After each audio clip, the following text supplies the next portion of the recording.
Welcome everyone to the first regional in Croatia in Zagreb. For the first, I'm Herve, and I will be joined later by Kai of Ikailaka YouTube channel. I'm sure you all know him. We comment together on the Obu podcast. In any case, yeah, starting off round one, we have two local heroes who are meeting, unfortunately, in round one. It is Antonello Vukic, one of the Sakazuki players from back in the day. Has a few tops with the deck, and on the other side we have Jure Vranic, who got second place at the Liverpool finals last year, where he lost against Flash in the Lucci against Black Yellow Luffy matchup. Yeah, once again, a bit unfortunate they both meet in the first round, and now that I see them on feature, a bit of an unfortunate matchup as well for Antonello, as this is rather one-sided for Blue Purple Luffy. But yeah, okay, we have a bit of technical difficulties getting Kai in here. I'll see if we can get that fixed. But yeah, the way this matchup Can you hear goes me? is... Oh, yeah. Kai, we can hear you. Can you see the screen?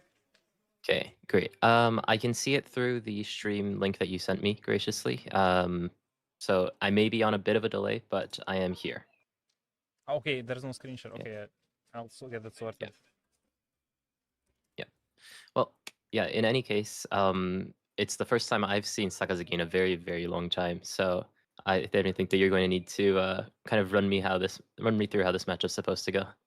Yeah, sadly, because of the more aggressive stance that Blue Purple Luffy decks have taken lately, the matchup became much more difficult than expected, mainly because of the Blue Luffy, which bounced 4 costs, and as you know, most of Sakazuki's setup pieces, such as the Kuzan that we just played to the board, are 4 costs, so they quickly get bounced to hand, and they don't really get to, reap any benefit from their presence on the board, and also the fact that Blue Purple Luffy is a 6k base leader, he can just attach one, don't swing 7k, and that's very annoying for Sakazuki, because as you know, even swinging 6k can be taxing because of the low number of 2ks in the deck. So yeah, as the game goes on, it will get more and more difficult for Sakazuki, because as soon as that Sanji into something play comes down, and we see that Yura has a Sanji in hand, that's 2 9 costs, and Sakazuki doesn't really have the tools to remove 2 big bodies anymore. There's no more Ice Age. So yeah, it's a bit of a ticking time bomb. Yeah, I can definitely see this. I mean, even Lucci, who's a black leader with 5 life, tends to struggle into Blue Purple Luffy. So having that 4 life, also not earning as many 2k counters as a normal deck would, definitely is going to hurt for the Sakazuki here. Yeah, as we see, 7k swings are raining down, and Antonello is just faced with a difficult choice, because you never want to counter with 2 cards in these early turns, and if you take too much, there's always also the threat of pudding from the Blue Purple Luffy side. Ayura has already reached 8 Dawn now, from what I can see, and next turn is when the slaughter really begins. Yeah. Yeah, and pudding, I've heard, is your favorite card, so definitely something that people will need to be playing around for sure. But yeah, I mean, it just has such a large presence in the meta in Blue Purple overall. I think we'll see a lot of puddings on stream today as we feature more and more Blue Purple players. Yeah, actually, especially with this slightly more aggressive version of Blue Purple Luffy, I think the older version of Blue Purple Luffy that was running the 8-Cus Katakuri and 9-Cus Bomb was, I would say maybe they should have been running more pudding, but the standard was to run 1. But with this more aggressive version, people are teching in that pudding a lot more often, so it's something that you have to actually actively be worried about more often. Yeah, just the threat is so omnipresent, especially in the lethal attempts when just going for game. I think, yeah, that's usually the biggest problem. When you get this big hand size but go down to like 2 or 1 life, and then they just pudding you and go for game with like even 2 9k bodies are already usually enough to finish it. And now we can see Antonello is faced with a rather difficult position. He needs to set up another like cost reduction piece if he even wants to have a chance to remove one of Yurai's bodies next turn. Because the deadly play is the Sanji into Mihawk, and then he loses the Kuzan, but even Sanji into like the 8-cost Luffy, as I said earlier, is quite problematic for Sakazuki with the extra swing from the rusher. Yeah, this, I mean, usually the way that these black matchups try to survive against Blue Purple Luffy historically would be to just set up a line of blockers so that despite however big the attacks end up being, you can still end up dealing with them. But unfortunately, because of that 8-cost Luffy, Sakazuki doesn't really have that benefit. But still, Luffy curving out well. Sakazuki debating what he really wants to do right now on this 7 dong turn for himself. Definitely is going to want to take out that Bonkley, but we're going to have to see what he wants to do on top of that. Yeah, at least Bonkley is easy to kill, but the question is, does he... Yeah. I guess the best setup is... he's only on 7 Dawn. Am I seeing that right? Yes. So Blue Purple Luffy was able to ramp twice. So next turn he's going to be at 10 dong, which is likely going to be his Sanji play. And Sakazuki, though, going for a big swing at leader. Oh, that was just a Bagua. I bet Antonello's hard jump there for a second, expecting a Red Rock or a Gravity Blade to lose the Kuzan, but as it stands, he's probably just playing another Kuzan or a Laboon. Yeah. And that is definitely going to be the first step in getting rid of that 9-cost Sanji into something combo that should be coming down next turn.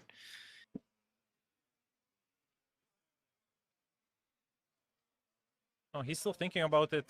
I'm not sure if he already used the leader ability. I don't remember if this Hino was there in the trash from previous turn or if he just tossed it now, but that might be what he's currently thinking. Oh, he's just playing a Rebecca. Okay, so yeah, the main issue here is, okay, we didn't see what he added, but the main issue here is, yeah, now that if that Kuzan gets bounced or bottomed, he just doesn't have any cost reduction. Yeah, but thankfully it seems like there isn't an 8-cost Luffy in the top 5, I'm pretty sure. Yeah, it doesn't even seem like there's a high-cost character. So if he wants to play that 9-cost Sanji, he's going to have to play it into something like the 5-cost Roshinante, or just play the 8-cost Luffy that he has in his hand right now raw and not get the benefit of playing 2 large characters. So maybe not what Blue Purple Luffy wants to be seeing, but definitely a good thing for Sakazuki with that single Kuzan on the board. Yep, I'm actually curious to see which path Yurei will take, because if he just goes Sanji into Rosinante, technically it's still as much of a difficult board to take out for Antonello as just Luffy bouncing the Kuzan, because he loses the -4 cost reduction. But that Kuzan will stay on the board in that case. But the problem with the Luffy is it just potentially gets blocked with Rebecca, and then Antonello can try to set up all over again during the next turn. So yeah, he's weighing his options now. I did not see what he put exactly on the top of the deck, but 8 don't tap does mean it's going to be the 8-cost Luffy coming in. So I guess he'll just go 8 life, 7 life. Oh, he's going for Brooks. This is going to give Sakazuki a lot of time, though. But still, getting rid of this Kuzan is going to be nice, making it a little bit more tricky for Sakazuki to get rid of. But I don't necessarily think it's going to create a situation where the Luffy will end up staying on the board, especially since we saw the Laboon also in his hand. But yeah, also debating on what he wants to do with this Rebecca, whether he wants to block or not. But because the attack's going to the Brook, I'm not sure if you necessarily need to use the Rebecca currently. Still debating too. Okay, takes the block, but the extra 7k goes into Brook, so neither here nor there. Yep, but because of this, now Antonello is set up for actually dealing with Yurei's piece, even though it is only 1 card in the 8-cost Luffy, is much more limited. We see the Slave Arrow really useful in the Green Zoro matchup, but not so much in this one. And there is a Gravity Blade, a Sengoku, but there is no Tempest Kick or any like cheap cost reduction he can tap into. Actually, from what I can see, he doesn't really have any cost reduction options immediately available. So it might have been a mistake to play the Rebecca last turn, because he could have saved her for this turn and used her to grab a Hina, and then potentially combined with... No, he's just out of cost reduction options, actually. I don't think it really matters which play he decided to save for this turn. And he top decked Boa off of the leader ability, which doesn't help him in any way, because the character on the opposing side of the board is Monkey D. Luffy, which means he's unaffected by Boa's charms. Oh, you're so right. That's so sad. Yeah.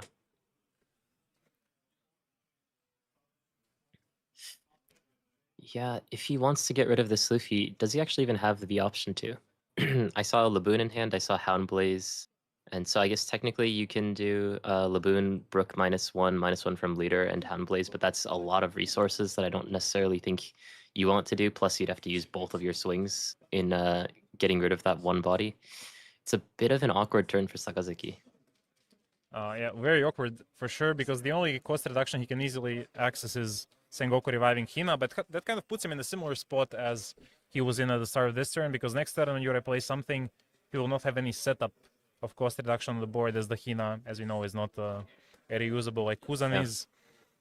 So yeah, Yurei just choosing to dismantle Sakazuki's setup is working out quite well for him. We already know he has the defensive events to make sure he survives for a while. And Antonello is just going full commitment to the board. He'll grab a Rebecca, and then we'll see if he can manage to remove the body.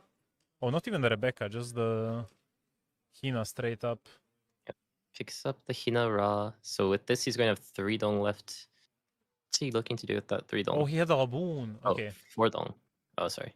Yeah, that's my bad. 4 dong. I usually play with alt arts. I don't know these base arts. I don't know, I was mentioning the Laboon, but even with the Laboon, what I was thinking about was a bit awkward. The way that he played this out was a little bit nicer. Having the Menstruy on the board is going to probably absorb an attack. You don't want that card going, especially in these black matchups against blue-purple Luffy. That's going to be one of the key cards in winning the matchups quite often, just to be on par with blue-purple Luffy's resource generation.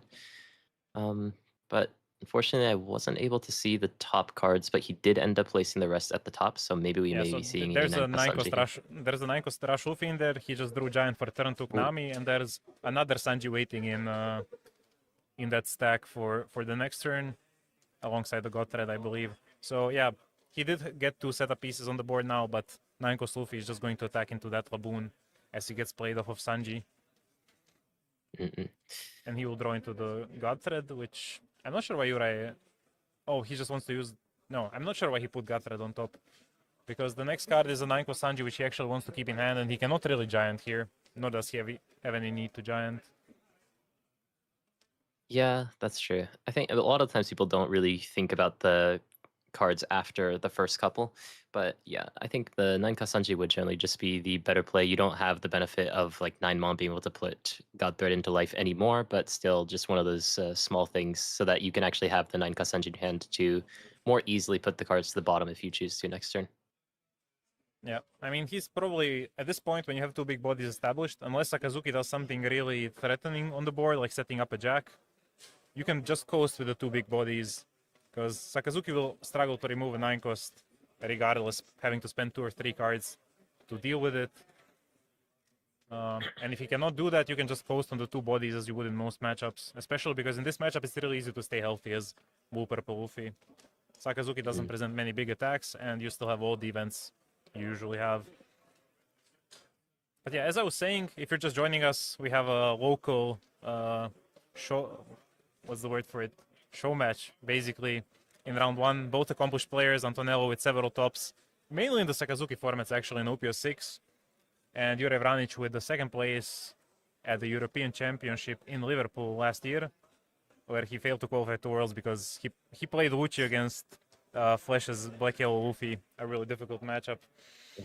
And he went down 2-1, he went down fighting, but now he's playing a more proactive, aggressive deck compared to those Lucci days. But it does show that he still has experience of a deck that was very similar to Sakazuki, with how effectively he's shutting down Antonello. Yeah, for sure. It's unfortunate that we got this matchup in round 1, but it is nice to see these sorts of high-level games straight from the beginning. Yeah. I decided I'll just try to pick out the feature match every round, and I was looking through, because in round 1 it's pretty random, right? There's like no previous winners or people with good records, so I was just scrolling and I saw, ooh, Yura and Antonello, we have to feature them. If nothing, who knows, maybe Croatians don't really do well at defending home turf today, and then we won't get to feature many of them later on in the day during Top Cut, so better get them here while still guaranteed. But we do have quite a few strong Croatian players playing, as well as a decent number of strong visiting players. From Croatia, we have Christian Churla, aka Voice of the Wind. We also have Luka Forjan, who was recently crowned Master Duel World Champion in Yu-Gi-Oh!, but he's still actively and very successfully plays One Piece. We have Yurai, obviously. I'm not sure if Sandro got a ticket, but then we also have successful foreign players such as like Federico Mecozzi. He has a decent number of tops in One Piece, and he also won one of the Lorcana challenges last year. So quite a few experienced TCG players in the room. We also have Statis, who won the Athens regional last Saturday with Green Purple Luffy, and I did check he's playing Green Purple Luffy again, so we will see if he can go back to back into regionals. Yeah. Well, that'll be exciting to see. So Sakazuki did play down the Hancock and targeted the Sanji, as of course Monkey D. Luffy is not targetable by that effect. And on the return, Blue Purple Luffy, sorry, Yurosh, I think, picked up the 9-cost Sanji that we were talking about that he should have picked up the turn before, but was lucky enough to see the 9-cost Mihawk in the, which is the next top card on his deck. So he may be looking to just get rid of that Hancock right now off of the 9-cost Sanji into 9-cost Mihawk, and I think that would be quite devastating.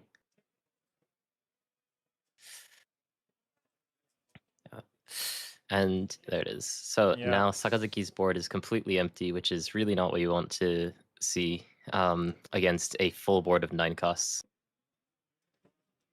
Yeah, this is pretty much what happens in the matchup. As soon as the first Sanji is resolved, all hopes like dwindle into nothingness. And that's pretty much the main reason I stopped really playing Sakazuki actively or pursuing him. Because once there's the resurgence of UP became very clear, you just cannot handle this matchup. Like in Antonino Borzi went back-to-back top 16s in Athens last weekend, but I'm not sure if people follow his matchup spread. He did lose to every blue-purple he played against. He just played against very few and in like a late round, so it didn't harm his topping record. But yeah, even for him, the matchup was too much to overcome. He was playing the 10-cost Kuzan and 7-cost Jack variant, but no matter what you do, the ability to pump out 2 9-cost bodies before you even get to 10 Don, yeah, it's just near impossible to deal with. Yeah, for sure. Even with that 7-cost Jack and 10-cost Kazan combo, you can realistically only get rid of 1 per turn, and then from the next turn, you can maybe start to chain your other removal together, try to get rid of 2, but even still, that's allowing Blue Purple Luffy multiple turns at 10 Dong after he's already ramped into it, after you've had to spend so many resources as a 4-life leader. Even if you get that going, it's very tricky to actually close out the game versus a leader that can just effectively draw 2 cards, one of which he gets to choose every single turn. But still trying his best, the best that he can in this matchup. Just out of curiosity, how popular is Blue Purple Luffy? Is it something that you can actually realistically dodge on a good day, or are you basically guaranteed to hit one? It's extremely popular. Like I think in Athens, like 1/4 or even between 1/4 and 1/5 of the room was Blue Purple Luffy, and I expect it to be the same today in Zagreb. Actually, the leader I'm surprised is not as popular as one would think is Green Zoro. At least in Athens, there were like barely any Green Zoros. So I think it'll mainly be a Blue-Purple show today. And then Rayleigh's Green Purple Luffy's. And maybe because it did win the American Nationals, we see an uptick in Green Zoro with the East Blue Searcher. Yeah, that East Blue Searcher, I saw that deck list, and some of my friends over the ocean were talking to me about it. And that actually, I saw that in Japan for a brief period of time. And I don't remember exactly what the reason was for people to stop playing that, but it was popular for a while and then it just disappeared. And so it's very interesting to see that now it's becoming popular once again over in the West. Yeah, I'm not surprised it's being popular. I was surprised that nobody played Nanami like when I was discussing a deck a month ago. But West is a weird place in the sense that a lot of players are very prideful and they don't want to play, the easy deck. They want to be seen as skilled. I have that ego as well, so I understand it. But yeah, this is probably going for game. Yeah, Antonello extends a handshake with his hand being 5 blue events and 2 2K counters. He is just dead on board. Yeah, had that Gravity Blade in hand from basically the beginning of the game, but never really found a good timing to use it. Couldn't get his cost reduction to stick onto the board. And Blue Purple Luffy with 2 9-cost Sanjis in a row was simply able to overwhelm Antonello this time. Yep. That concludes round 1 with Juraj Vranic on Blue Purple Luffy taking the victory over Antonello on Sakazuki. We will be having a break between rounds, so We will try to fix the audio issue as well, where you can only hear me in left ear and hear Kai normally. And yeah, you can join us for round 2. We'll have a timer on screen, roughly estimating it. And yeah, I'll just pass it to the break.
All right, everyone, welcome to the second round of the Zagreb Regional. We have on the left side Hano, who came from Germany, a prolific player in his own right, and another local hero in Tinchiletic, aka Shilo. We believe the matchup is Bonnie against Rayleigh. We haven't actually seen the players reveal their leaders. Oh no, there is Hano on Rayleigh. Oh yeah, we see both. Yeah. So, Bonnie versus Rayleigh. I mean, first thing, I'm surprised that Westin is pile shuffle. I didn't know that was a thing outside of Japan. But yeah, this matchup, I guess they haven't chosen who goes first or second yet. Yeah. If I go suddenly silent, it's mainly because there's an announcement in the main event hall and it's really loud, so I find it difficult to like hear myself even when it's because I'm really close to the speakers. But yeah, people mainly pile shuffle to count their decks because, as you know, there have been instances of like people having 49, 51 cards in deck because accidentally they take an opponent's card or something. So it's just like another safety net. Yeah. I think unless you pile shuffle in piles of 5, it is not sus. Like, as long as it's like, if you do piles of 7, even piles of 6, it's like pretty acceptable. Okay. Yeah. I shuffle in piles of 7, so I thought that you were going to say something about me.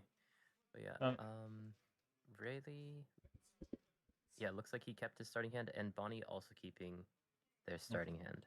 So both players quite happy with their starting hands. Bonnie's hand, I am a little bit surprised that he ended up keeping it just because. Oh, but no, he has the carrot. Sorry, He has the carrot, yeah. The most important card in the matchup, probably. We'll see how committed Bonnie is to tapping her own board in these early turns. Sorry, I need to go for a moment. Technical support. Yep. Okay, I'll take over then. So, Rayleigh decided to go first in this matchup. I am not too well versed in this matchup specifically, but generally Rayleigh is a deck that excels at going second, being able to play that 4-cost Luffy on curve. Oh no, sorry. It's like, oh, sorry, you went second. So, definitely would be looking for that 4-cost Luffy. Doesn't seem to have it in hand quite yet and won't be seeing it in this search as well, I believe, which means that he may be getting off to a little bit of a slow start here. Bonnie going on to 3 Dong. Not really too much to do here, as Bonnie, the main course of action for these sorts of control versus aggro matchups is going to just be to mitigate some of the aggression from Rayleigh and to just create a situation where eventually you can stabilize the board and win out later on. Still decides to play out the Tashigi. Likely the next turn is going to end up being the 5-cost carrot. So this Tashigi probably just going to end up being a unit to hit into the board once Rayleigh ends up resting their characters, I believe. Rayleigh swinging for 5k. Does he have the Luffy, though? It's hard to see their hand. It does not look like he has the Luffy, though. So how is he going to end up using this stone?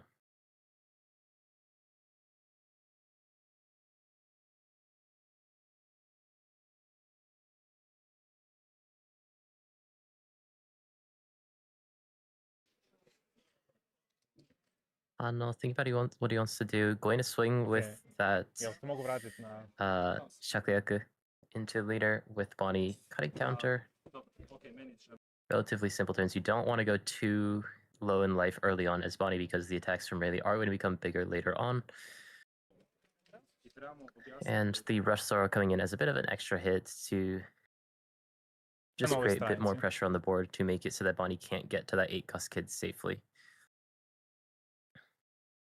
Plays the carrot, and now that Zoro is going to be locked out of the game, going to be probably the strongest card within this matchup, and decides she doesn't even really need to hit Zoro anymore, hitting into leader. You could make the argument to hit into Zoro anyways, just because eventually when Rayleigh does start to play more characters on the board, you want to keep their board low while also dealing with the cards that wouldn't be locked by carrot. But deciding to attack here because Rayleigh did not find their strongest move in the 4-cost Luffy. Yep. He did not find his like key play, and now he really needs to get rid of this carrot. Like, getting rid of the Tashigi is not that difficult, not that hard, especially with Bonnie not having open Dawn. I'm actually surprised that Shilo chose to defend this, because now the Nami can also swing into the Tashigi with just the leader buff. And if you're playing a Rayleigh and you can just tax the hand of the Bonnie player, Especially if he has another Usher, he can like really start doing damage and eventually deal with the carrot as well. So this Nami is going for 6 into the Tashigi. They have the markers for increased power, by the way, but Hano refuses to use them. And here's the punish, the Mulgan. Now that Bonnie lost his carrot, he really needs to see another one or another way to deal with Rayleigh's board. Yeah. But he also does have a kid. Yeah, and well, Bonnie going to start off their turn with that one cuss. Bonnie sees a lot of Bonnies, sees a carrot, unfortunately not searchable off of Bonnie. Whoa, that's not possible. Oh, hold on. I think, wait, I'll go with them. I'm glad we have.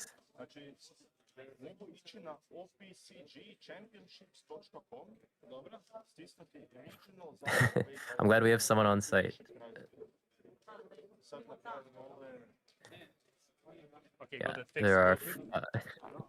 Yeah, that's a good thing that you're there right on time. There are 4 targets, and he chose the one thing that you couldn't search. Yep. Not very appealing targets, but yeah, if Bonnie was a supernova, she would be like a much stronger card. Like the Grignola could run it, and plenty of other decks. But he's still like in a semi-decent position. One thing that is annoying on the Rayleigh side is you have a limited number of Mulgans, usually 2 in your deck, and you have to be careful about how you use them. If you use them like this on dealing with like the 5-cost bodies, the 8-cost kid can really punish you, and that's something that's really difficult to like prepare against, because most Bonnie lists nowadays run 1 or 2 kids. I even seen a few not running any kid at all, though I think that's incorrect. But yeah, if you have Mulgan and you use it early and then you don't have it to deal with kid, you can be completely locked out of the game. Though to be fair, you can always just go unblockable 15 leader into the kid and hope you live long enough to still finish the game after. Yeah, the 8-cost kid isn't too scary if you do have that what's it called in English? Mole pistol. Yeah. But yeah, using one while Bonnie does have that 8-cost kid in her hand is a little bit scary, but yeah, and it could also be a thing with Rayleigh not knowing that it's in the deck. Yeah, or just hoping it's not in the hand, especially after these 2 Bonnie searchers didn't find it. But I just remembered another thing. I think we saw the Rosinante already in Bonnie's hand, right? The 2-cost. So you cannot even go unblockable into the kid to guaranteed kill it, because Rosinante can just sack himself for his protection effect. Oh yeah, that's true. That's true. I think so this we're is back just on a the technical thing, but I can hear my own voice in the broadcast, by the way. But wait, I'm not sure what you're saying. Like I can hear my voice echoing in my own ear. Well, I mean, for now I'm fine, but it wasn't happening round 1. Now it is. But yeah, anyways, Rayleigh just going to take out these Bonnies very quickly. Bonnie doesn't really want to spend any counter to defend them, because if you use your counter now, then the 8-cost kid is going to end up becoming a lot more difficult to deal with. Or a lot easier to deal with, sorry, as the Rayleigh. I think we just turn off the stream sound to not hear the echo. I think that's the easiest solution. Oh, hold on. Because you probably don't need it. You may be right. Oh, okay. I wasn't sure where the sound was even coming from. Yeah. Okay, and yeah, she chose to rest Zoro instead of the Rayleigh, which I think specifically for this instance might be the wrong choice, unless you're expecting them to attack into the 1-cost Bonnie Searcher anyways, because you do have reasons to attach Dawn to the leader, you don't have any reasons to attach Dawn to the Zoro, so you potentially prevent a stronger attack by resting the leader. Also, I just noticed Hano is sporting the One Piece Day Dawn in black and white combination, which are Japan exclusive, but according to the new rules, the West can use the Dawn in other languages as well. So we already see some of that seeping through in Western tournaments. Yeah, that's true. I don't even own those Dawn cards yet. Yeah, this is that thing. If Rayleigh decides to swing at face, then it definitely would have been better to just rest the Rayleigh leader, because a lot of these searchers do force you to attach a Dong to your leader. So now having 2 Dong on the leader is going to end up hitting into the Bonnie anyways, but if that attack was going anywhere else, then Bonnie would have to seriously think about what they're doing, or what they would want to do. Hano doesn't have some crazy options available. Does he have a 4-cost Luffy? He does, and he has the Boa. So I guess that will have to do for now.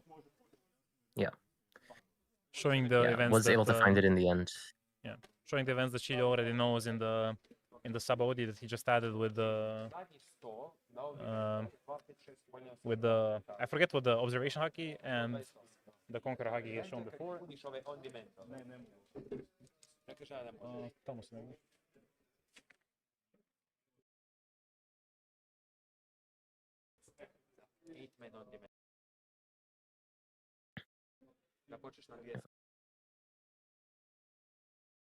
Debating what to pick up with Hancock. Picks up the 0 cost unblockable event. May become useful when the 8 cost kid comes down, but we do have to also consider the interaction between 8 cost kid as well as 2 cost Rocinante. Goes for another search. Yeah, just trying to dig through the deck as best possible. Ooh, is that a 5 cost Marco? I don't think it was. I think it was one of the altars for either the Kid and Killer or for Radical Beam. Oh, okay. Because for obvious reasons you cannot include 5 cost Marco in the deck. Yeah. Yeah, I was like, wait a minute, I've never seen that card. But yeah, probably an altar that I wasn't too familiar with. Yeah, I think we got it in the regionals and it was a promo of some sort in Japan. Yeah, okay. Well, really, better late than never is able to build up the board that they were looking to the turn before. And now, Bonnie doing exactly what we were talking about, the 8 cost kid into that 2 cost Rocinante. Now, even if Rayleigh does use that unblockable event, this Rocinante can still trash himself via his effect, where one of your rested characters are KO'd. So definitely something to consider. We'll also have to see if Hano knows this interaction, but in the way that you talk about it, I'm sure that he does. So yeah, it see how he deals. Embarrassing if he doesn't. He will get made fun of in group chats for a while. I promise you that. But yeah, the best course of action at this point is just to go at Bonnie's hand, swing 8-8-8 or 10-10-10, and just demand as many cards as possible. Because if you don't have Mulligan, you're not dealing with this kid in any like nice way. Yeah, I mean this feels like very classic like OP01, OP02 red versus green, where the second that 8 cost kid comes down, if you don't have that Otama jet pistol, or in OP12 now, if you don't have that Mulligan, then things will get a bit tricky. But it seems like he doesn't have the second one in his hand, so will be forced to swing 8 into the Luffy. Thankfully, Bonnie's hand is not too large because she was countering quite early on. 2 bricks also in hand as well means that the hand is even weaker than it actually looks on paper. So this 8 cost kid may not be as powerful as it seems on the board. Yeah, it's going to be like a function of hand size to deal with all these swings, because especially with Boa, it's so easy to go really tall with her like being able to attach 2 rested on spent elsewhere. So Hano can maybe just get through the kid through brute force of like strong attacks. I think one of the things that Bonnie could have done differently, especially in the turn she attacked Zoro, she could have just dealt with the Nami, because then you remove a guaranteed attacker and then you can preserve one of your Bonnie searchers at that point already, which gives you a way to get more cards over the following turns. Like he wouldn't be able to use Bonnie on the turn he played Kid, but he would have the 1 cost Bonnie for more searches. For example, this next turn.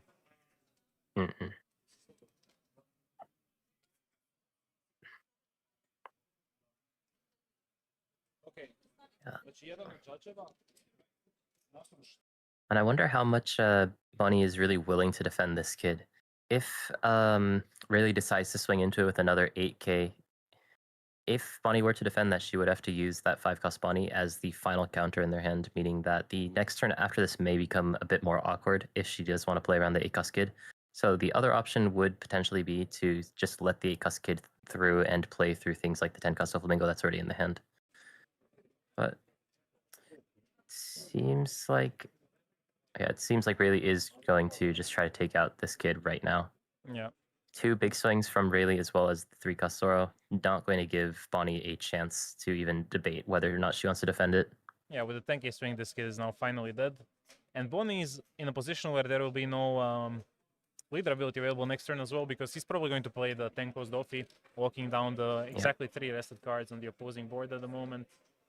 I guess he could consider going for Mihawk plus Bonnie, establishing some of the bodies. But at this point, that is a good top deck. Yeah, I honestly, I don't dislike this play though, because he is suffering for counter right now in hand. So even if you are able to lock 3 of the characters, there are still 3 potential attackers on Rayleigh's board. that can at least get Bonnie into a very dangerous position. Perhaps on this turn, using this turn as a bit of a buffer, leaving that one extra thing up to stall a little bit of time and play these two blockers to set up for potentially the 10 Costa Flamingo the next Wait. turn, maybe. Did he forget to restand the Dawn for the 5 cost Bonnie? I mean, it didn't matter because Hano's hand is full of 2Ks, but he did attack just 5 with the leader, no? Yes, I think so. It could be hiding under the card, but may have forgotten to do that. Yeah, in any case, at this point, the board looks really good for Hano. There's just too many things which can attack for 5,000 power. Yeah. And Bonnie's hand is just going to get torn to shreds.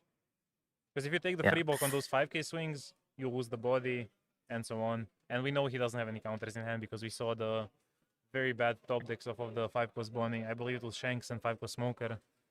And he discarded the 5 cost Smoker, putting him in again, a difficult position. Yeah, a bit unfortunate draw from Bonnie, but I do believe that this play is correct. If you can manage to survive on this turn, then the next turn you have a much stronger 10 Gusto Flamingo and potential counterattack. You can even try to, if you're forced to, go for game with that 7 cost Hody that's been in hand that he decided to keep after the 2 draw 1 trash as well.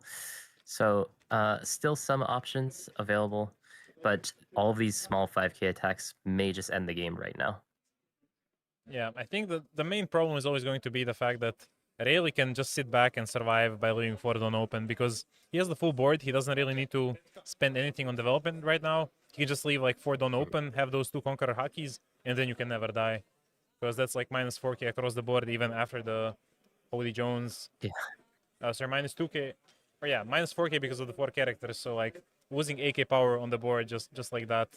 And with all the 2Ks he has in hand, it's too easy to defend. I think this matchup takes quite a bit of nuance to navigate from the Bonnie side because if a Rayleigh player is good and they know what they're doing and they can just swing 5s for days, they can really like put Bonnie in a position where she just runs out of hand cards, as happened in this game. And we saw Hano readily answer the 5 cost Carrot, and then he was able to swing into the 8 cost Kid and keep getting cards out of Bonnie's hand. I believe part of that was because of the Tashigi that was rested. I kind of missed that part because I had to deal with some technical difficulties. I'm not sure how it came to that rested Tashigi. But once you start resting your bodies as Bonnie, it becomes really easy to lose the hand size and afterwards the game. Yeah, I believe the Tashigi was used to just get rid of one of those 1-cost characters from the early turn swings from Rayleigh. But definitely leaving the character active there to protect the carrot would have been a pretty strong move from Bonnie. Fortunately, in this game, yeah, Bonnie's just getting whittled down by these 5K attacks. But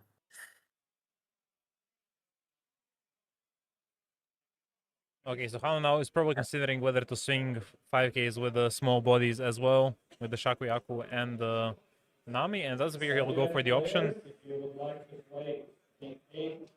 Maybe go for 6 again with how Bonnie has just countered. Oh no, he has to go 8 because of the Mihawk. So he's risking it a little bit to get Hody Jones, but I believe he still has the necessary counter to survive even a really big swing. And maybe he just goes into the Bonnie to make sure to the character to make sure he doesn't die.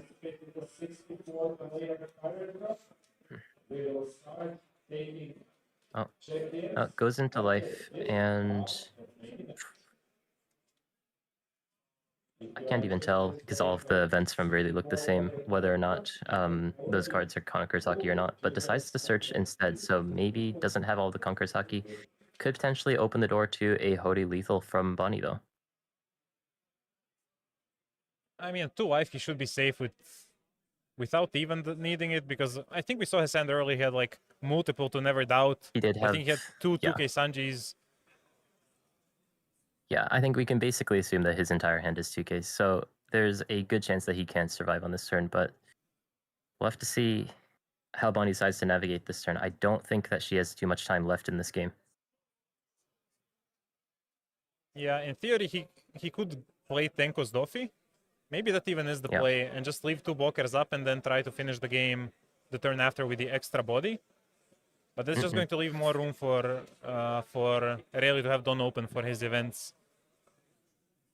It still puts him in a better chance of actually finishing the game than straight up going for it right now.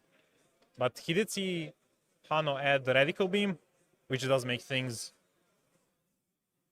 harder.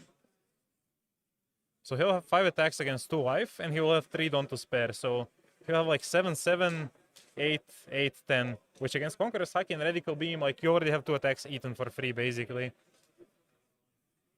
So maybe if he can chain another tank with Luffy, if Hano doesn't develop any big bodies here, maybe in that case he can actually get out of this. But with just 7, 7, 8, 8, 10, Conqueror's Haki covers one of the 7s, and Radical Beam counters one of the 8s. And then he just needs a 2k to counter one of the 7ks, which is reduced to 6, and he stays alive. He will, of course, get his... and this is all... Yeah, Rayleigh is going to still be trying to make sure that he is going to be playing this fine line of trying to end the game, but not try to rush it.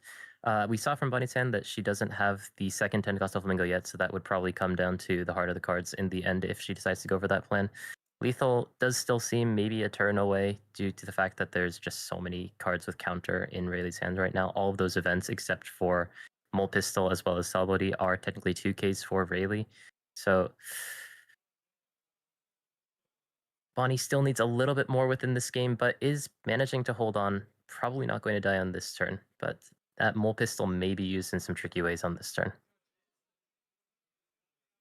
Yep. Maybe not looking to do so, though. Attaching 6 Dong to Nami. Yeah, so if he just swings 10k, it's possible that Bonnie, given... He knows he extracted a lot of counters from Bonnie's hand in the previous turn. If he just swings 10k, maybe Bonnie has to give him a blocker, which is, again, an attacker less to actually go for a game with.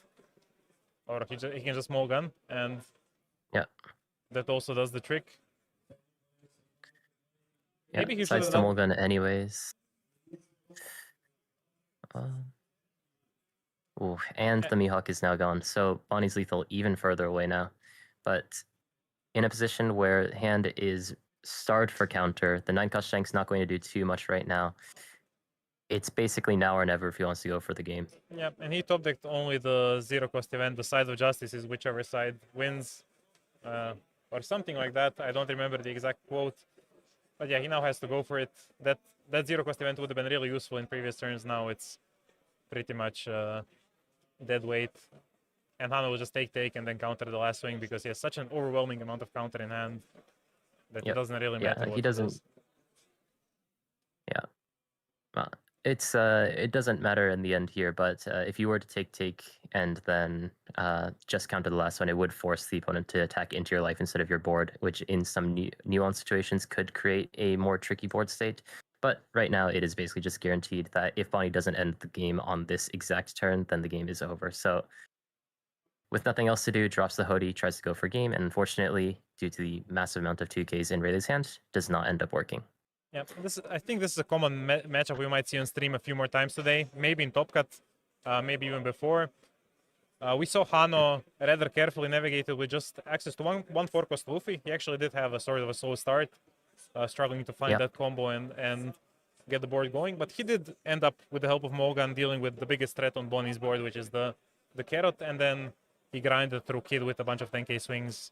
So yeah, I think this was a pretty good showcase of what Rayleigh can do, and I believe we'll see a lot more Bonnie on stream today as well. And with that, we can go to the break. Do you have anything to add? No, I just think it is very well navigated by Rayleigh. Rayleigh has the option to hit very tall, thanks to things like the Gum Gum King Kong pistol, or whatever it's called in English, and Gum Gum King Kong Gatling, I believe, and to hit at 5Ks, and electing to go for that 5K line, chipping away at the counter so that the 8-cost Kid couldn't stand for more than one turn, made it very difficult for Bonnie to get that edge in the game, and eventually ended up being the winner. So GG to Hano.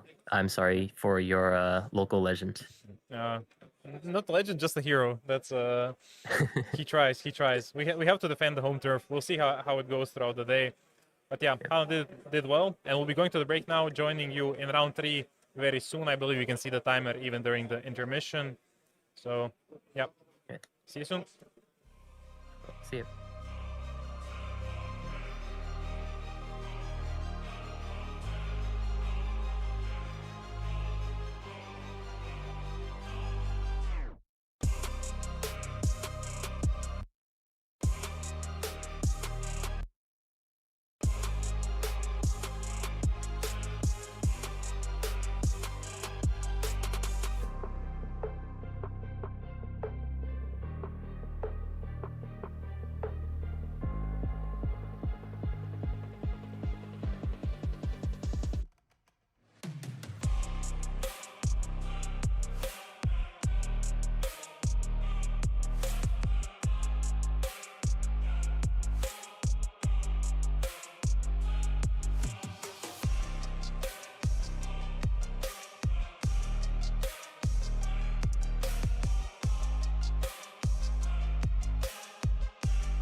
Players, which might seem a bit odd, but they're both really good players and friends. We have Denis Kuprianov, aka Kurashi, on the left side on UP Luffy, and Christian Churla on the right side playing Rayleigh. And you might also know Christian as Voice of the Wind and my partner in Cloud Chasers Metafy.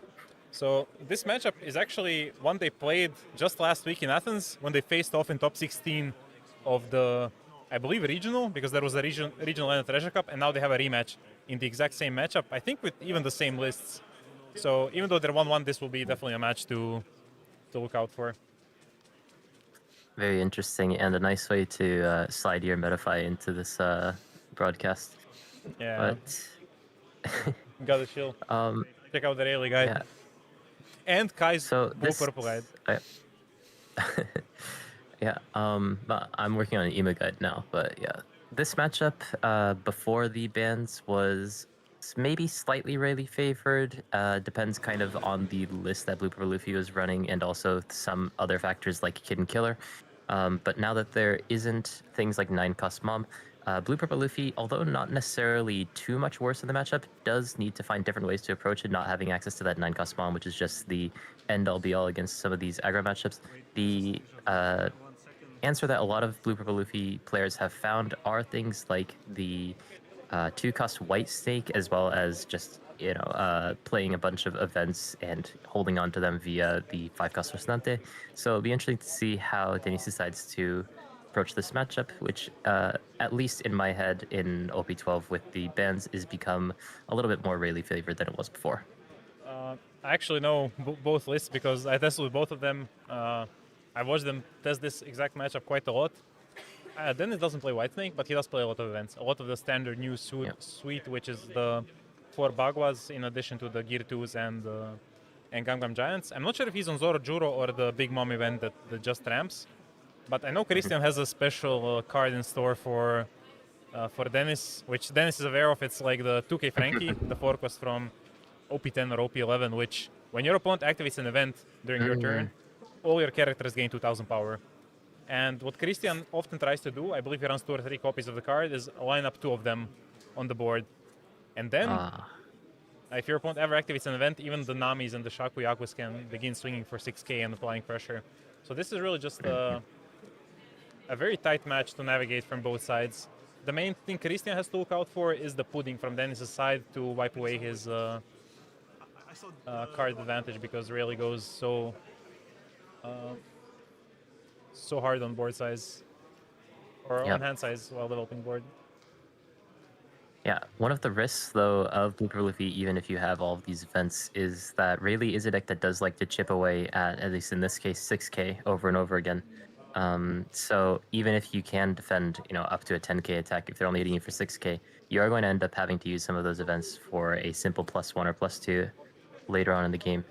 But Rayleigh, unlike our round 2 match, finds 2 4-cost Luffys very, very early on.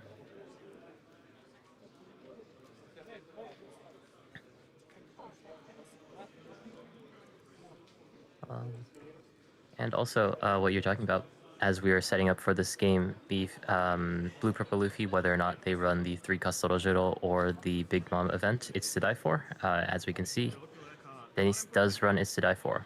Don't know for sure if they run both, but yeah, in this situation, it seems like it's probably just going to be It's to die for, and then swing 6-7k, unless he decides to starve him. No, he doesn't starve. It's as I said, pudding is a relevant threat in the matchup, something Christian will have to look out for. So Dennis wants to get his hits in while still possible, to not end up in a position where Rayleigh can just take a full turn to develop without swinging, and then UP cannot deal with the board and suddenly gets overwhelmed. But we saw Christian had a really strong first two searches, finding two Luffys. And he didn't play the Sanji, but playing out the bow is still good as he keeps finding more and more gas to play with. We see one Sanji will get buried in this search, but he finds the Mulgan, which can be useful in this matchup because actually the main offensive piece for Blue Purple Luffy nowadays in this matchup is the 8-cost Luffy, because he keeps bouncing. He can bounce anything Rayleigh plays because of the leader's limitation. And Mulgan, you basically immediately want to Mulgan it and kill it, remove it off the board so you can set up pieces, especially that 2k Frankie. Yeah, and for sure, getting rid of that 8-cost Luffy is going to be very nice in this matchup. Even, you know, later on to get rid of that Oshnante to just prevent that last bit of counter that Luffy could potentially have could be nice. But yeah, if you can get rid of that 8-cost Luffy, then I think that the matchup will become a lot easier for Rayleigh. Still chipping away at 6k. Yeah, I guess now that I think about it, the Starving Plant, goes for the pudding straight away. Yeah. I thought Christian might counter on this swing because, yeah, pudding, I'm not sure if Dennis only runs one. I know some people in the testing group ran two. If he only runs one, he's basically out of it, because in this matchup you rarely have the space to bounce your own pudding. It's not like UP Mirror where you can bounce your own stuff because there's no other targets. Against Rayleigh, you're always bouncing on opposing character. I'm surprised Christian is spell shuffling for this, by the way. I would give him a soul play warning if they're up to me. Like, no mercy. It's okay. It's really worth Blue Purple Luffy. It shouldn't last too long. You'd be surprised actually, because both can survive for a long time. Yeah, I guess that's true. But yeah, taking the 6k hit, I guess Christian just didn't think that he would have the pudding. But by playing this pudding here, although it is going to set him back very massively in his hand size, means that Dennis is not going to be able to ramp on this turn. So is going to only be at 8 dong the next turn. And I cannot see his hand too well. If he has 8-cost Luffy, not a huge issue, but I do see many 9-cost Sanjis in his hand. Yeah, those bricks might become a problem, but at this point it's still contained. It's actually only the two Sanjis, because two are events, two are counters, and resolving Sanji for a piece like Rosinante can be really, really impactful in this matchup, because you want to get that big body down so you can start threatening to finish the game as well. And yeah, you usually just need one, but having a second also wouldn't hurt, so you might actually play down both at some point. And Christian swings into the Bagua. Oh no, sorry. Ooh. Is Dennis on 3 life or 2 life? I cannot see Dennis from the overlay. is on 2. Yeah, I think he's on 2. So yeah, uses the Bagua, is going to go up. So if it did end up getting that ramp in the end because Christian decided to swing there. But if he doesn't swing there, then the attacks that are currently on the board may feel like a bit of a waste. So if he's still going to be able to go up to 9 dong next turn, now we see why he wanted to get that extra swing in. But unfortunately, because of the way that Blue Purple Luffy's hand is right now, even if he is at 9 dong, it's not like he can really play anything too powerful, as you very rarely want to drop down the 9-cost Sanji without any known target. Yeah, so he'll likely go for a stalling play. We saw he has the Nami and he has the Giant. He will not be able to use the Giant unless he finds a Bagua. And yeah, blind Sanji would be too much of a gamble, so... Yeah. He might actually be in a position where he dies very quickly because of Kid and Killer. I believe Christian only plays the one, by the way. So... let's hope that we get a close game. But, I mean, at the very least, Luffy did have the 5-cost Nami in hand, so may be able to filter a little bit with that. Seems like he may be going to play that now. Yeah. We'll be able to potentially get rid of some of these 9-cost Sanjis that are stuck in his hand as well if he decides that the game's not going to go on that long, which in most cases it probably shouldn't. Ends up picking up a couple of bricks, though, it seems. At the very least, one God Thread. Yeah, he's really hoping for Gear 2s or Bagwas in this situation to stem the bleeding. It's not the worst match if you go down to 0, because you can still survive those unblockable swings from the Rayleigh leader just off of Giants and Bagwas. But in that case, he does need like to establish some board presence, because the biggest problem when you go down to 0 is you lose the time to play the big bodies, unless you already have like multiple Rosinantes established, which, as we see, is not the case at the moment. So I'm curious if this is going to go... It has to go into Kid and Killer, yeah. Yeah, I think you swing 7k into Key Killer. Thankfully, due to that pudding that was played the turn before, Christian's hand is a little bit lower, going to be at 5. If he tries to defend this, he's going to go down to 3, so he decides to let it through. And now, what is he going to do with the last 3 dong? I believe that he probably... Oh no, he used the Thunderbugger last turn. Yeah, we didn't get a good peek at his hand, but I think there was a gut thread and some other dead card, which he couldn't bury with the Nami. Yeah. So let's see, if Christian has Frankie especially, I guess it doesn't matter on this turn, because if Dennis doesn't have any events, he will have to counter with regular cards as well, or just take. The real problems start arising when you're at 0, and then you kind of have to counter out some swings with events. And Christian showing that unblockable swing, or to never doubt, presenting a later unblockable swing. Yeah. Yeah, and choosing what card you want to show the opponent is a bit of a mind game. So showing that card now is probably going to disincentivize Dennis from going down to 0. Wait, if he can help it. 5? Does this not look at 4? It should look at 4. Yeah. I'm pretty sure it looks at 4.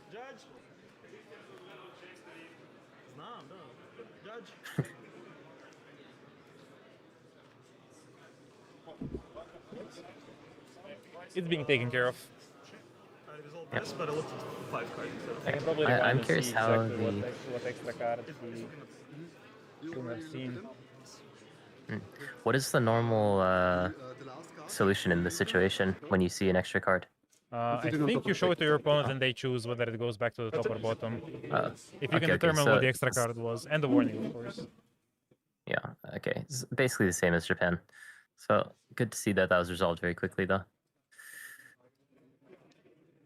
And I didn't see the options of Christian search because at some point I just became focused on the number of cards he picked up. But he will just be looking for more rushers or the 2k Frankie at this point. If he can get off a Luffy play, then that's also dandy. Yeah, so there's a bunch of events. Yeah, it's a bunch of events. It's hard to see exactly which one of those events are, especially in Rayleigh. So many of them look similar. But I know he doesn't play armament hockey, so it's not that. But I think that's Sabaudi. Yeah, it's Sabaudi, it's Molfis, or yeah, Molgun. And the 2k promo Luffy. Oh, yeah. Okay. And then I believe the second card is that Hancock? I think it's Boa, yeah. Yeah. So it's not a target to add. Yeah. Skepas in chat saying first time playing Rayleigh for Christian. Sadly not. He did well with it last week, but yeah, sometimes mistakes like this happen, especially when you've used only the check top 5 searchers for like several turns in a row. Yeah, especially with these sorts of decks that have very similar but slightly different types of searchers, you know, being able to search events or being able to search straw hats, you start to get confused with which one you've actually just played down. Yeah. So it's an understandable mistake. It happens. Yeah, sometimes you just zone out. Like, he got the warning. As long as he doesn't do it again, he will be fine. If it happens again, then even if it's an honest mistake, you get penalized more harshly, like potentially game loss if you repeat the same infraction twice. Oh, yeah, but as it stands, they just continue playing, and he finally decides on the search, adding the 2k. So he just wants the extra defense to protect his board. Maybe even he plays it down because it is like a decent offensive piece for only 3 don. Yeah, it's honestly not bad, but he also does have that rush Zoro if he does want to accelerate the game that way as well. We have Tommy in chat asking, is there no 2-0s? There's a lot of 2-0s, but we're kind of going for match quality. It's still early in the tournament. Like, a lot of the 2-0s can end up dropping out. A lot of the 1-1s can end up topping. So when I saw this match, I figured it should be of higher quality than most, and we can just present it on stream. And Dennis did actually draw into the Bagua, which is really important because this lets him use Gangnam Giant to cover any later hit if it comes up. So, and it will. Yeah, so. Actually, that's a very significant. Yeah, the main issue that I was thinking about when we were talking about these counter events is that you can't necessarily use Gangnam Giant until the next turn. So if you're in an awkward situation where, for example, I mean, this Zoro at the very least is a 7k hit, so you can technically get out of it with a 2k if he chooses to. Decides to go for the Gangnam Giant anyways. Yeah, just but to filter if he out didn't have that Bagua, then he wouldn't be able to use this Gangnam Giant. So, yeah. Good play from both sides, though. Christian recognizing that the Gum Gum Giant threat was there, and Dennis not going for the maybe obvious counter, although it's hard to see if he actually has it in his hand, but decides instead to go for that Gum Gum Giant because this may be one of the few timings where he is allowed to use that currently. Yeah. The thing that's kind of annoying for Christian at this point is he got pudding, so the plan he had in mind in his first 2 turns of the game, or first 3 turns even, just fell apart because none of those cards are still in his hand. He has to work with the new hand, and that kind of leads to moments where you have to improvise. So in his search, he sees Observation Hockey, and I think there was one Luffy, maybe the same 2K that he recently added.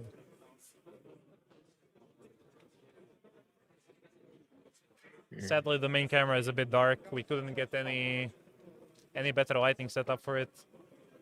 But the venue is really nice. Like, I'm not sure how much you guys can see during the intermission, but it's like was there like a conference type of hall, almost like a fancy restaurant vibes, but like gala dinner type. So yeah, it was a really nice venue from what I was looking at. Yeah. Well, really doing what he does best, just going to search as much as he can. Picks up another 4-cost Luffy, which indicates that Rayleigh is expecting the game to go on a little bit longer. And off of the buggy, not only is he making a potential attacker on the board thanks to the leader effect, but is also going to pick up that Kongrasaki to make it more difficult for Luffy to take back the board as well.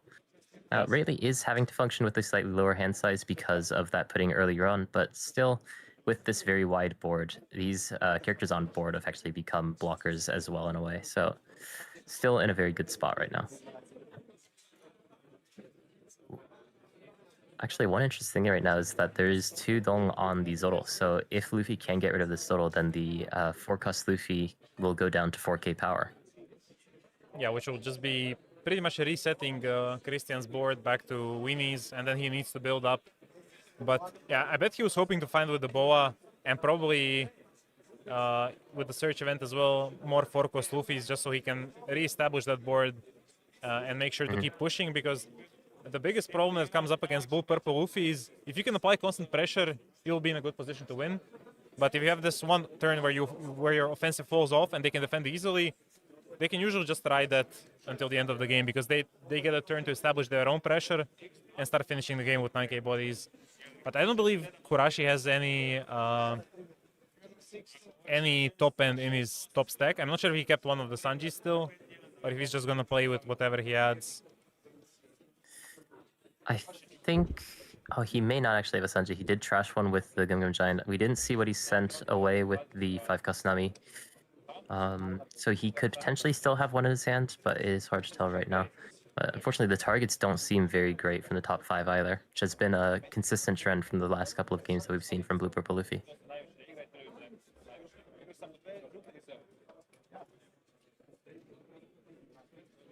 Oh, we have Dikla in the chat. Are you not playing Sevilla?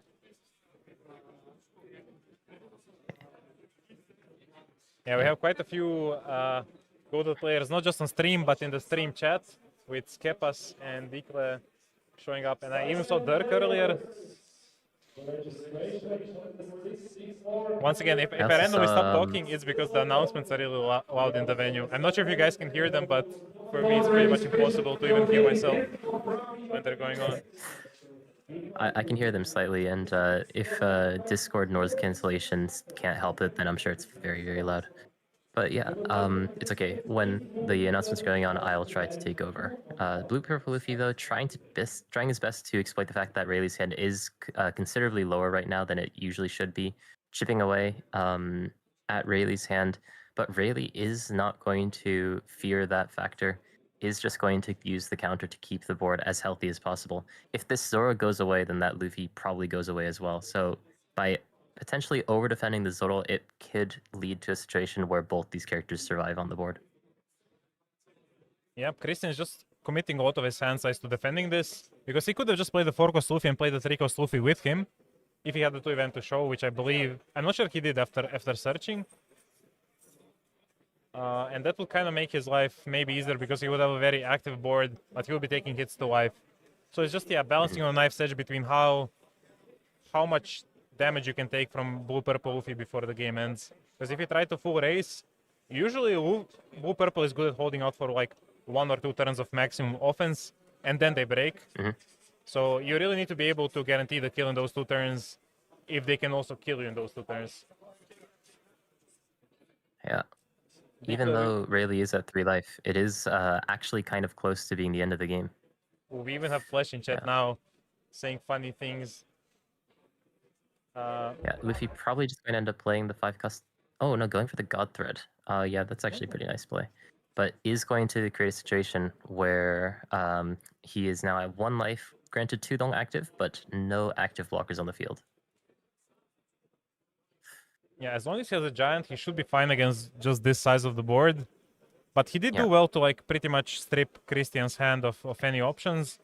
If Christian has a lot of searchers to like rebuild at least the board of winnies, he might be in a decent position still, depending on the blue purple of his hand size. But at some point you run out of searchers and then you run out of gas, which is what Kurashi is trying to force by attacking into the board with those 7k swings.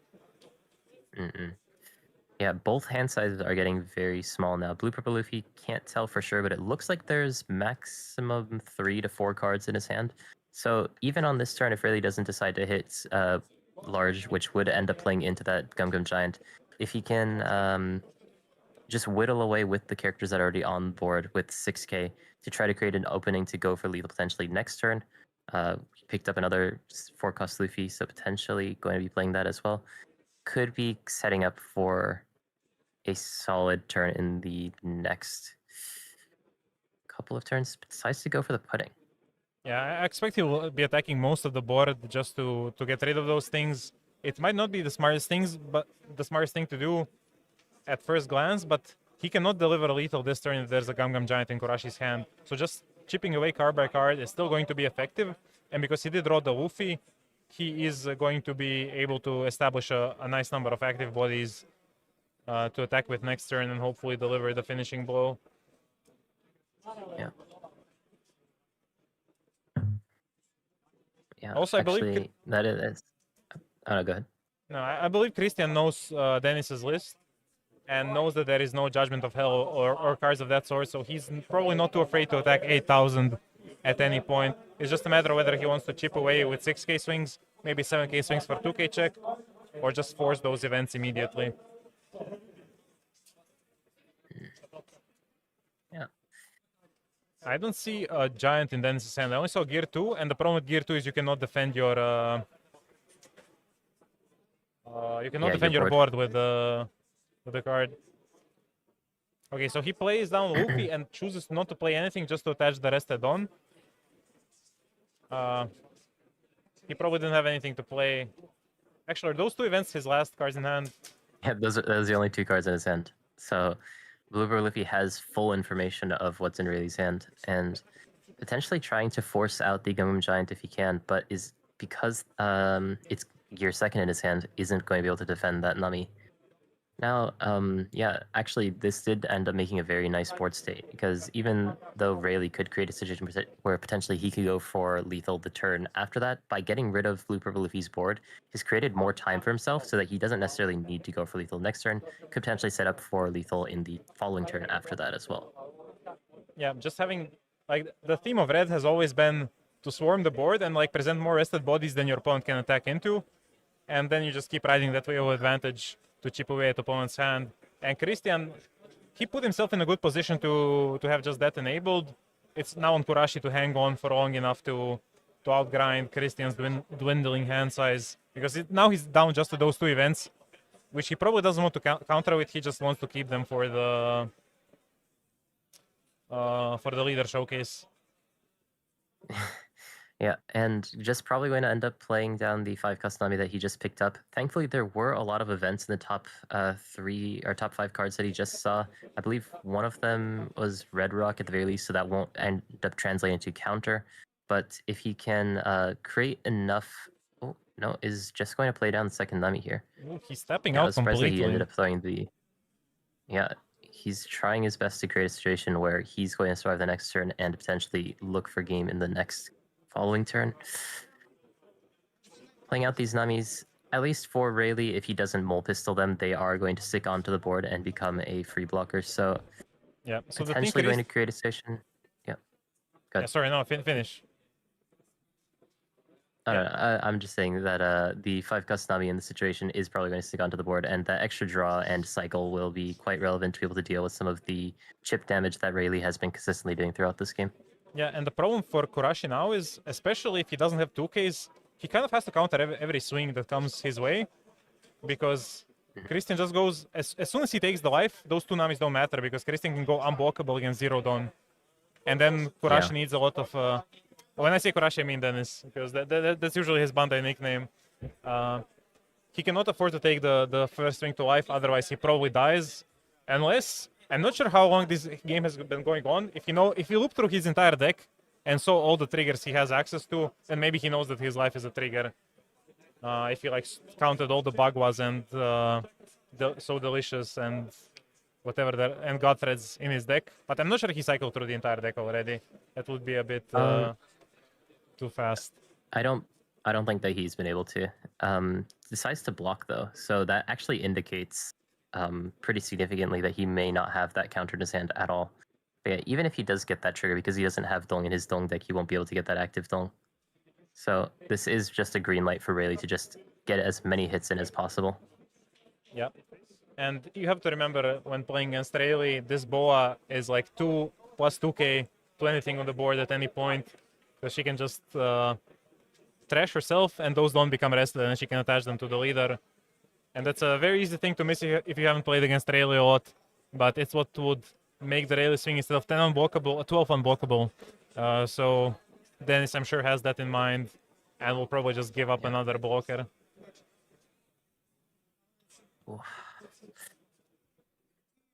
Yeah, he is forced to here. And now, I don't even think that really needs to change the way that Rayleigh wants to play out this turn. If he gets Luffy down to 0, then he creates a situation where Luffy probably needs several turns to try to win out the game, where Rayleigh's setting up to finish it out much faster than Blue Purple Luffy is. Yeah, I think Christian will not be popping the Boa this turn just because he does have those 2 rested bodies. He can even go... Like, basically, he doesn't want to lose 2 things in one turn, which he would if he just trashes Boa, and he wants any extra attacker he can have, especially now that Luffy is 6k, so maybe he can even be defended with the Conqueror Hakis that Christian has in his hand.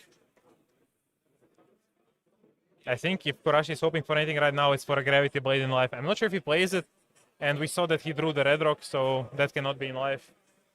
But if he does have a Gravity Blade, he wants it in life. Good morning to you as well, Logan. He greets us from London. I'm happy to see people joining from all over to watch the stream.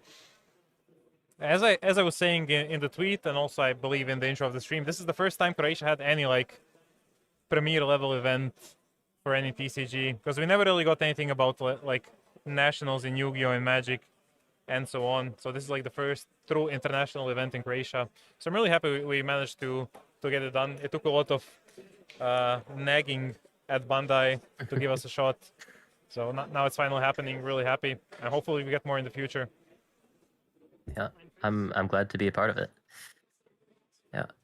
Yeah, it does just go for that big swing. Now Blue Purple Luffy in a spot where not only does he have to create his board, also has to try to take back Rayleigh's board, and also has to try to find a way to finish out the game, actually. So just a very difficult situation for Blue Purple Luffy right now. Yeah, and I think Rosinante is good if Kurashi can have events to defend with, and he does have the Giant. That's going to help him a lot, because he will want to swing at least 9k into the Luffy if he wants to kill it, because he knows the Conqueror Saki's in Christian's hand. I'm not sure actually why Christian showed 2 Conqueror Sakis, because I believe the turn before he showed Conqueror Saki and a... What's it called? The unblockable event. Yeah. Was it? Oh, but I guess he's just gonna go God Thread plus Rosinante to deal with both threats. So all of a sudden it doesn't even look that bad for Dennis. He's going to have 2 Dawn up to defend with. Christian knows the Giant, and the hand size just keeps... Like, everybody that Dennis played to the board in the last 2 turns did not cost him a single card.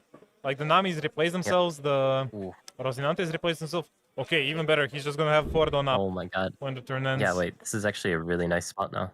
And it didn't cost him a single card from hand. So all that hand size that he accumulates turn after turn, he just gets to keep it. and now he has like a full arsenal of events ready in his hand because last turn he completely tapped out. Christian didn't get any events out of Kurashi's hand. The blockers did their job. And now I think it would be really optimistic for Christian to try and go for a 15. Or wait. Yeah, no, I don't think he can go for it now. It's 8-15 if he tries to all in with the current board, but maybe it's even decent to do. Like. Yeah, it's hard to say. The fact that Blue Purple Luffy didn't even showed or trashed the Gum Gum Giant off of the first Zorosanji's effect shows that he probably just has so much counter in his hand. Definitely is showing that he has a second one. He's going to end up using it now. So these bigger swings, while they are going to chip away at Blue Purple Luffy's hand because Gum Gum Giant is a net 0 in hand size, is not going to do as much damage as it would against some other leaders. Yeah, but I guess if Christian hopes to like completely crush Dennis's hand size here and drag all those events out of his hand, maybe he can go for game with 15 unblockable next turn. I'm not sure what his timer is because those Rosinantes can also start hitting.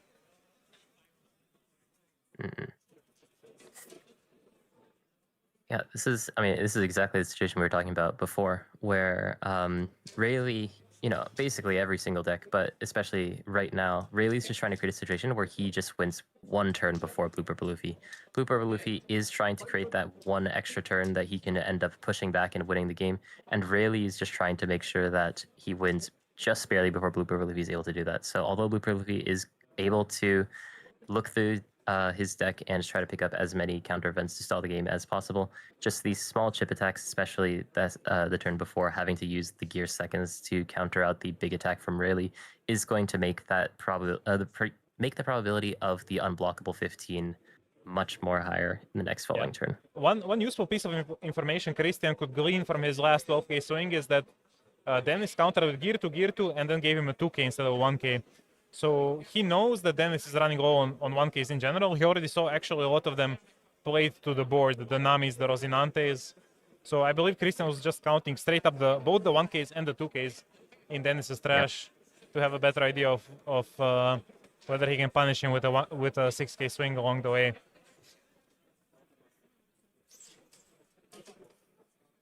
Yeah, and looking at his hand, I mean, he did pick up that Nanka Sanji, so at the very least, that is a brick if he doesn't end up playing it on this turn. We'll have to see what he ends up wanting to do here. He is thankfully going to be able to get 4 Dolung back at the end of the turn, regardless of what he does play, thanks to those Oceanantes. He is going to start swinging at leader, though, because he needs to finish out the game soon. Those Rosinantes basically... I mean, he's just applying pressure because he wants to be able to end next turn. And he's just... He seems pretty confident to be able to survive because he also found the Bagua in top stack, I believe. So he should have a lot of counter. I think Christian might want to counter here. Because there's nothing he can draw from life that helps him all in. And he doesn't want to go... When you go to 0, it's like guaranteed all in. Now maybe he has a chance. Yeah. Was that the giant? Brave play from Blue Purple Luffy, but he just has so many counter events that regardless of how big the attacks are from Rayleigh, he will have enough. So he needs to figure out exactly what threshold to hit at with the 2 big characters on the field in his leader and that Luffy to try to get the most out of the situation. Yeah. And those Rosinantes basically rejuvenated the deck after everybody, or not everybody, after a lot of people thought it was dead from the ban list. I thought it was dead. Yeah, but Dikla in our chat didn't. He kept telling me it's probably still the best deck. But I just really wanted to play Sakazuki, so I ignored him. But he was on point. It turned out to probably still be the best deck of the tournament. I'm sure we'll have several in Top Cut. Okay, Christian is going for a defensive, or like, he's not trying to immediately end the game, and he finds Mulligan with Buggy. I wonder if he has searched enough after the pudding to know that this Mulligan was there. Because it is possible. It's been quite a while, and he resolved like 2 Boas, 2 Buggies, like 1 or 2 search events. Yeah. Yeah.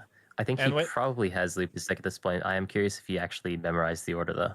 Because that would be... I mean, it's not something that I would be able to do. He's played Rayleigh for quite a while. Like, both on the Sim and IRL, so... And he played Flesh and Blood before. It's not out of the realm of possibility. And I like how Dennis countered before Christian even tapped his leader fully. Here's a 1K. On we go. Ooh, and there's a nice stack of 2Ks for Dennis to dig out with his Wait, does he not have Giant or did he use it already? Oh, I guess he used it because he just added on from his Don deck. Okay. Yeah, and Rayleigh, although he only has 1 life, does have 2 Conquer Saki in his hand. So, big hit at leader, 10k. Potentially just looking to finish the game now. Otherwise, I think you'd maybe hit lower. But I mean, with 2 Conquer Saki in your hand, with that extra 2k that's already been shown, surely he has enough. So he may need to try to go for 1 extra turn. Oh, but decides to go for it. Our players are nearing time, but I'm sure the game will be over within... Okay, did Christian just get it? Yeah. Yeah. So we have a winner here? I think. Yep. Oh yeah, okay, because then it's all in. Then I completely missed that he swung 11 with leader as well. Yeah, in that case... Yeah, so Dennis swung 11k at leader. Christian had enough counter, so Dennis, I believe, conceded that much. But yeah, I think probably time was the factor in the situation. We don't know exactly how much counter was left in Dennis's hand, but we were nearing the end of the round, so going for it then would be the best for both players. We have different time rules. They would have still had 2 turns each, or like the current turn plus 3 turns. But I think Dennis just ran out of counters. Like he struggled to hold on, but he just there were too many turns where he didn't have any board to like clear Christian's attackers, so it just snowballed. But yeah, Christian takes the win. I'm really glad we got to showcase this match because it was 2 really skilled players on 2 meta decks. They were 1-1-1. Oh, sorry, they were 1-1 because of unfortunate round 1 or round 2, which can happen in this meta. But I think this was a really nice match to watch. I hope you also enjoyed it. Yeah, I mean, I'm very bad at Rayleigh, so it's everything feels like a new thing to me. Yeah, they're doing a post-mortem of the match, but we will be heading to the break. We'll have 1 more round of Swiss before the lunch break, which will take about an hour. So, yeah, stay tuned for round 4, and then we'll keep you posted with the timer on the screen for the lunch break, not between rounds.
And welcome to round 4, everyone. We have Jean Kral on the left playing green-purple Luffy, an experienced Slovenian player, a regional winner, I believe in the red-purple Ode, so it's very natural he picked green-purple Luffy as his deck of choice these days. And on the other side we have, I'm not sure if it's Michael or Mihail Minadahis from Greece, on blue-purple Luffy. So this is also a very common matchup, which I believe Mihail as well has played a lot in this meta because his testing partner, Statis, won the Athens regional last week. So maybe we'll see him on the feature match later as well. How do you think blue-purple Luffy fares against GP after the banlist, Kai? Oof. Well, so we don't have PRB left yet, which means that green-purple Luffy still doesn't have access to things like potentially the 4-cost Luffy. Correct. Or the 2-cost Nami. But this matchup, which in my opinion at least, was blue-purple Luffy favored before PRB02, and honestly even after, has become significantly harder in my opinion. So I think that now with the ban list in place, even in OP12 without PRB02, the matchup is slightly green-purple Luffy favored. So I am curious to see how he's going to end up playing out this matchup. What do you think as a green-purple Luffy merchant on this matchup?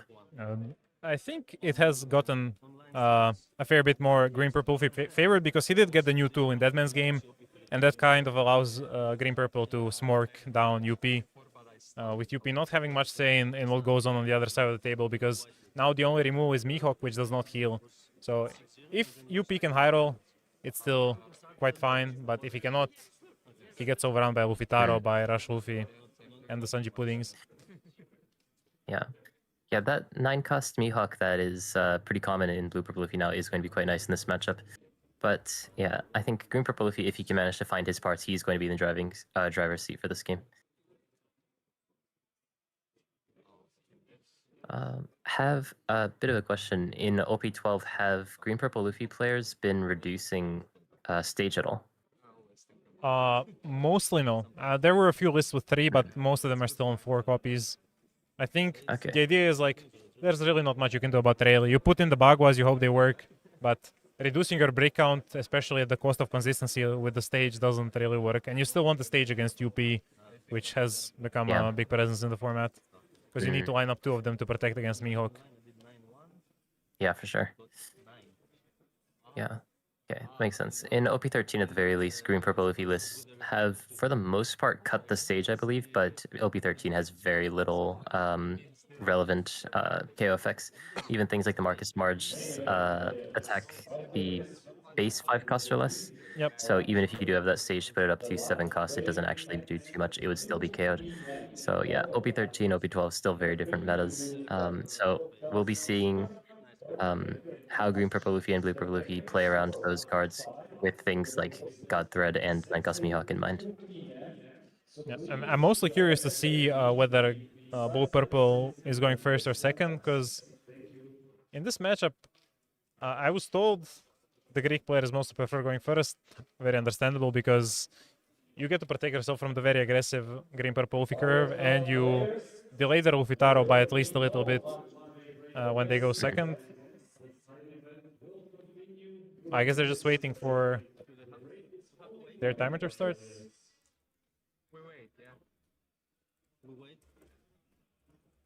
Yeah. The thing is, green-purple Luffy going first or second into blue-purple Luffy, both are somewhat scary if he can manage to find his curve. But going first, it's much easier to find the cards that you want. If you go second as green-purple Luffy and you find things like the 4-cost Zoro into the Sanji Pudding into another Zoro, then you're still perfectly fine going second. But obviously finding those cards is much more difficult than when you're going first and you're just trying to find that Sanji Pudding essentially. Yeah. But I mean, it starts with the stage though.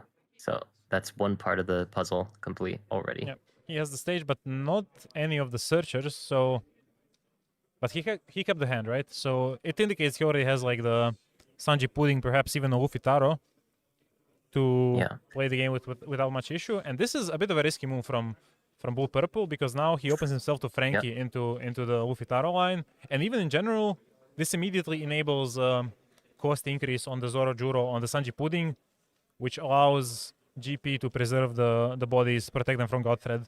And if that happens, then it can snowball really out of control fast for Blue Purple Luffy. Because usually the strategy is Blue Purple Luffy. If you can avoid it, you don't ramp early. Strictly so that Sanji Pudding doesn't draw when it's first played, and the stage cannot protect stuff from God Thread. But maybe he doesn't have God Thread and he's just like, hit me. Yeah, I mean, well, Green Purple Luffy doesn't have that Zoro on this turn.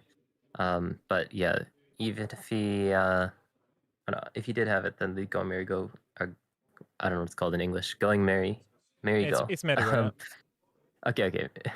In Japanese, it's Going Merry Go, so I'm not sure which go is taken off. Not punished at this point of the game, so Blue Purple Luffy going to end up swinging despite not swinging the first game, just going to double ramp. Does he have the triple? Doesn't look like he has it from his hand. It's possible he has the Bagua. At least if he doesn't, he's bluffing the Bagua, and looking at his hand, I think he's just presenting the possibility, but that should still deter Jean from attacking, because most he can attack here is once with the leader, and at that point it doesn't make any sense to give them the free Bagua. Yeah, no, there's no reason to attack leader if you only have one attack, especially as Green Purple Luffy, where you are just kind of trying to set up these puddings. If you can't hit at like 10k or higher, then there's, even if it's 10k, it's only an extra 1k that Blue Purple Luffy has to cut. So likely just going to use leader effect to start getting this snowball rolling and potentially just pass after that. Yeah, if he has Luffy Taro, there's an argument to not even use the leader effect, because your Sanji Pudding is protected from the God Thread, but whatever you play afterwards will not be. So yeah, he likely has something else he wants to play here. Yeah. Has the Zoro. But maybe he just doesn't have the Luffy Taro and he's trying to find him. We'll see if he grabs him here insta. Yeah. Oh, he's thinking about it, so... He is thinking about it. Because there's also the Rush Luffy as well. Oh, he grabbed the Rush Luffy? Yeah. Okay. That was a really well-timed hand angle, thanks to the production. Yeah. Picks up the 6-cost Luffy, decides to send the 7-cost Luffy to the bottom, or 7-cost Luffy Taro. The 7-cost Luffy Taro generally in Green Purple Luffy isn't run at too many copies, so is probably accepting the fact that he may not even see one for the rest of the game, but prioritizing that potential double attack with Rush. Yeah, I think most builds are on 2 or 3 copies, so it's not that difficult to find them still, because without the PRB stuff, there is plenty of room in the deck left. Oh, okay. For the Luffy Taros. I believe the winner last week played 3 Luffy Taros and 2 Rush Luffys, actually, which is a bit of a surprising ratio, but it's really good against UP. So, and I just realized, GP kind of had to use the leader ability because of the Bonclay swinging 7k, threatening Pudding. So no harm done by using it now, especially if he has a Luffy Taro for another Sanji Pudding next turn, because that would be the complete blowout scenario. Yeah. So the Giants cannot be used while he's on 9 Dawn unless he has a Bagua to give him that extra Dawn. We already saw that in the previous match where Dennis used Bagua and then Giant to still keep 8 Dawn despite starting the opponent's turn with 9 Dawn. Skepas is asking, why do we not play Zorojuro on 4? I'm so confused. I'm also not entirely certain, because you can still go 6. Like when you use leader ability, you naturally gain the 6k swing, but we don't see the full extent of Jean's hand at most times, because Green Purple has just too many cards in hand at all times. So I think you just want to get. If he did have that Zoro Shilo, I would have probably played it there as well. I mean, I agree. Yeah. But once again, too many cards to see everything, and maybe he just has the smork plan in mind with the Rush Luffy DMG, and now he starts the 2k check. Yeah, one thing that's quite nice about what Mikhail just did was that although he is guaranteed to go to 10 on the next turn, he still played the Bonclay to not only establish another body, which is probably going to be hitting at 7k, but also because he's now at 10 Dong total, he can use the Gum Gum Giant in his hand. Oh, that's the nice event pack, Zorojuro. I believe that was a promo of some sort in Asia, but we got it in tournament event packs. And okay, Jean is just going full aggressive with the 6-cost Luffy immediately. This does not look good for him long term because he's going to be draining resources every turn, and he still didn't have any Namis or small bodies to play, so those Bonkleys will demand actual leader or Zorojuro swings into them to deal with, and Yeah. that's going to hurt down the line. Because as long as Blue Purple Luffy can protect himself, those Bonkleys need to be taken care of, and then you're just losing 2 swings to a card that already attacked you and ramped the opponent. And also, Green Purple Luffy using the stage on the 6-cost Luffy is going to be playing around that 9-cost Mihawk, but is leaving himself a bit more susceptible to that Sanji pudding being taken out. He might just play out the blocker Sanji here, or leave all those don't open if he has a Bagua of his own. Because he... Oh, no, never mind, he's on 3 life. So the Bagua would not work for a Green Purple Luffy here. Yeah, I think he has had a Gungam Giant stuck in his hand from the very beginning of the game, so leaving up Samdong here would be completely fine, I think. Don't know if you need 3, though.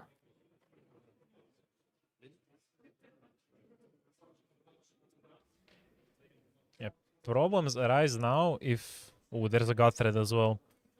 I'm thinking that Blue Purple can just swing into the Zorojuro mercilessly and then God Thread the Sanji Pudding, especially if he has a Rosinante or something to still maintain. Because Rosinante is basically Purple Cavendish. I think we talked about this quite a few times already in other platforms, but once you play him, you get those 2 done back every turn. And Green Purple, if he doesn't have any removal tools to deal with him unless you tech like a Radio Knife or something. So this is where the tax on the resources really begins from the UP side. Yeah, if he has that Rosinante, it'd be a really nice play right now, but unless it's an alt art, I did not see one in his hand, and he doesn't have one in his top 5. Yeah, but okay, I see the Nami in the search, or in the hand, I'm not sure where, and she's just as good. Like, obviously, just getting that extra blocker. GP doesn't have that unblockable like Rayleigh does, and you can still swing 8s with Bonkley, play the Nami, even swing 8 with leader and leave 1 don open. You have 2 blockers, 1 don, so even Deadman's Game does not like spell your end that easily. Yeah, interestingly though, picks up the Usahachi, so may not be going for that Nami play, or maybe already has one in hand. But still, even if you have one in hand and you're planning to play that Nami, I think that the information advantage of not showing that Usahachi would be quite nice. But still, likely the play this turn is to just hammer 7Ks into that Zorojuro and potentially just try to take back as much of the board as you can while staying as healthy as you can to make sure not to just immediately lose to the 6-cost Luffy. Yeah, Jun's really made a situation where he is playing heavily into this 6-cost Luffy right now because he didn't pick up that 7-cost Luffy Taro the turn before. Yeah, I assume he just had no other targets because any good Luffy Taro target would have been played from hand regardless. So he didn't have any extra Sanji Puddings. I'm a bit curious what the starting hand he kept was though, because he did keep, right? And there were no searchers, just the stage, and according to Skepas, he drew into the Zorojuro of stage, so that wasn't his opening hand as well. Was it really just stage, Sanji Pudding, and Pere? Because that can backfire really easily, especially when opponent has Bonklays. Yeah, but Blue Purple Luffy, instead of going for that Zorojuro, is chipping 7Ks at the 6-cost Luffy instead, just guaranteed to get counter out because Jan needs this Luffy to stay on board. Yeah, I'm a bit confused now because he just countered with Nami, but Nami would have been really nice if he just spent 1 don on board so he can swing into the Bonkley for pretty much free. Oh. Here he uses the Bagua for a 7K. I see now why he didn't play the Nami. He just has no counters. Yeah. Or maybe he's baiting the Nami into swinging so that next turn he can try to finish with that man's game immediately. That would be very devious. But I guess you expect Gungam Giant from GP always, so... Oh, this will be an interesting countering decision. Yeah. I think that Michael is sniffing out that Jun maybe doesn't have too much counter in his hand from that Thunder Bagua, so he's debating if he wants to go for that last extra chip at Zorojuro, because it may just end up going through. Yeah, and for all I was talking about the massive hand size GP tends to stick to, his hand has already like shrunk in half almost. Well, I believe he has 5 cards. It's difficult to count these when the sleeves are black, but I believe it's 5 cards left in his hand, maybe 6, and... Evidently he's running, evidently he's already running out of counters, so Oh, yeah, okay, it appears to be 6, but he's already running out of the live counters in his hand, and that's the real problem. Like, you have the hand size, but not all of it is real. And when you're exposed by these like low equal swings, there we go. Like, his hand got taxed, and he still lost most of his board. Yeah. This is going to be difficult game to come plan- back from. Yeah, Green Purple Luffy's whole game plan in this game was to play around that 6-cost Luffy, but not only did he lose half of his hand in that one turn, he also lost his finisher and game plan. Yeah. Still has Sanji pitting, which people will argue is going to be the main game plan of Green Purple Luffy, but if he doesn't have a second one, for example, which it doesn't seem like he does looking at the angle that we have of his hand, is going to be very difficult for him to stabilize this game from now on with all of those bonk plays that are also on the board. Yeah, that just rubs the salt in the wound. He needs to attack into those bonk plays. If he doesn't, they just keep attacking his board, taxing his hand further, killing everything on the board, and eventually they will turn to life as well. So you cannot afford to ignore them, and there's a Sanji pudding in the search, but I think that's also another Rush Luffy. The Zoro is like less relevant, but Sanji pudding, I can't really see the middle card. Oh, is that two Sanji puddings? Two Sanji puddings and a Rush Luffy and a Zoro Juro. Yep. This is a brutal search to see after playing with limited resources all game. Yeah, seeing all of the cards that you wanted all at once, knowing that you can't get any, or you can only choose one of them. Yeah, now he just has to think really carefully about like which basket to put his eggs in, because if he goes Sanji pudding, it implies a slower game, a bit of a grind, which there's still kind of time for, or this option, which is just okay, go, have to finish this game fast. And I agree with this decision primarily because one of the things that people underestimate in TCGs is if you have a plan, you have to stick to it. Like, once you start flip-flopping between two different plans, that's where your game plan falls apart. So I'm not even surprised that this goes face. Yeah, he's attacking face. He's just deciding, I'm going full smork. I will finish this game in 1 or 2 turns. And if it doesn't work, well, so be it. Like, that was the luck of his cards, or the lack of it. Yeah, and interesting to see if Green Purple Luffy is going to actually use the 6-cost Luffy effect on the attack right now. If he does, he is in a bit of a scary spot, but he does also have that Gunner Giant in his hand still, so he's not in range of dying quite yet, but is going to need to finish the game very soon by the way that he's playing. I do think that probably just from that first search where he picked up the 6-cost Luffy over the 7-cost Luffy Taro, he basically chose his game plan there and then. If he switches now to a slower game plan in the Sanji pudding, then I don't think that he necessarily has the resources or time to actually stabilize and take back the board because Blue Purple Luffy's late game is so much stronger. Yeah, because if you pick Sanji pudding, you have to attack into those bonk plays, and then your opponent gets a full turn freely to set up like Sanji into some other body. Obviously, Mihawk being the worst option because it just buries one of those Sanji puddings, and now you're back to 1, but instead of your opponent having 2 rested bonk plays, they have like Sanji Mihawk. So just taking Luffy and leaving him active to guarantee the double swing, because now with Red Rock out of the way, most lists run only 1. He knows it cannot be removed, and he's probably expecting the Sanji and Pudding to die to bonklay swings. So if he didn't, he could also tap the Luffy, but the expectations are there.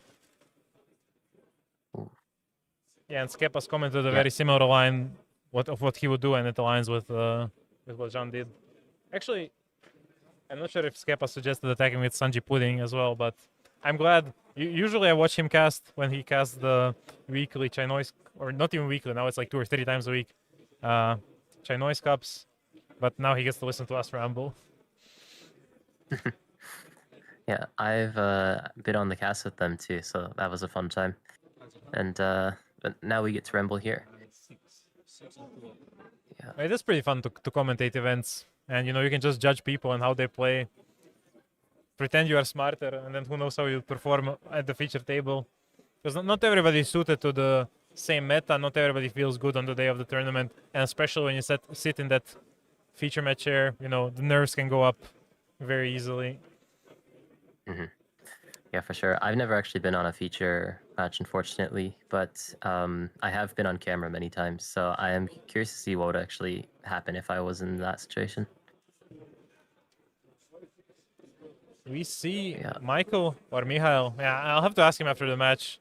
But he adds he has the 5 Kosnami, Yeah. which again lets him just keep grinding and grinding. Because he has those bonk plays still on board, he can keep attacking the Sanji and Pudding. And as long as he plays the Nami, he's pretty safe because then he has 2 blockers and presumably some number of open Dawn. And at that point, Deadman's game alone does not cover all of his defensive options. And with 1 life, as long as he has like 1 event or 1 Dawn available, he already covers 2 out of the 3 swings that Jean will be threatening, even with Deadman's game in the picture. Yeah. And picking up that God Thread as well as the second card from his leader effect was potentially threatening to try to chip away resources with those 7k hits and God Thread after. But Jean deciding to just take the first hit, Michael now a bit confused as to what to do, decides to just swing into leader. Probably is just in a totally fine spot though, because now he's in a situation where he can just get rid of that God Thread with the Roshinante and even play the 5 Kasnami. I hear some of that searching that Jean didn't have earlier. I think it's a clear 2k ad here, yeah. It was Sanji, Frankie, and Green Zoro. He just wants those resources, especially because Sanji you can play to the board, even if you don't counter with him, because you're always going to be a 2 Dawn less than Blue Purple Luffy. And actually, fun fact, I played against Michael last week, the same matchup, and that was Green Luffy. And I had a similar thing happen to Jean, where I played a Nami and I saw 3 Sanji Puddings in the same search. And I did lose that match because when that happens, you kind of have to smork, and I only ran 1 Deadman's game in Green Purple, so I couldn't smork. But I'm just now realizing how many similarities there are between the 2 matches. And it shows how practiced Michael is against in this matchup, pretty much. As I said, he tests and plays with the Green Purple, who won the regional in Athens last week. So yeah, he's definitely refined this matchup very well. Knows how to play these very nuanced situations. And is probably just going to end up doing the play that we were mentioning, playing that 5 Kasnami into the Roshinante, just basically going hand neutral, developing 2 bodies onto the board, making that lethal much further for Green Purple Luffy, and also setting up a scenario where he may actually have lethal next turn too, with all of these bodies on the board. Yep. I mean, this reminds me of the old days where, like, many of the purple decks, like, all of them ran starter deck 4 Queen. And I was always like, that card's just the best card in purple because you -1 Dawn, but you draw 2, you don't lose any hand size. And now there's so many cards that do just that. And Nami is probably the most like egregious of them all, where as long as your leader is multicolored, you draw 3 and put 2 on top or bottom. It's like so insane how much you get to cycle with her. And Rosinante is kind of a different sort of that, where you filter a brick and then you draw 2 cards. It has its ups and downs, but those bodies that you put on the board and you don't lose any hand size, they're the best. Like, especially when they're 5k, 6k, because those are the best stats to have in your attackers. I mean, in the first place, that's oh, sorry, good. Yeah, sorry, I want to say, in the first place, that's why Green Purple Luffy is such a good deck. You have Sanji Pudding drawing a card, Zoro Juro searching a card, you're not losing any hand size, and you're developing these like attackers big enough to attack into the leader on their own. And yeah, these cards are just what wins games. The more of them you see, the better. Yeah, Green Purple Luffy basically just seems like you know, the red Zoro of old, where all of your cards just replace themselves in hand because they were searchers. But just having that vanilla stat line, the very large bodies that Green Purple Luffy has access to, makes this matchup usually pretty good for Green Purple Luffy. But right now, Michael, utilizing his own card neutral cards is very healthy going into this late game. I was going to mention that this Roshinante, if you think about it, is actually very similar to the Nami, where he isn't necessarily a blocker, but because he restands those 2 Dong, he has potential to defend a lot of attacks. We're going for it. Uzohachi into Deadman's game. Michael did a bit of a, perhaps, rude, cocky block to protect his Bonkley, and we'll see if he pays for it now. Because now it's just 8-8-8 from Jean, I believe. Cool. Or 6-10-10, I guess it doesn't matter. Because it's going to demand the same number of counters. And he swings 10, this is a take, and then does he have enough counters to counter the second swing? Well, maybe a bit of a greedy play from Michael from that free block. Does he have it? Oh, he doesn't have it. Oh, that was a big misplay to do the free block then. because he knew the no Uzohachi was way. searched off of the Nami, I believe. So he knew about the Uzohachi. He should have assumed Deadman's Game, and Jean claws victory from the jaws of defeat. I guess it's the saying, something like that. God. Yeah, I actually just didn't think that he had any avenue back into that, but taking that free block there, just deactivating one of the strengths that he had from that last turn in having so many blockers and so much defense, just gave Jun the one avenue back into that game, and he takes it. Yeah, it's a bit unfortunate on Michael's part. I guess he underestimated the pushing power that Green Purple Luffy has in late game, as he still had a lot of Dawn. We noticed, like, because the Sanji pudding stuck around for a while and the game went for several more turns, Green Purple Luffy was at 10 Dawn at the start of this turn, allowing him to swing big. I think before taking that free block just to protect the Bonkley, he should have taken a moment to calculate, okay, am I the Uzohachi Deadman's Game? Because I believe he knew the Uzohachi, and you have to assume Deadman's Game. That's like the card that the Green Purple Luffy prays for in this matchup. Yeah, I mean, with the card having Straw Hat, they're almost guaranteed to have it at this point with how many searchers the deck has. So just a simple miscalculation, misplay, didn't expect that amount of damage to come out. Got very greedy with that free block there, but very good from Jun to be able to find that angle. Yeah, he committed to the plan he had from the start. He knew he was working with limited resources. He added those two rush Luffys, kept attacking, and managed to close out the game. He found his out, and props to him. That's how he won a regional at some point. And, I mean, Michael was 1k off, so if at any point Jun decided to go for board instead of leader, where he did, then he would have had enough counter in the end. So every single attack mattered in the end. Although it did come down to a misplay, it was enough within. It was enough in the end. Yep.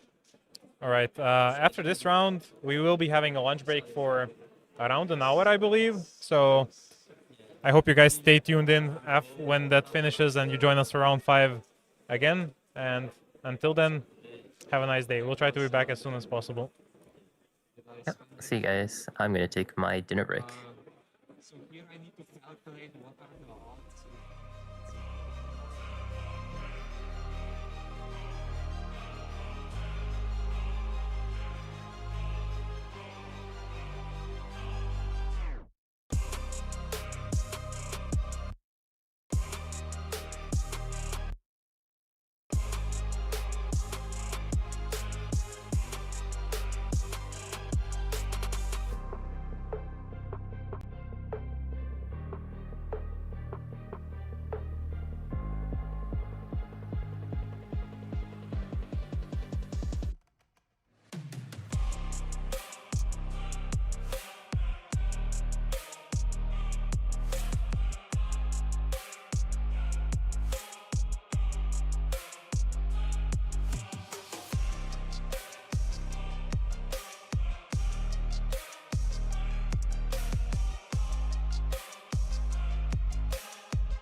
All right, everyone. Welcome back to now round 5 of the Swiss portion of the Zagreb regional.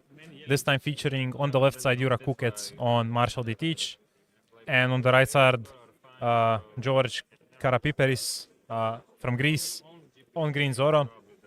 A very interesting matchup and one we don't see that much in Europe, mainly because neither hero appears to be very popular in the current meta for some reason. Green Zoro won the North American Nationals in, I believe, Dallas last weekend, so I expect to see a little bit more of him, maybe leaning towards the East Blue build with the 2 Kostami Searcher and funny 2Ks such as Rika and Hachan. And Teach also won an event last weekend. It was by Giovanni Salvatore Oliva to play Teach, and we already see a really bad start for Jura. There's no stage, he just passes on 1, and obviously he's not going to use the leader ability this early. But George has the Nami, that extra searcher for Tashigi to guarantee the consistency of the deck, and he can choose between Kuina and Koshiro. On the second curve, obviously Kuina is going to yield much more reward than Koshiro would. We don't really see much of his hand, but Jura is now activating his first searcher in the era that he drew. I was muted. Oh, welcome back. I was like, oh, he's gonna show up eventually. Went to get the Red Bull. But yeah, he finds Doc Q. I got here on time and I was really good. But yeah, I'm back. Actually, as far as that this isn't a very common matchup, but it makes sense that both these leaders aren't as popular in the meta, but this was a pretty normal matchup in Japan, OP12.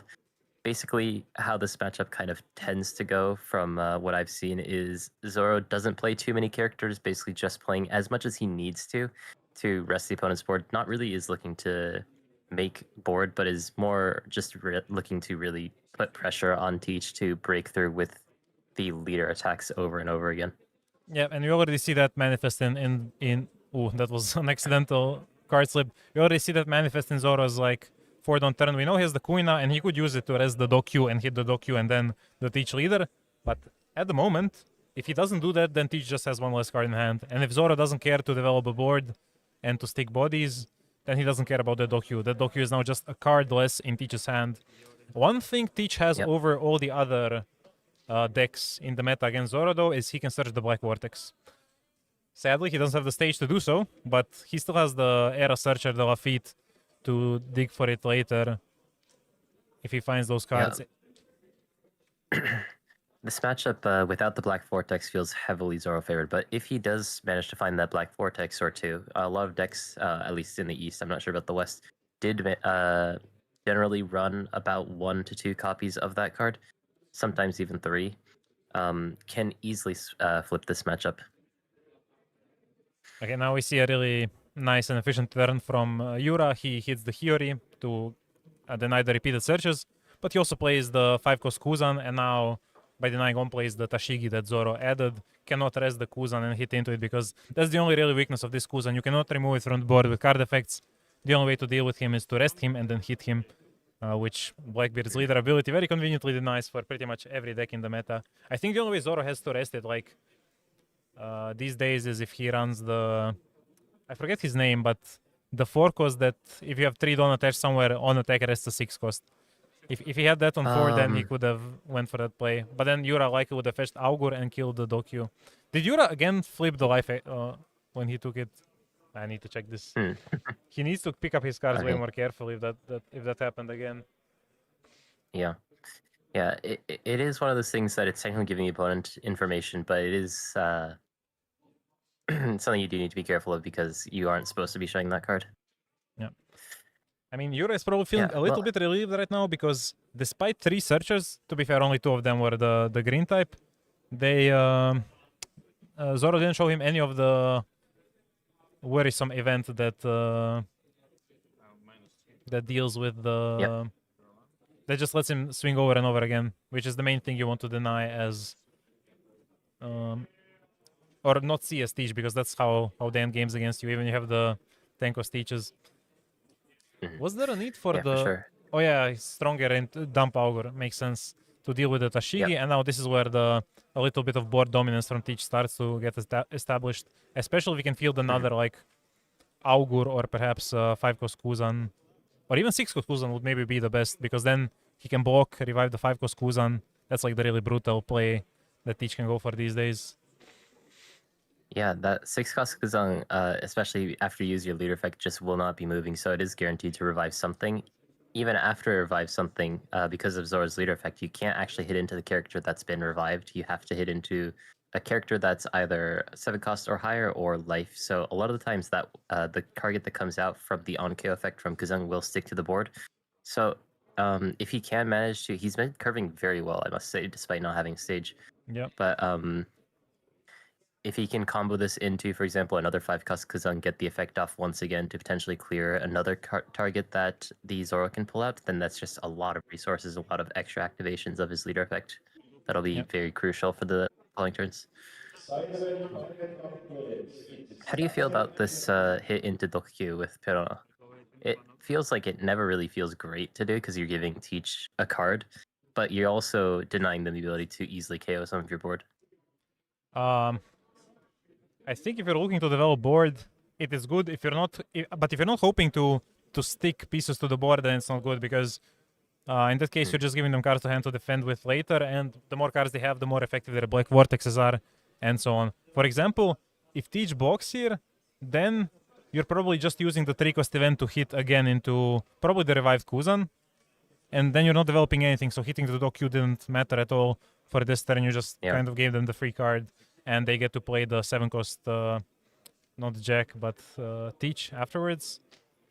So I'm not the biggest fan of starting out with that. Like, they definitely could have waited, I feel. Yeah, and here's the 3-cost event. I agree. And, okay, what's the problem with this? Well, the problem is that Teach starts feeling really good about his position. This is one 3-cost event that is spent on board and not on life. And yeah, you deal with the Kuzan. And it's absorbing a 10k, yeah. And that's like a lot of precious time for Teach to work with. Especially if you find some more Kuzans. Yeah. The nice thing for Green Zoro, though, is because Teach took the first 2 life despite them being 6k hits, these larger hits that are guaranteed to come out later on are going to be harder to deal with for Teach. Maybe he would have wanted to be a bit more... Ooh, sees a black vortex, but decides not to pick it up. Yeah, adds the Lafitte from the Best Selection Volume 4. A very, very nice art. I mean, if you see a shiny card, you have to pick it up for sure. But yeah, he gave up the Black Vortex for it, so I guess he's digging for more Kuzans, because he's very persistently grabbing the Searchers, and he has a Black Vortex in hand. I think in this matchup, as Teach, there's no such thing as too much Black Vortex, honestly. Okay, he finds the Kuzan and insta-grabs it. Instantly picks it, Oh, he accidentally bottomed the search, Oh, no, he put the eras on the... But yeah, we also see some support for Teach player in the chat. That's Yura. He's a local, and he has a small number of tops. He's not very accomplished, but he's good. Like, he practices a lot. He just kind of didn't get any really good chances in big tournaments. So I hope he does well this time with the home turf advantage. Wait, did he not discard for leader? Oh, it's still his turn. Okay, yeah. He's thinking a lot. I think, yeah. If you play in Zagreb or have visited Zagreb or even hung out with Croatians some international event, you probably saw or at least heard Yura, because he's quite loud, quite energetic, and what's the word for it? Emotive, maybe, like expressive. It's fun. I need to go to Europe at some point. Sounds like a lot of fun. Yeah. I want to go back to Japan, but feel free. I hope you also come to Europe at some point, because we have quite a different culture when it comes to card games, especially at the local level, I think. Because in Japan, there's so many local game stores that you can play at. But very few tournaments of this kind, where it's like high-level tournaments where basically everybody travels. Because you only have the championships, right? And a couple unofficial tournaments to work with. Yeah, and even the championships feel kind of local in Japan, because they're all so close. But Zoro still persistent, trying to make board as best as he can. The first Sashi that he played, just as a 5/7 vanilla, was cleared. Is the second one going to stick? It does get harder and harder to stick as the game goes on. Yeah, especially because we know Yura has Tempest Kicks, and we saw one earlier in hand, I think. So that Tashigi with a combination of Tempest Kick, Augur, and Dokyu gets cleared. Or not even just that, he just needs the 7 cost, right? And that's enough. Yeah, I mean, if he has 7 costs to teach, then he's fine. I'm not sure what awkward. Sorry, the comment by awkward. I'm not sure what it relates to. So maybe it was something I said, but I can't remember. They really shouldn't, but hey, Stranger Things, right? I'm puzzled. Did I say something about the players? Or about the teach strategy? I assume it was just a comment on strategy, but I sadly can't remember. Sorry. And yeah, Zoro is countering, making sure to stay healthy because, as we noted already in detail, he is losing the board advantage, but Teach will now have to start relying on those black vortices to stay alive and not go down in life. Ideally, he wants to time one of those on a turn where he expects Zoro to use the 3-cost event. But yeah, I understand he was digging for the 5-cost Kuzan, so he knows one of the vortices on the bottom of the deck.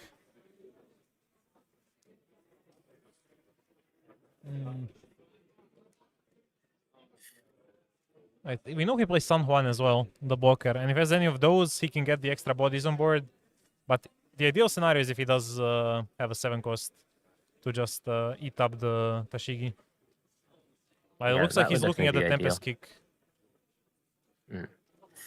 Yeah, doesn't seem like he has the 7-cost teach. Is going to go for the Tempest Kick, cycles hand. Oh, sees another 5-cost Kuzan though.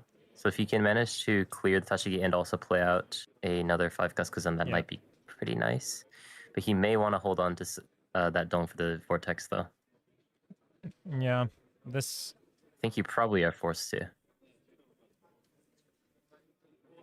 Yeah, he has to drop like a 4-cost, like San Juan blocker or something would be ideal, just because then you can combine the block with the Black Vortex effect to just completely shut down Zoro's turn. And then if you can get in a position where you consistently have 2 blockers on board, it becomes so much harder for Zoro to break through.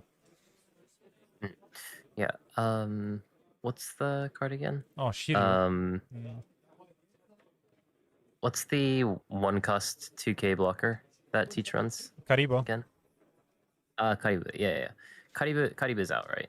In OP12? Yeah, it was OP11 I don't card. think I've seen it yet. We've seen one dumped off of the era at the very first surge, but that was the only one we have encountered in this game. Okay, yeah. Karibu is actually very relevant in this matchup too. Yep. Because of what you're saying about the double blocker. Because not only does it help protect your board, but just being able to absorb 2 of the attacks from Zoro is very relevant. And being able to do that for 1 dong while also being a 2K just kind of feels like Teach is cheating. Yeah. Though, to be fair, Zoro does seem to have a decently good hand for the matchup because one of the cards that ends up clogging the most as Zoro in the matchup is the 8-cost Mihawk, because without the on-plays, you don't get the 4 down back, so he's just a very expensive 8k body to drop. And if you drop 1 big body per turn, then Teach is kind of really happy with that. He can even play 10-cost Teach in those situations. But Zoro hasn't drawn any. He just has counters and more of the Puinas, which let him handle the smaller blockers that Zoro will want to put out. But yeah, this is the consequence of not dealing with the Perona earlier. Now she's swinging 7, and Teach gets to use any such leverage to just to take cards away from Yura's hand, and that just forces him to try and finish the game faster, which usually isn't something Teach is very good at without the 10-cost chains. Yeah, an interesting thing that could be done here. Actually, yeah, this is probably just the better play. He doesn't have enough dong to potentially threaten the 3-cost event, so trying to break through here, try to make him use as much counter as possible, is probably the optimal play. I like this from... Oh, he really needs to be careful. Okay, I checked it later. He didn't do it on the second life. Yeah, second life he picked up normally, but he is really careless when he picks these up. But I agree with this decision because he's not threatening the 3-cost event, and as I said, you want to maximize the value of that Black Vortex to actually hit the 3-cost event, and I like the idea of getting the second Black Vortex just because Zoro might Yeah. have 2 turns of aggression left in him. And if you only have enough to handle 1, you're gonna be cooked. Yeah, I don't believe that he's looped his decks. Does that mean that he maybe runs 3 Black Vortex? Yeah, he does. Because I think Giovanni Oh. in Athens ran 3 Black Vortex, and Yura is just playing a list similar to that. It's very interesting because, I mean, especially if the Green Zoro matchup is a little bit less prevalent, as some people were maybe expecting going into today, then you don't see people running as many of the tech cards, and especially not running them at 3. So I was expecting that if you were to be playing Teach, a rather unconventional deck, into this meta where you're not necessarily expecting to see as much Green Zoro as maybe you would have in the East, then maybe you wouldn't tech in all of those Black Vortexes, but he's very happy that he did so this time. Yeah, I mean, Being you able to still pick have up the to second one. you very, still very have to good. respect the deck, and there's more of the like. It's not just Green Zoro. It's really useful against Green Purple Luffy, where you can deny the rush and the double and the restand ability. Or sorry, not the restand ability, just the rush on the 6-cost Luffy. And there's a few other examples in Oh, the yeah. meta, like Oh, that's there's a lot of interesting. You careless take away lead- the rush. Yeah. yeah, and yeah, anything that double swings. I think even the black yellow, not black yellow, blue yellow Nami's odd, and you can just minus 4k him. Like, Yep. he just gets to reap that extra value for practically no additional cost. But we know Yura has the Kuzan, and now he can grab the San Juan he has in trash. And with that, he's really, really safe. Because he can just San Juan Yeah. and Black Vortex, and he's good to go. Like, or maybe just Black Vortex counter to cover himself against the 3-cost event, depending on the cards in hand the Zoro has. I'm really curious to see how Yura will play this. Oh, so he has a Karibo. Okay. Yeah, unfortunately, this San Juan Wolf, although it does gain cost, the 4-cost Klina does rest based on base cost. So, although that card is right now seeming to be about 9 cost on the board, it doesn't actually matter for Zoro. But that Kariba, as we were mentioning before, is going to be a huge wall right now. Going to be very tricky for Zoro to actually finish the game on this turn. I believe Zoro even has 2 Queenas in hand. I think I gleaned them earlier, unless he countered with one of them. So I think he I might saw at actually least- present a massive turn now. When he got the second picks event. up another. Okay, He picks up the 3-cost event. Yeah, if he can put Yura in a position where he has to use both Black Vortices to counter just on this turn, if he has double Quina. Oh, he only has 1 left. Okay, in that case, it's not as bad. Because with just... yeah, with just 1, he cannot force both blockers without using an event. And if he uses an event, then Black Vortex can do a lot of heavy lifting next turn as well. So this looks... This looks like Yura should have it unless he gets thrown off by the line of play that Zoro takes and maybe underestimates the possible reach. I want to see how this will go. If Teach takes a little bit too much time in this game, Zoro can probably find an angle. But trying not to let that be the case. Yeah, and Zoro is... I'm not sure how much he's going to go into Karibo, but it's good that he's going into Karibo first. Okay, if he was planning to go this much, then it's probably better to go on San Juan. Because then... do you not just go into leader? Yeah, but... And try to force them to block with San Juan? I mean, I guess if you have the counter, then you just use the counter instead. Yeah, but they're not gonna block if they have Black Vortex. Oh, right. Yeah, no, you're right. I forget about the Black Vortex's effect past the plus 4k. All that Yura must not do is block and then Black Vortex when he's at 0 life, because that's how you lose the game in this spot. But yeah, 11k would force him to give up 3 cards from his hand, which I'm guessing he doesn't have by how much he's thinking about this line in particular, so he's just gonna double Black Vortex. Okay, yeah. Yeah, double Black Vortex going down to, seems like 2 cards in hand. Yep. And so likely not going to see any more. Yeah, I think he's just gonna push for the game now. Yep. Unless he thinks he can survive, depending on what he finds off of the stage. I think that there's a bit too much risk. You don't know how many of the Dead Men's game that Zoro may have. You don't know if they have Klina, the 3-cost event. There's lots of invisible damage that can potentially come out of Zoro, especially if you don't have that Black Vortex ready. Problem is though, you cannot afford to play around Deadman's game, because if they have it, they just kill you next turn by playing the event itself. Because you don't have the counters for it anyway, so you cannot respect Deadman's game in this position. Yeah. But still, with absolute knowledge, we do know that Green Zoro's hand is a bit starved for counter. And this does happen a lot when you're fighting against Green Zoro. A lot of the times, even if they have a couple cards in their hand, they generally don't have the counter to defend the attacks in the later game. Yeah. So I'm surprised he even started if with it 5 and then seems- followed up by 7. But he's making a very clear stake case, 5, 7, 9. But they are going through, and he's got it. 11 goes through in the end. All right, we can maybe dissect the best lethal line later, but this was very well played by Yura. Without having stage in the start, he still had quite a strong opener and pretty much took over the board as soon as it was possible in the matchup. When you get to that 5-down turn and establish the Kuzan, that's where he really started to push ahead. He had the stronger ready as well to immediately take care of the Tashigi. And yeah, Zoro just couldn't push through. Yep. So probably I win if you don't have a event. Yeah.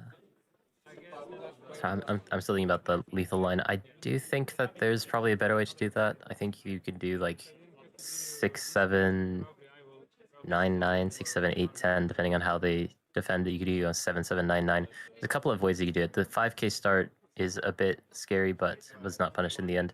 Had lethal no matter what, essentially, with the way that Zoro's hand was. So GG, Yura picks it up thanks to the star card in Black Vortex in the end. And just very good play in general to make sure to not let Zoro break through with all the aggression that he has. Yeah. Quite glad we showcased this match as well. Just a little bit of local heroes winning. Yura just needs one more win. I think he will be pretty much locked for top cut. I really hope to see that. I'm a bit biased, of course, towards my locals players. But yeah, well played by both.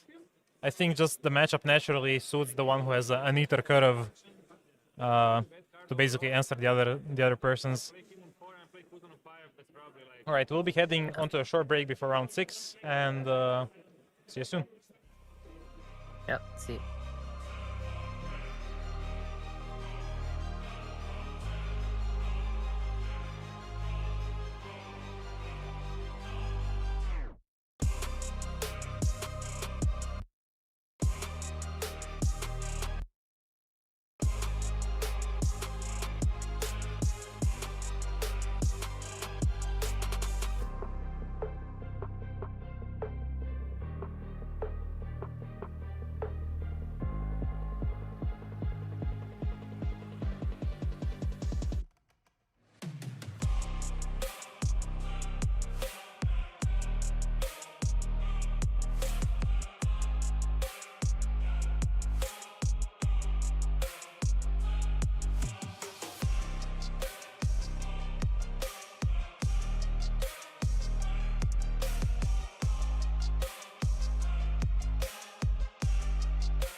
Welcome back to the stream, and welcome back to round 6 of the Zagreb regional. I'm not sure if we're getting the image. Is it frozen for you as well, Kai? It is frozen for me, yes. Yeah, I'll go.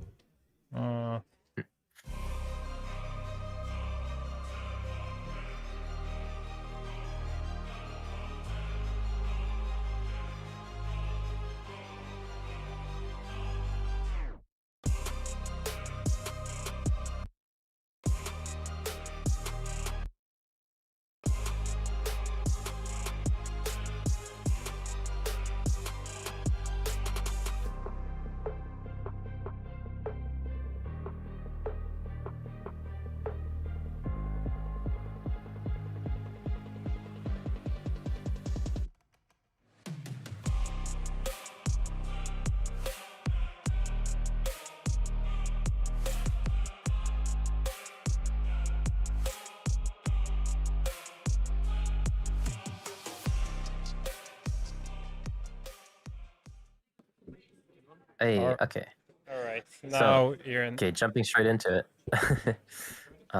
Bonnie did end up going first past the first turn, it seems. Swung at 8k with 3 dong. Blue Purple Luffy responded with the 3 cost Zoro, not the target you ideally really want to see, but it is better than Bunkley on that turn when you're going second. Bonnie responding with Cavendish into Koshiro, a very powerful move to be able to counter the potential God Threat that could come out on this turn. Okay, we're Yep. up to date. Bonnie now guarantees that her Cavendish is going to live. Might be small comfort if Blue Purple Luffy double ramps and then presents already Sanji in a big body next turn. But still having that Cavendish sticks enables a lot of other potential plays. Like, I think Hody is the biggest one to look out for in the matchup. Just putting down that 8k body that hits away at the opponent. Less potent now that 9-cost Mihawk is so popular to bottom deck 7 costs. But it's still a nice bridge into the mid and late game, because as soon as the sooner you establish those big bodies, the better. Yeah. Yeah, going to naturally be a bit of an uphill battle for Bonnie in general. But I wonder if this is a gravity blade he's thinking about. Oh, he doesn't have a gravity blade, so it's just a God Thread on the Koshiro. Yeah. Yeah, I am curious to see what he's going to do with that 3 dong. Just decides to leave it up. So, ooh, he runs Slave Arrow. That's interesting. And he did actually have the Gravity Blade, but he doesn't have the. And here comes the Hody. Yeah. And I assume he's just gonna be ignoring the Zoro Juro. Or no, I guess he can swing the Bonnie leader if he doesn't plan to develop anything small like the Koshiro he drew off of Hody. And the only problem for Bonnie here is his hand size is a bit big. So the most devastating play that Haris can probably do with Blue Purple Luffy is Sanji into the 4-cost pudding, which is like the funnier version of Sanji pudding. But okay, very aggressively countering, of course, is Blue Purple Luffy. You don't want to go down in life too low now that you don't have the ability to heal again. Hoping to find the Mihawk, in which case, I wonder if he finds the Mihawk if he's going to bury the Cavendish or the Hody Jones. Because Cavendish is the one that generates more value and can like completely snowball cards such as Tenko's the Flamingo and whatnot. And even like Bonnie's going to 9 on turn. If he plays Mihawk and then swings at Cavendish, he now has 7 on to play. Like usually, I believe it's the 5-cost Bonnie that they play to establish the extra body, draw a card, and have like double line of blockers to stay safe. Yeah, that Cavendish is going to be an issue for the rest of the game, but also Hody, even though he doesn't have an effect, is still an 8,000 power body. So definitely a tricky decision. I feel like I would probably just get rid of the Hody because you still technically have 2 turns until that 10-cost Flamingo can come, as Bonnie was going first. So, yeah, what you're saying is there is time for Blue Purple Luffy to hit away at Cavendish and kill him the old-fashioned way. And yeah, something obvious I neglected last turn while thinking where to swing is, Bonnie just res the Zoro Joro and he swings. When you have only one character against Bonnie, that character is not attacking, or your leader is not attacking, whichever way around it is. And let's see what the Sanji brings out. Is it the worst option? Oh, okay. oh, okay, Rosinante. That is still good, and I see he runs the Noro beam or Soul beam, whatever the official name is. Yeah. So Yeah, tosses away I the imagine he slave just gets arrow. rid of the slave arrow. Yeah. Picks up 2 cards, then with the effect, he's going to have 2 more, setting up the position that Blue Purple Luffy loves to be in with all these events in his hand. Yep, he is running slightly low on cards, but he might end up in a good position, especially if Bonnie attacks with Hody first, where he can deny the Cavendish value. I doubt it will go that way, but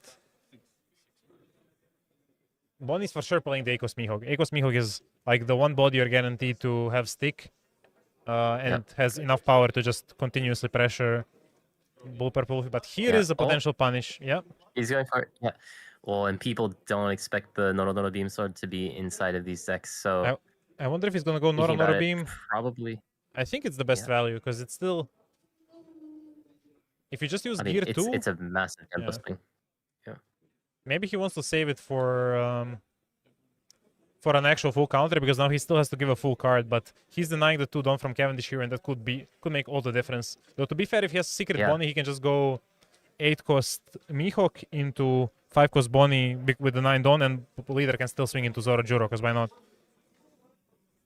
Yeah, I mean, it's still not the end of the world for Bonnie not having that extra 2 Dawn. But seems like she doesn't have the Yeah, this smells Bonnie like for the way that Tashigi. he's playing. Oh, Rouge. Yeah. Okay, Rouge is also.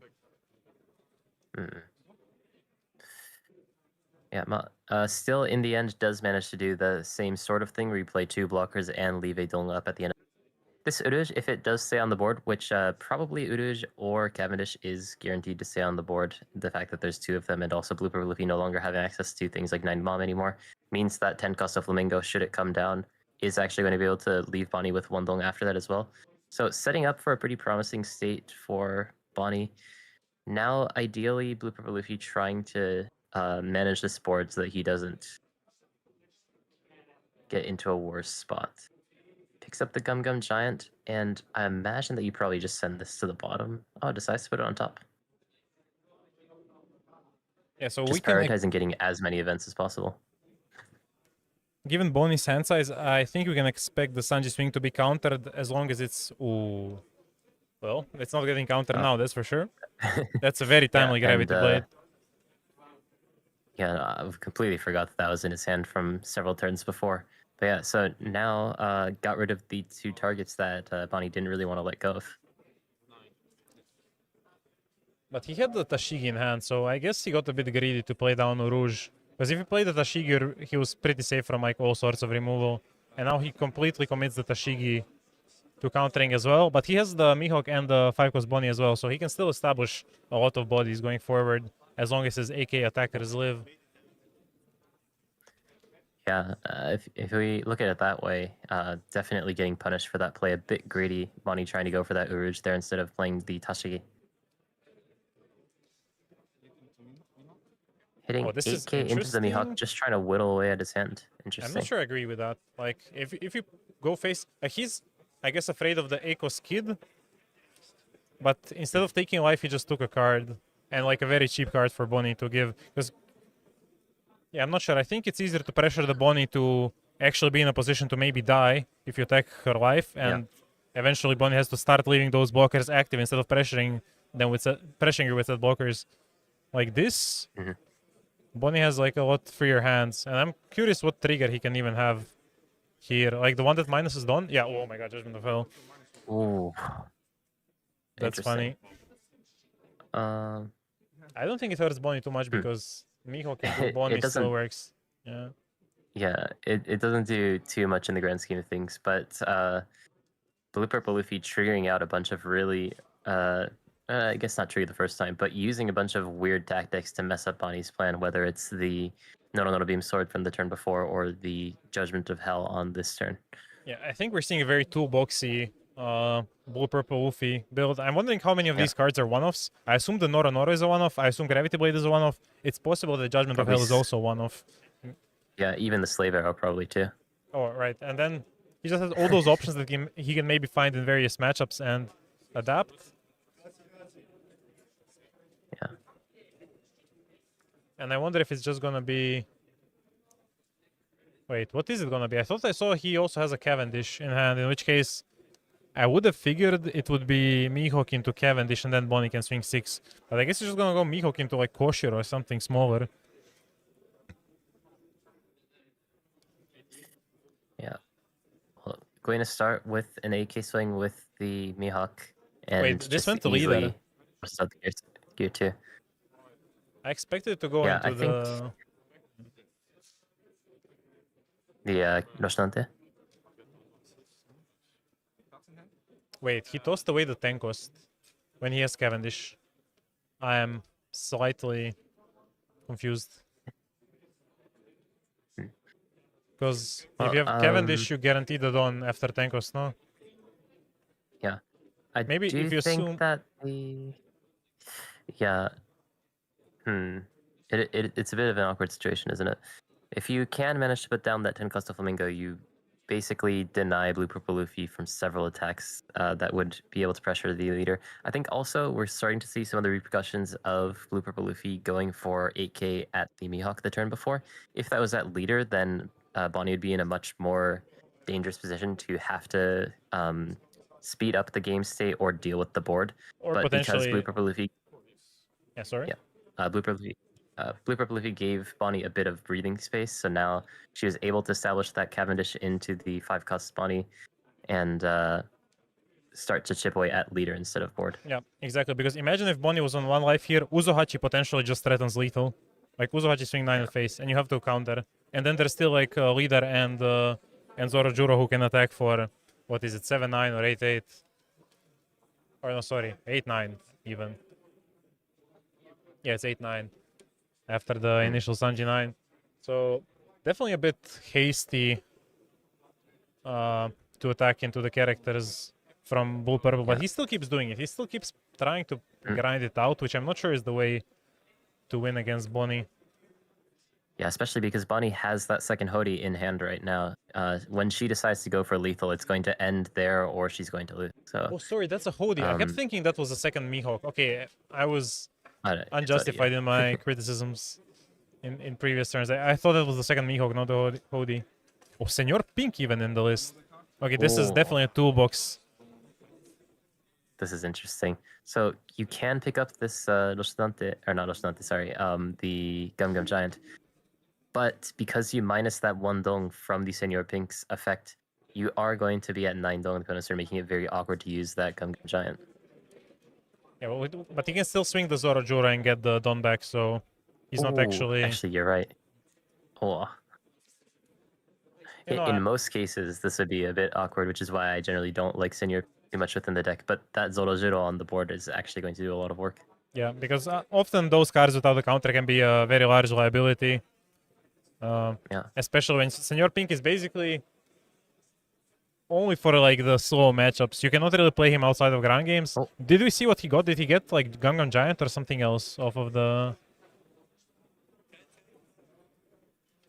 He picked Gum Gum Giant, I believe, off of the Senor Pink, but he didn't hit with the Zorojuro, so he is going to be at 9 dong turn. Also, I'm not sure if I imagined it or if Rocco drew Tenko's Doffy from life, because if he did, he can just play it safe for another turn without a care in the world. He can just go 8-8. He just has to make sure to leave the Mihawk active to not die to the Uzohachi. Even then, actually, maybe it's not that safe, because if Uzohachi and then 3 swings... I'm not sure how many cards Rocco has in hand.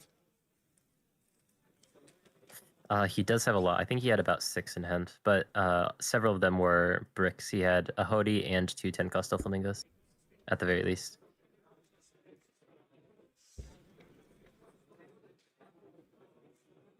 Thinking about what to do with this. Wait, but he didn't deck with Zorojuro for the active Dawn.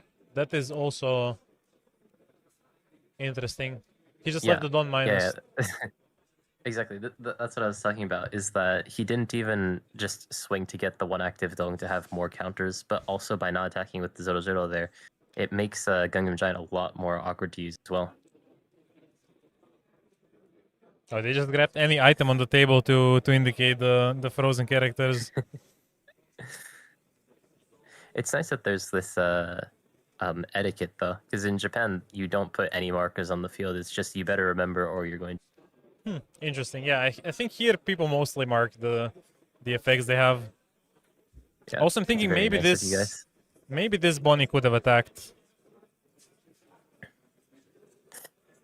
Because I wonder if you really are in a rush to. I think you probably aren't punished for attacking there, but also with the amount of attacks on board. I mean, I think the hard only to threat say. is no, because the only threat is like Red Rock on Mihawk, and then you have what 4 down left to work, so it's 7-7, and I don't think you can die to 7-7. Like I assume there's at least one 2K Yeah. in Bonnie's hand that we saw added earlier. So if this Bonnie attacks, she just taxes an extra card. But I guess the benefit of this is you get to free block with Mihawk with no fear of Mihawk dying. But that could have been an extra card from Haris's hand. Yeah, you're right. And Usachi in Blue Purple Luffy's hand, but that isn't going to be enough to close out the game on this exact turn. And I believe that Bonnie has another 10 cost. She decides to try to keep this game going on even longer. If there's another 10 cost, I think this will be curtains for up Luffy. Yeah. Interesting. Not sure what that was. I think he wanted to attack, then remembered his Nami is going to get rested if he does. And then he... I wonder. I mean, it seemed like he very quickly passed his turn, so I don't know exactly what kind of aura the 3-cost Zoro has, but has 3 dong on it now. Likely not going to end up using 10 dong anyway, so it doesn't actually make a huge difference. But Bonnie, going for lethal now, is going to rest the Nami to get rid of that blocker. The rest of the dong doesn't make a huge difference when you have 6 dong active. I think And I'm not a just fan of see this if it's enough. sequencing. It should be enough, but like now this is playing a little bit into the slow soul beam as well.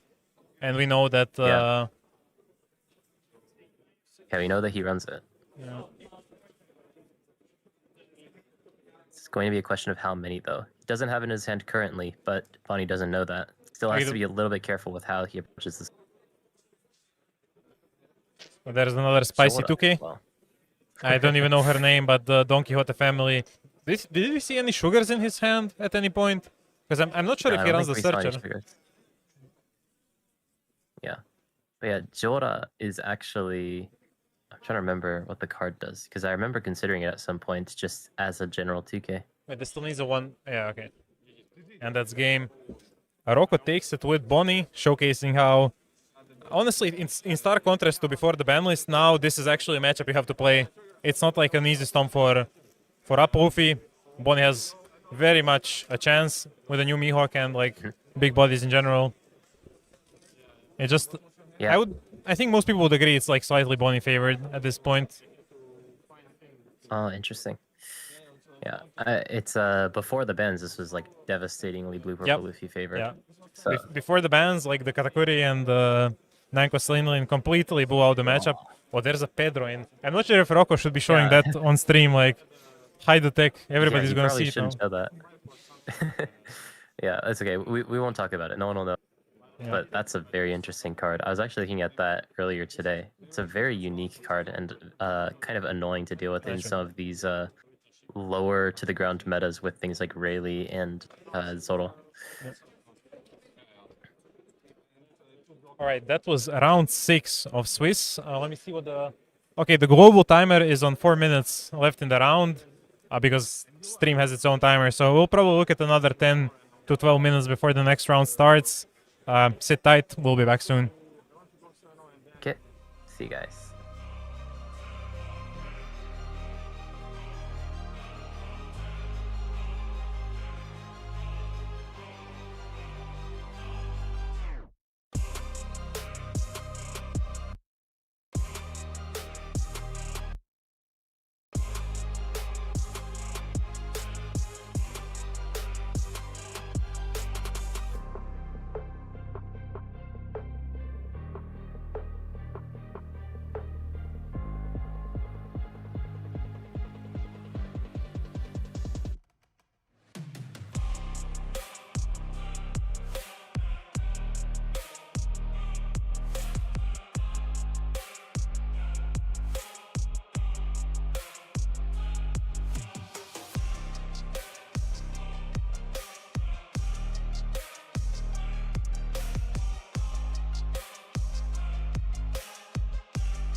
mulligan. Okay. We heard you. You guys wanted spice. You wanted something interesting, and here it is from the X1 tables. I believe table 6. On the left side, we have Alexandras Broutian, I believe from Greece, playing Rayleigh, and on the right side, perhaps the most decorated Croatian TCG player, Luka Florian, piloting Zoro and Sanji. Yeah, and I think also that is something to point out is that Luka's not just some random player who's been doing very well with Zorosanji. He's a very established, very good player who has decided to play Zorosanji above all today. Yep. As a Zorosanji player of yourself, how do you feel about this deck? When it pops off, it's really good. It's gonna get a lot better in OP13, but I already like what I'm seeing in Luka's hand here. His Piranha found the Mihawk. He has the Cavendish in hand. He has the VV. He has 2Ks. He has all the gas. Like, I don't want to spoil his strategy for too many people. I don't want his future opponents getting advice from anywhere on how to play against the deck. At least not too much of it, but I think he has all the ingredients needed to make this game very difficult for Rayleigh. I think this matchup can go either way. It's like two aggressive decks, but Zorosanji fields like more impactful bodies. And one thing Rayleigh doesn't have, which is very instrumental to his chances in this matchup, is the Buggy. Buggy being slash immune presents a major obstacle to Zorosanji, and without him, I think Luka could be sailing extremely smoothly. When he finds the wall. And Zorosanji being able to find these early engine pieces to be able to start using your leader effect well, like this 3-cost Mihawk, which, by the way, we don't have this art in Japan, is very important. So getting that good start, getting that Cavendish onto the board really early at a stage where even though the Cavendish is rested, the Rayleigh likely can't deal with it, is going to be very good for the start of this game. Yep. The very important thing is he has the 2Ks to counter out. He has the law. Actually, wait, was that Sabo and not Vivi? Did he have Vivi in hand? I'm trying to remember if I hallucinated it. But no matter what, that Cavendish is living. Oh, he just has the dream hand. Because Law can bounce the Perona, play the Vivi, Cavendish draws more cards. Oh, this is where the game pops off from the Zorosanji side. Bro said that he wasn't going to spoil the strategy and just started saying every single line that he's going to take. No, but that's just what the deck does. I'm not saying what counters the deck, though. Like, you guys will have to figure it out on your own. Ooh, okay, this Brook is kind of nasty. This is quite nice. Yeah, the 8K swing into the Cavendish is going to actually be pretty brutal. I mean, he's going to draw those counters back up, but he does have to give up the... Yeah, he will have to give up some of those nice engine pieces, though. Nah, Hachans are not engine pieces. Or, did he have the Hachan? He has 2 Hachans and a Blue Sabo. Actually, okay. Yeah. I think it's even art variant of Hachan you guys don't have in Japan either. Maybe you have the winner version, but you don't have the championship, like the full art. Oh, yeah. No, I've never seen that Hachan before. I had no idea what that was. Okay. Yeah. Well, has the 8-cost Mihawk as well. Yeah, one thing that's slightly concerning on Luka's side is we saw that Rayleigh has the, what's it called? Mulligan. So he will be able to go quite hard next turn. I'm surprised by Luka sequencing, because now he has to discard a non-counter if he draws one. And if he doesn't... Because if you start with the low bounce Vivi, maybe he just wants to attack with everything. But I think just developing low here and drawing off of Vivi is much more impactful. This way, he's still threatening more swings to come, but you're not really in too much of a hurry against Rayleigh. You're fine just drawing cards and prolonging the game.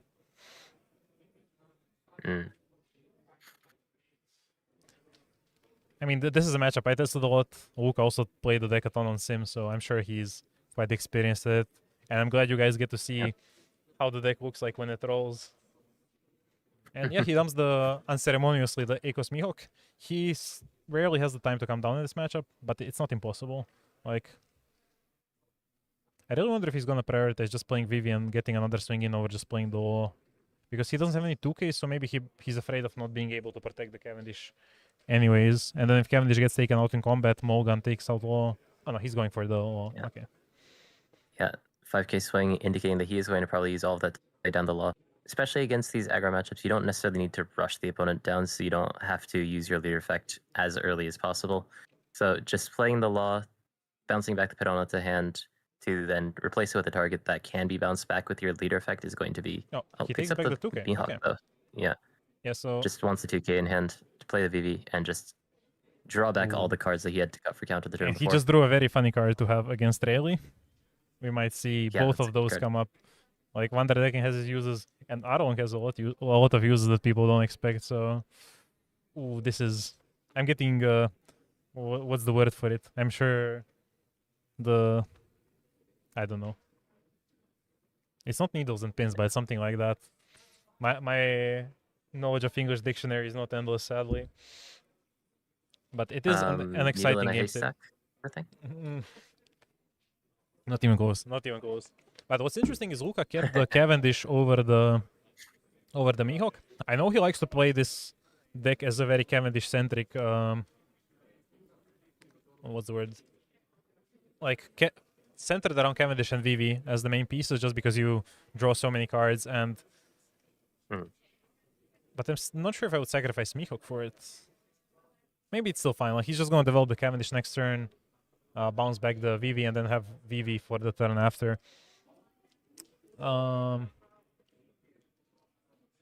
think if Alexandros wants to use the Mulligan, he will have to pop that boa, or just leave a Luffy as a 4K exposed, which doesn't sound very appealing, honestly.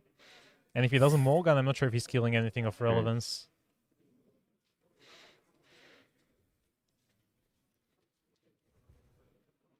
It's so easy to underestimate what decks like Green Blue Zorosanji can do if you haven't played against them before. So I like that Alexandros is carefully considering his line and not making any rash mistakes.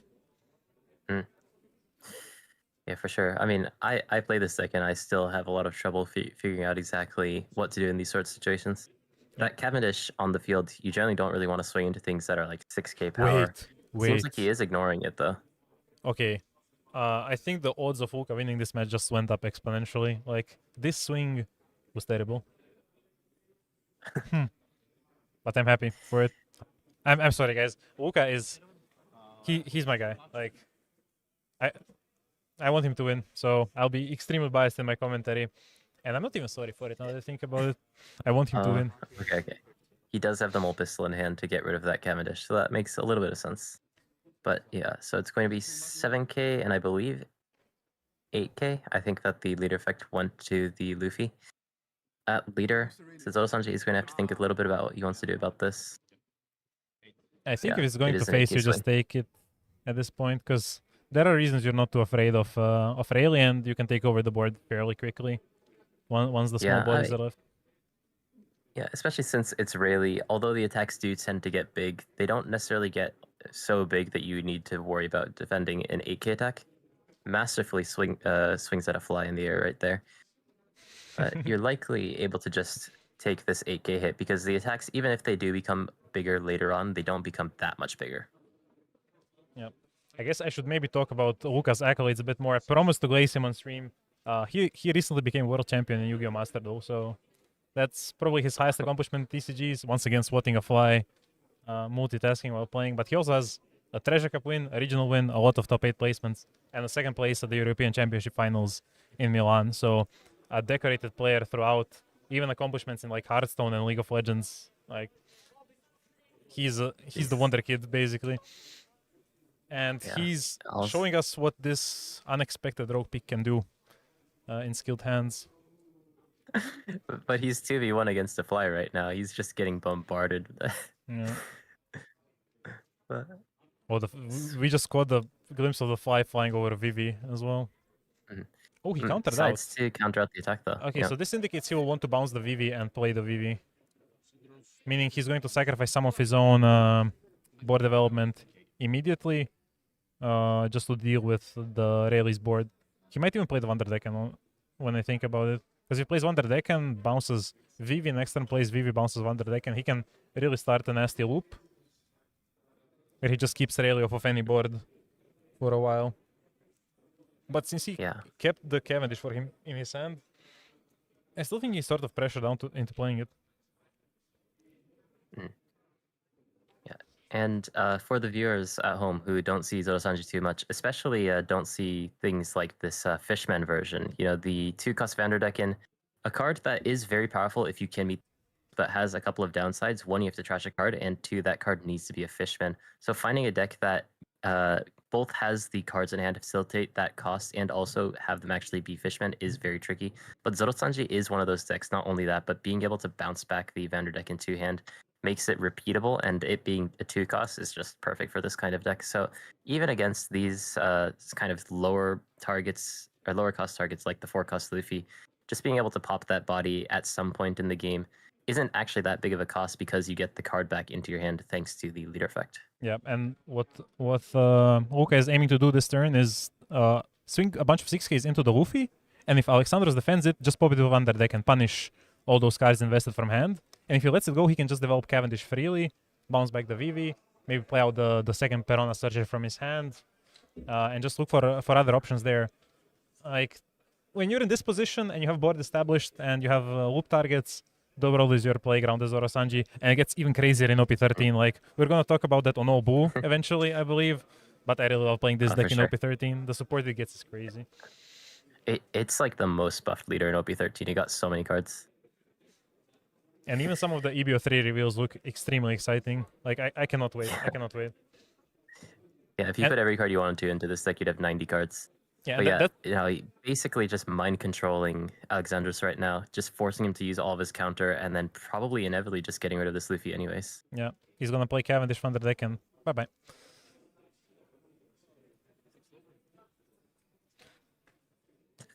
But another thing that's... Swing's finally coming in. Yep. Yeah. It's so brutal.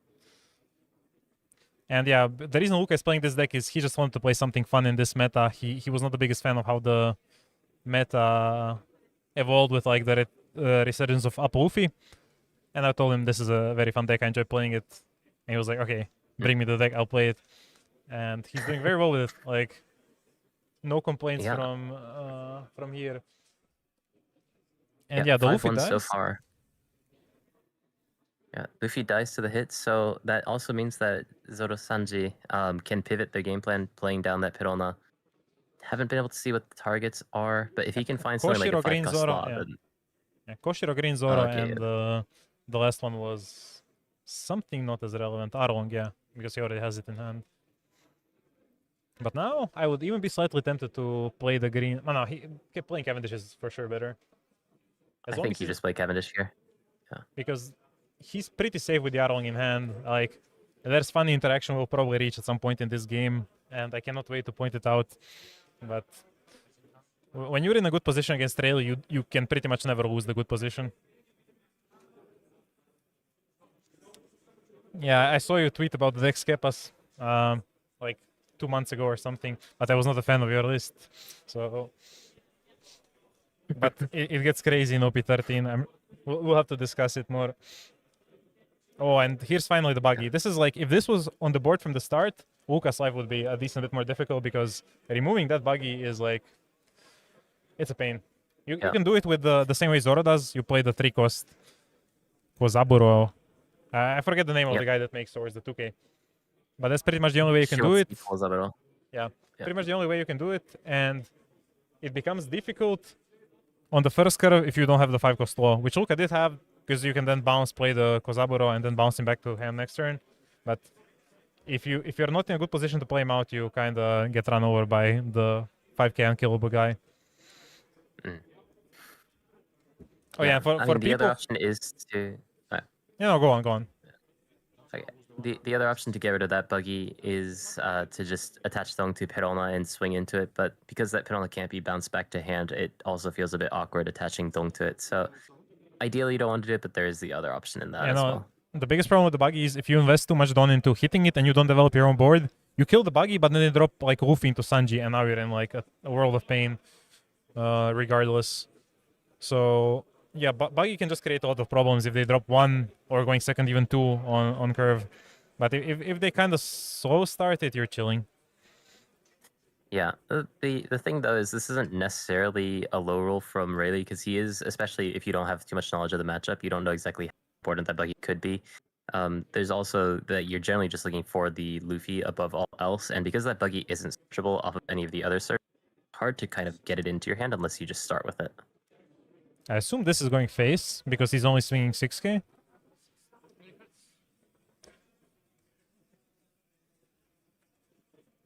Yeah, I mean, Zorosanji's hand's still quite healthy. 5 cards in hand despite all of the counter that he's been cutting. Yeah, it is going to face. Yep. There's just no point not going face after you have spent a turn just full hitting face. The only problem for Luca here is his hand is a bit crowded with what's his name? With cards, so he cannot. Yeah, I mean just with cards in general, so he cannot get the VV draw unless he counters with 3 cards here. But that might actually be very costly to do. To be fair, he can do it. Seems like it may happen. Yeah.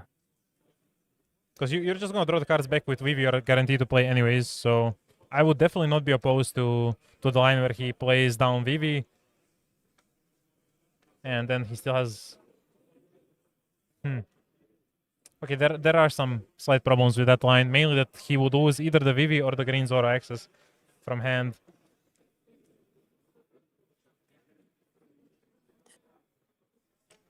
Wait, Skepas, did you play A-Cost Mihawk in the list? I think that's like the one that comes up the most against top Luffy. Oh yeah, and something I wanted to mention earlier, but we forgot for the viewers who might not know.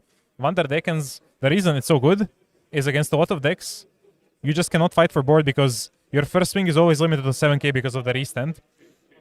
Yeah. But what Wander Decken allows you is to KO any rested character by just discarding a Fishman, and that's where like you get to blow out Blue Purple Luffy, like killing his 9 costs with just discarding 1 card, which is ridiculous.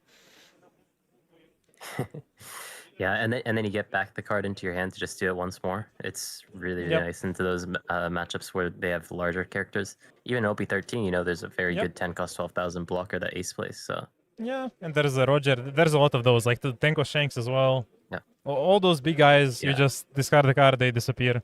I love the card so much. Basically, all of the high cost things in OP13 are either blockers or have rush, so they're basically always going to be rested. I just realized Luca played or count. Ooh, this 5 cost low off of the top is insane. But I want to say he countered with the Alt Art Vivi and kept the normal Art Vivi in hand. Like, man, Alt Art Vivi is maybe the nicest Alt Art in the game. And it's a very nice Alt Art, yeah. But yeah, did cut 3 1Ks, as we mentioned, could be the possibility while we were talking about OP13. So is in a spot where now he should be at 6 cards or lower in hand, I believe. Yep. Now he just plays low, bounces Perona, gets Vivi, double swing, double swing. He can even swing Perona into Brook pretty safely. That's so good, and then he gets back to Vivi too. Yep. And maybe he can even replay the Perona. 5, 1, 2. Yeah, he can even replay the Perona. Oh, he's in such a good position. This is what the driver's seat looks like. Yeah. Now it's 666 to face. Oh, this is so satisfying to watch. I'm so happy for Luca. Yeah, I mean, Zorosanji's honestly, like, there's so much potential for deck building, and even playing the deck, you can play it aggressively, you can play the exact same list. It's one of the most fun decks to play, in my opinion, but it is very tricky, I think. Yeah, there's a lot of sequencing tricks. Especially when you involve the 5 cost law and the 3 cost Mihawk. There's some really nice stuff you can do to bypass the limitations of Mihawk, of Vivi. Like we saw, the reason Luca had to counter out with all those cards is Vivi, you need to have 5 cards or less to draw the 2. And Luca just drew another law, so he's in a really... It's such a nice position. Swing 6, bring the Vivi back to hand, restand the law. Play Perona. Everything's going perfectly. I'm not gonna lie, Luca heralded this game. Like, the opener he had was insane, but he's also showing how it's done. I'm surprised he's swinging goes for the 7K. Yeah. Mainly because it should be 6 or 7. Yeah, he may be just looking to swing 7 and pass, maybe not even swing with the 5 cost law that can. It seems like he's going to do that. Okay, but he does know 2 Morgans are out, and it's unlikely rarely runs the 3rd Morgan. A few lists do it, but generally it's not a trend, so he's gonna be... Really does... Really struggles to get that card out of his hand, so you don't want to run too many of the Mulgun.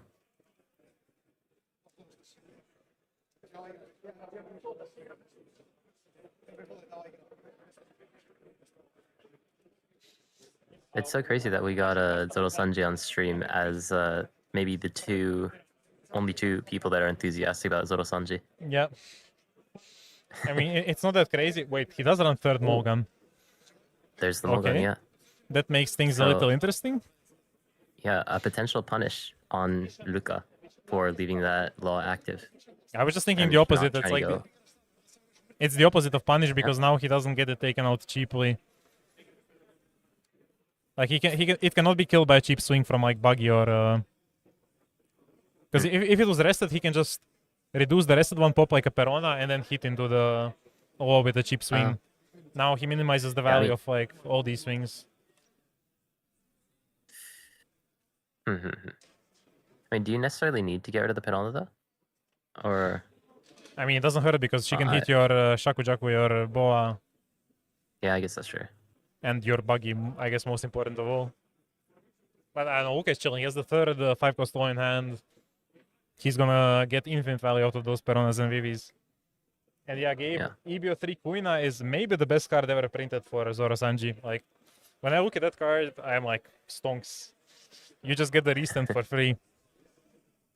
Oh, not for free. 2 Don to restand, which is cheaper than Zoro's restand event. So, it's a great deal of value.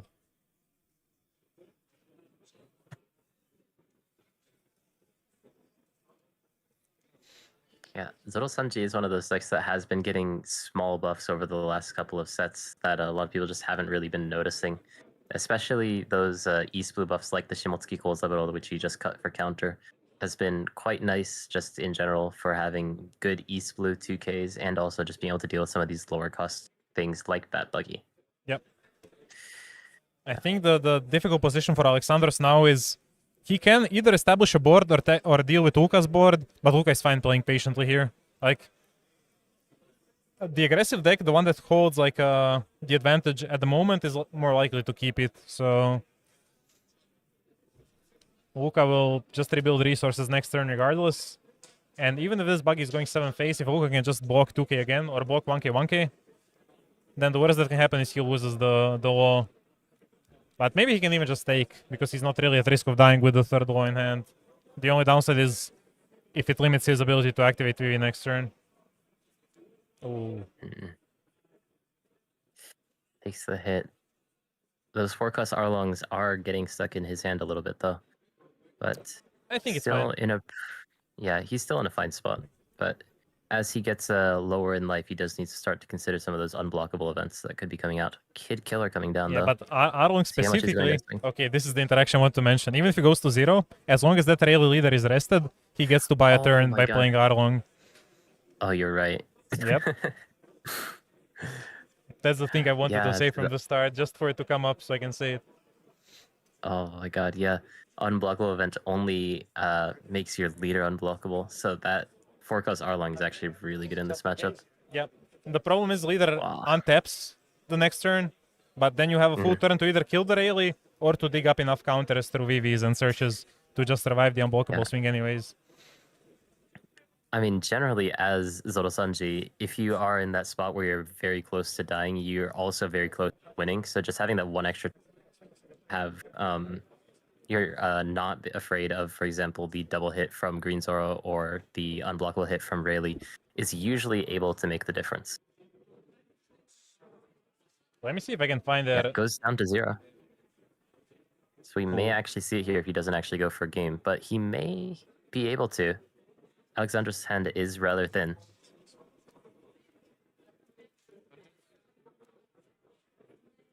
I don't think he will have to go for game because he knows the Conqueror's Haki. I think he's just gonna pressure, play the wall, play the Arlong, and be relaxed. But he has how many in hand? Yeah. 8. So when he plays Arlong, he goes to 6, and then he gets to draw off of the VV. So I think this is just going to be a bombardment of Alexandros' board to deny resources and then going for game next turn. Yeah, he's definitely in no rush, especially with that Conqueror's Haki. It probably wouldn't be possible anyways with one Yeah. life left. But He yeah, just just, has to being able to take these free swings with Law, restand them with your leader effect, and as we mentioned, being able to play that R long to deny really the ability to go for that unblockable 15, which he's likely trying to do this turn. Yeah. Is, The only other thing he has to take care of is he needs to be able to survive like everything on Shakujaku, Mogan, Shakujaku hit face. Because if he only has one blocker, then yeah, he needs to be able to cover. How much is that? Depending on whether he runs the. Oh no, never mind. That part doesn't matter. So the most Shakujaku can attack for is 10. So he needs to have 6k counter to make sure he survives. Yeah. Probably like the 5th time that we've seen Vivi played this entire game. And doing so much work. Yeah, Going to resend the Law, swing again for 6k into leader. Just trying to set up a situation where Rayleigh has no chance of killing him in the next turn, and trying to make it as likely as possible for him to be able to finish out the game. Yeah. I guess with Buggy surviving, it's 11k that he needs to be able to cover, or leave 2 blockers up so he doesn't just die to Buggy.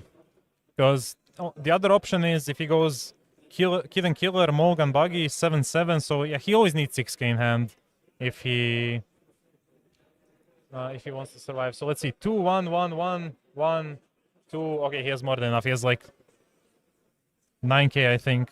2Ks, 5 1Ks. He has a lot of counter in hand.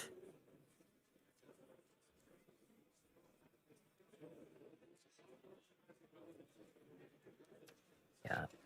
This is one of the really nice things about Zorosanji, is its ability to basically control the pace of the game. If he wants the game to go fast, he can make it go fast, but he can set up this line of laws. He can also deny attacks with that forecast R long, and although we haven't been able to see it this game, he can also use things like that Vanderdecken to just slow down the game to his own pace and just really grind out the game with that 3-cost VV. Yep. So I'm pretty sure there's no way for Luka to die. He has the blocker anyways. So Morgan, even with like Gum Gatling or whatever the plus 3k event is called, the most bug he can go for is 12. If I'm not mistaken, 6, 7. Yeah, the most he can go for is 12. So I think it's safe to attack. If it's Kid and Killer and the event, it's 7-8. He has 4-3. He can always cover it. Yeah. I think that he's in a relatively safe situation. Yeah. I mean, he probably has lethal next turn regardless. So I don't think he's overly concerned. But yeah, he can attack. He should... I mean, Luka shouldn't be the type of player to miss that. But maybe he noticed something I didn't while spectating. It's always a lot like... what's the word for it? Backseating always comes easier, but it's not necessarily always correct because you have less information to work with. Yeah. Yeah, for sure. Well, there's also the angle that he doesn't necessarily need to swing with this law because he probably has lethal next turn anyways. Better to be safe than sorry. We did see a couple of rounds before Blue Purple Luffy taking a free swing or free block very greedily and ending up getting punished for that. So just trying to play around cards that maybe don't even exist. Okay, making sure that his victory is inevitable. I think this is a very clear indicator Alexander is going to try to survive for another turn by like walling up, basically finding as many counter events as he can, like the Conqueror Hakis, the what's it called? Radical Beams, or just 2Ks in general. But the thing is, while Luka has this much of a hand size, he can just afford to wait. If he can gather enough counters to survive an unblockable swing buffed by like an Arman and Haki or 2, like he can just chill. Yeah, for sure. I mean, Rayleigh is a sort of deck that if you just have a couple of Dong up for multiple Kongrasaki, it is actually very difficult to finish out the game. But if Rayleigh can't actually close out the game himself, then that extra time is only going to benefit the Zorosanji. Yeah. Going to play that Mole Pistol that we saw before. Getting rid of one of the laws. Potentially pumping up the buggy. Okay. Going to be a 6k swing, countered by a 2k. And the leader... Oh, this is a mistake. The leader cannot swing. Wait. Oh. Oh, okay, they reset. It's fine, it's fine.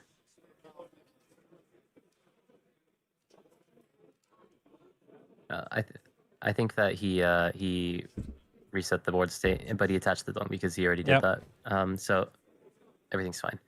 Yeah, decides to. Yeah, I mean, not decides to. Passes back the turn with 3 dong active and 0 life. If he does have those 3 Conquerors Haki, he may be able to survive. But it is just a lot of damage on the board, thanks to Zorosanji's leader effect as well.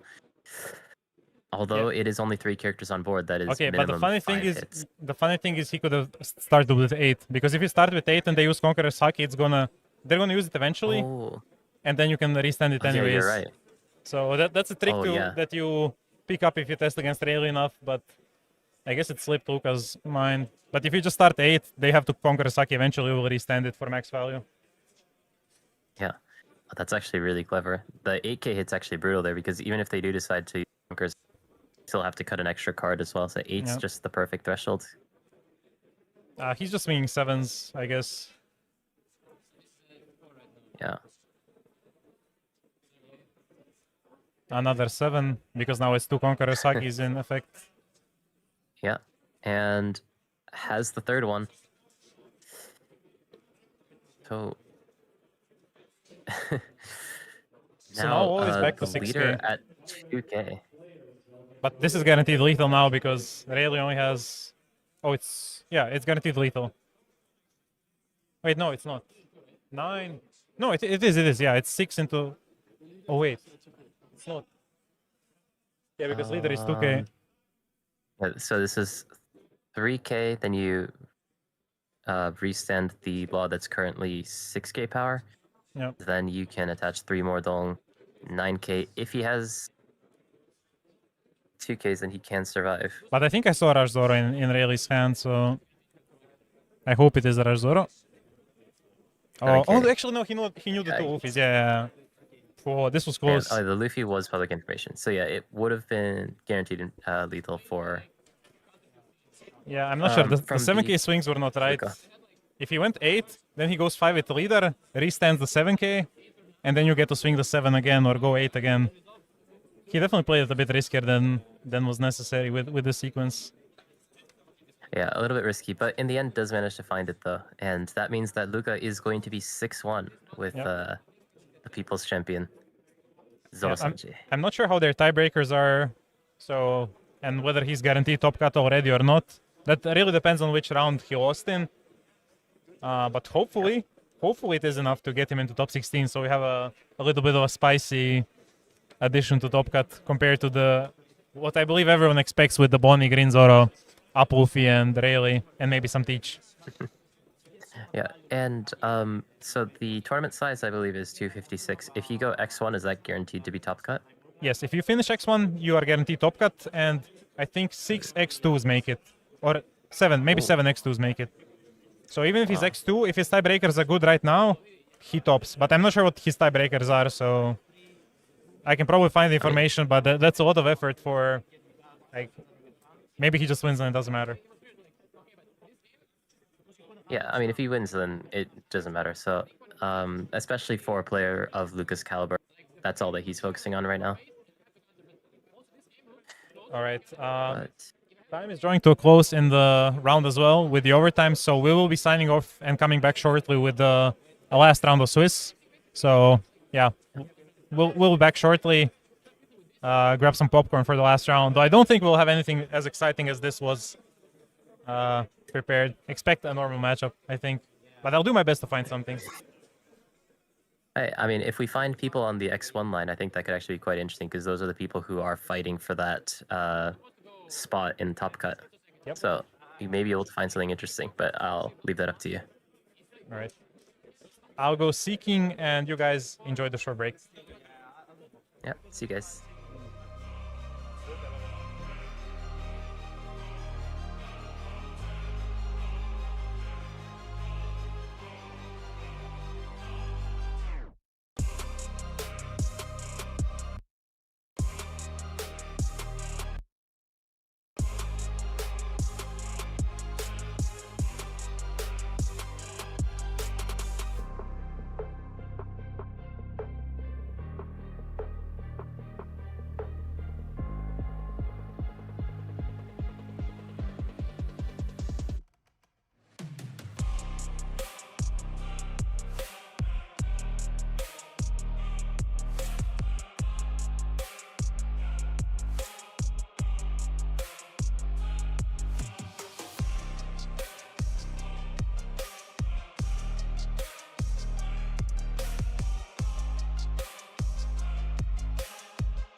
I'm just waiting for... Oh, there we go.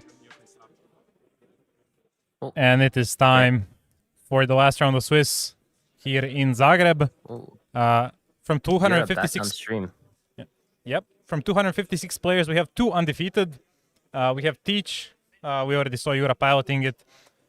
Up against Kalgara, played by... I'm afraid I don't know how to pronounce his name. SSL. I'll just say SSL to not butcher the pronunciation. Honestly, this matchup might end up very lopsided. I'm not sure what SSL's list is, but I think the Tuko Shirahoshi presents a really big problem for Teach, and just the relentless swarm. But we will see how it goes. Yeah, that Tuka Shirahoshi is just a brutal card to deal with. It's one of those things like the 7 cost, not like 7 cost. I'm trying to remember. There's another card that's summoned to it that it also protects itself, which makes it really tricky. Oh, it's the Crocodile and Mihawk. It's just against these sorts of black decks, those sorts of extra protection cards are just really difficult to deal with. And you don't even have to discard; it's just completely free. But it does appear that Yura got the choice of the curve, because I'm pretty sure both sides want to go second. Kalgara to deploy his like generally better second curve, and obviously Teach to establish Dokyu into Augur. Actually, I'm beginning to doubt myself. I'm not 100% sure how this pans out. I can't say I have tested the Teach against Kalgara matchup. Yeah, Kalgara, not a deck that we see very often, but that is definitely an advantage in some of these matchups where you just don't know exactly what's going to come out. But still, Kalgara is a deck that has gotten lots of buffs. Does still revolve around this 1-cost upper yard, being able to move it around your deck. It's a very unique stage searcher, and just being able to use this, being able to bottom it with Wiper for another search. This deck just goes around very, very quickly and has a very aggressive game speed as well, thanks to the leader effect. Yep, it is. This is one of those matchups where you can tell what the result was by whether the match ended in 10 minutes or like 25 minutes. Because if the match is over extremely quickly, you know the aggro deck won, and if it goes slow, you know it was Teach that probably managed to edge it out. Yeah, Kalgara not very, not like the Zorosanji deck that has really different modes of being able to play at different game speeds. Basically, Kalgara's one mode is Go. And a card that has been introduced very recently is that new 5-cost Kalgara. And 5-cost Kalgara is just really, really good in that deck. He has 2 in his hand right now. So that, with your leader effect, is going to just spawn a bunch of cards onto the field and just draw a ton of cards into hand as well. So especially the interaction. Engine. Yeah, sorry. Yeah, I think you're going to say the interaction with Mombara no Rondo because it's named Kalgara. Yeah, right? that probably won't come up because it's an on play, but I wanted to say, because Teach is the deck that likes to take those lives early on, Kalgara just punishes that. Yeah, especially that 5-cost Kalgara, just because it is a sort of static effect. It doesn't get affected by the on-play effects being locked. So now if you take, he gets to reap all the benefit. There's a trigger? Oh. I'm pretty sure we saw no cards in Yura's deck last game that would result in a substantial trigger effect. For example, if he had a jet pistol. Yeah, I think that's the only one that he could play that really matters. Here he can take out the Ohm. That is some comfort because Ohm very quickly becomes a 6k attacker in Kalgara as he goes to 2 life of his own volition extremely fast. We see him dump the Burgess and find 2 of the 7-cost Teaches. He already dumped 1 into the trash, so these are the last 2 in his deck. If he doesn't pick one up now, he won't have 1 for the rest of the game. And that's not the position you want to be in as Teach against an aggro deck. Oh, sorry. That was Lafitte. That art is so similar to the 7-cost Teach. That's my bad. It was... Oh, okay. Orange Samurai showed up in chat. He heard there's a Kalgara on stream. He's like, oh, get me in. I gotta see it. First time that we see him in chat, he's here for the Kalgara game.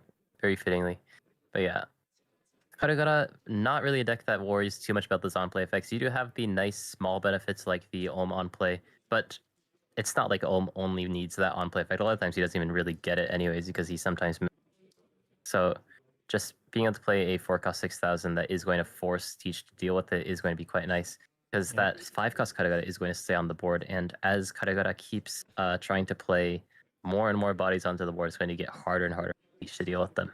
Yeah, this is just gonna be brutal because when you think about how the Doffy matchup works against Teach, this is pretty much the same, except it's impossible to starve Kalgara. He has so many ways of generating resources. First by taking his own life, and second by static effects such as the 5-cost Kalgara. And if you ever give him the on plays, he just pops off with the heals.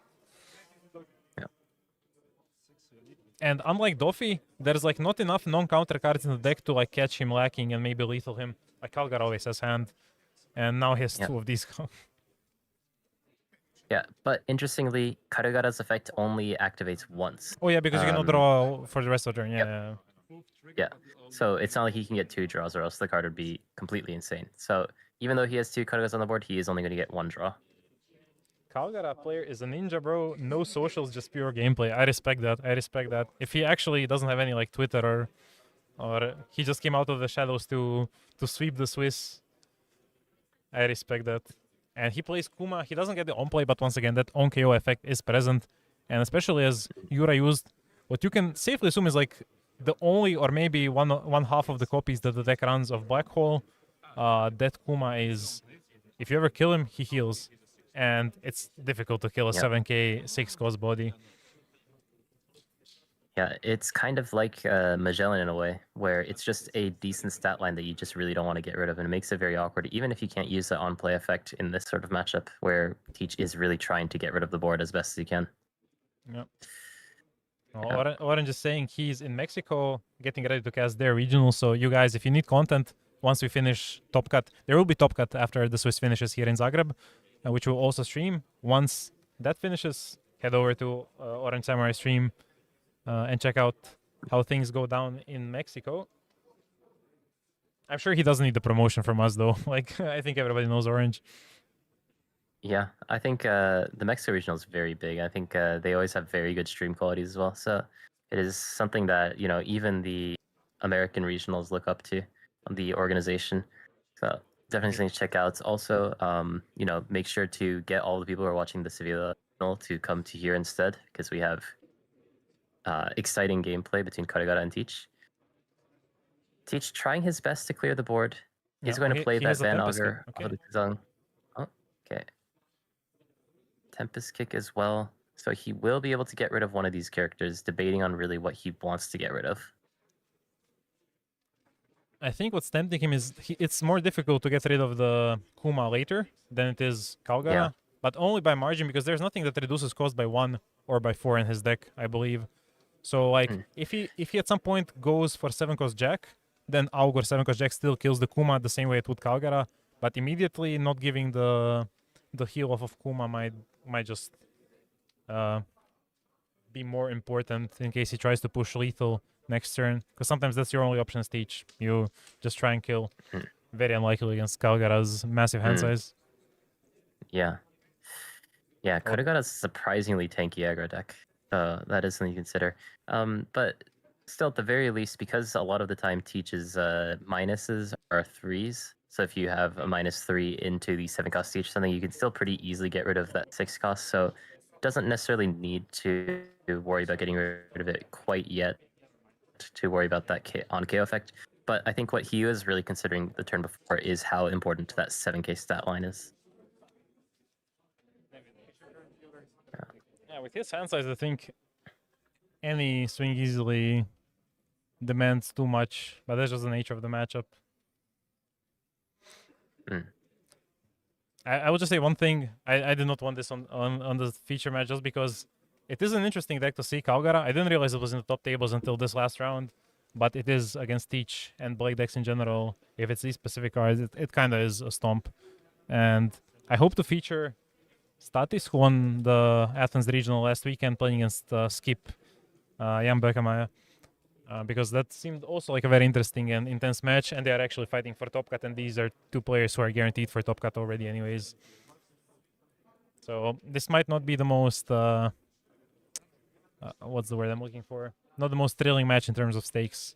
Like, for both of these players, their mind is already a bit off. You know, they're waiting for the real stakes match in top 16. Well, if we think about it, this is a show match of what is to come because both these players are guaranteed to be in top. So we may end up seeing them once again. Okay, so Kalgara just trying a ton of Kalgara. okay, just to reply to the chat, I saw the messages about Kalgara, but I was not. I didn't consider them serious. So like, I saw them, I was like, well, there's no way there's a Kalgara. Like, and he was XO, and that's the surprising part. Like, I wouldn't, because people don't take their leaders out immediately on the board as they sit down to play. I would just probably miss him a few times. I was wandering around the top tables, and I cannot see what players are playing until I go there in person. So I think I just missed it once or twice, and I just didn't believe there was a Kalgara there. So that may have been my bad. Yeah, I saw people in chat talking about Kalgara as well, but I just assumed that was like people wish that there's a Kalgara, not that there actually was a Kalgara. Yeah, that was my impression as well. So, oops. Yeah, well, hey, next time if you fly me out to Zagreb, then I'll walk around tables with you. Okay, I'm not sure you're getting a paid full-on trip to Zagreb. That's a bit it over sounds budget. like a fun time, though. It is fun. Not as fun I've as never Japan, been though. to the. I mean, I've never been to the that entire region of Europe, so I can't really comment on that. But Have you been to Europe before? I've been to Europe. I haven't really been to the Balkan region. I think it's pretty nice. Yeah. Generally, looks very nice from way photos. more chill than Western Europe usually. But again, biasism. I can picture that. Oh, I like the confidence in chat. You guys knew we'll have to show him eventually. Well, he's 7-0, so you are right. Now the question is, which funny deck are we going to feature in top 16 first? Let me see if Luca's match is finished. Yeah. But still, Teach trying his best though. We can't ignore that this match is still going on. Kalgara is completely ignoring the board, even the just trying to get as many hits in, make it as cut and dry, quick game as possible into this Teach matchup. Oh, I love how cold the SP is for this Kuzan, like insane. It's very cool, yeah. I really like this SP style. Yeah. Going to play out the Van Augur. Having double Van Augur with that Daku is going to make sure that one of those Karagaras fall. But because there are still two characters on Karagara's board against basically nothing relevant on board, at least nothing that Karagara cares about, it is a bit tricky to get to a point where Teach may be able to actually pull back this game. Still, though, he is trying his best. He does have that active dome potentially for the Black Vortex, just as a pure minus 4k. See if he'll be able to hold on to this turn, though. That one cost Karibu is going to be a good start, though. Yeah, I'm not sure if Kalgara plays like X-Drake or something to activate main res the Karibo, but he's in no danger of dying, and he knows it. He knows like the only direction you really care about in this matchup as Kalgara is Teach's face, and he's been doing that pretty well. Yeah, it seems like he's been doing it quite well 7 rounds in a row. And also, the 3-cost X-Drake, you need to be at, I believe, equal or less true. life than the opponent. So even if he had that in his hand, he wouldn't be able to use it. Yeah, I'm so used to having that card in green, yellow, law, and in that deck you're always on lower life than your opponent, so it just doesn't cross my mind when talking about other decks.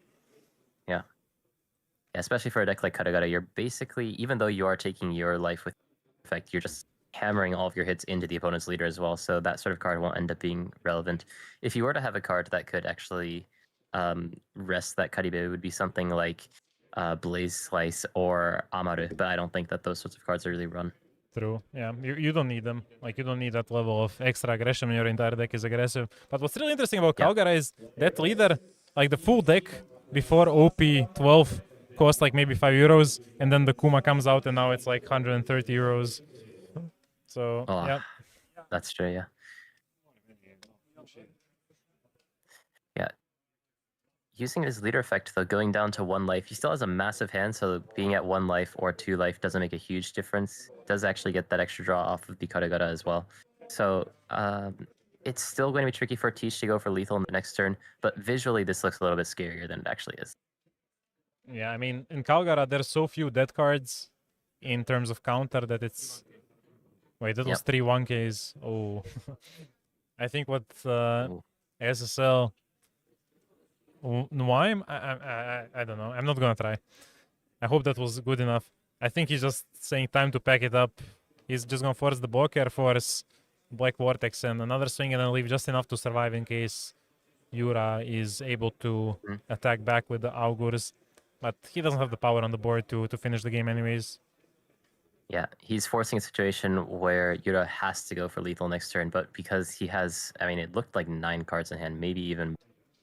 It's going to be very difficult for him to finish out the game with basically 3 relevant attacks. Yeah, it's pretty much impossible at this point. I think Yura will just give his, put in an effort for the cameras, but I think he's also well aware of how this is ending.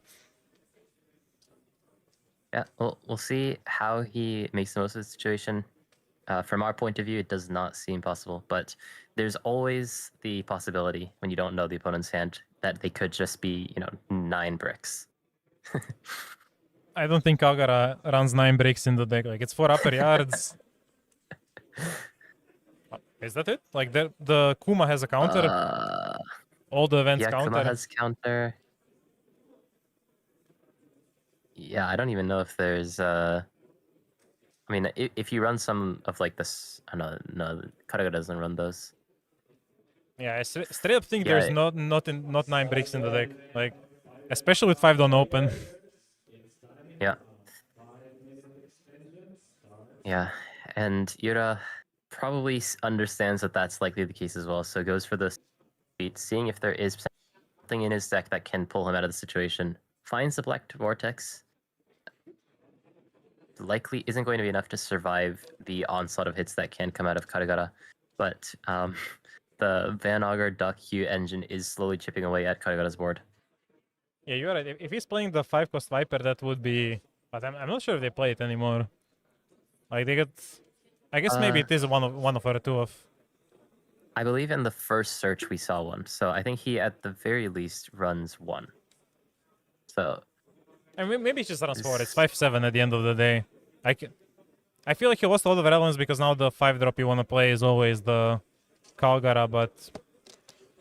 I'm not too familiar with Kalgara deck building these days, and maybe I should get more familiar because Kalgara has been putting up results here and there pretty consistently. Like, he's always the dark horse. Yeah. Yeah, Kalgara is just a pretty solid deck, especially although it seems like maybe SSL doesn't run in his deck. The 2-cost Shirahoshi is just a very good card at defending that massive board that Kalgara makes. I'm always sad that Vegapunk can't actually use that 2-cost Shirahoshi because Vegapunk's life is basically always face up. So doesn't get that benefit. But for a deck like Kalgara, these aggressive yellow decks are very good with that 2-cost Shirahoshi if you have it.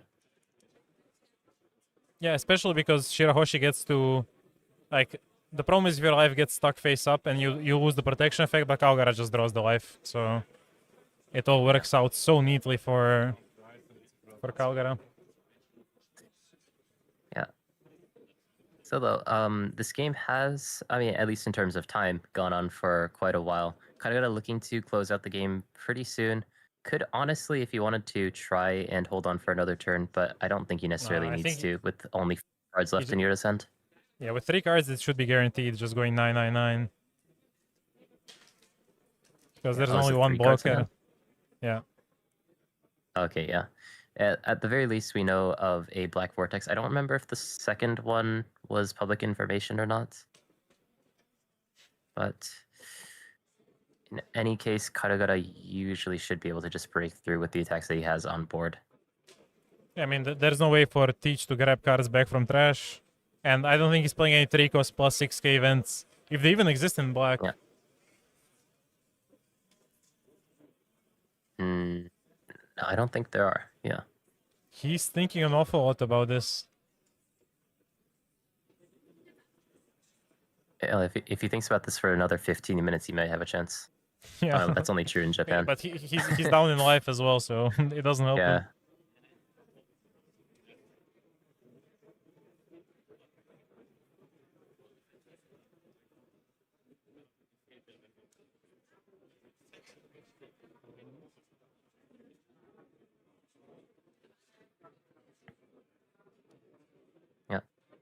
drops the 2 cards that are public information. So this last tech is just going to go through.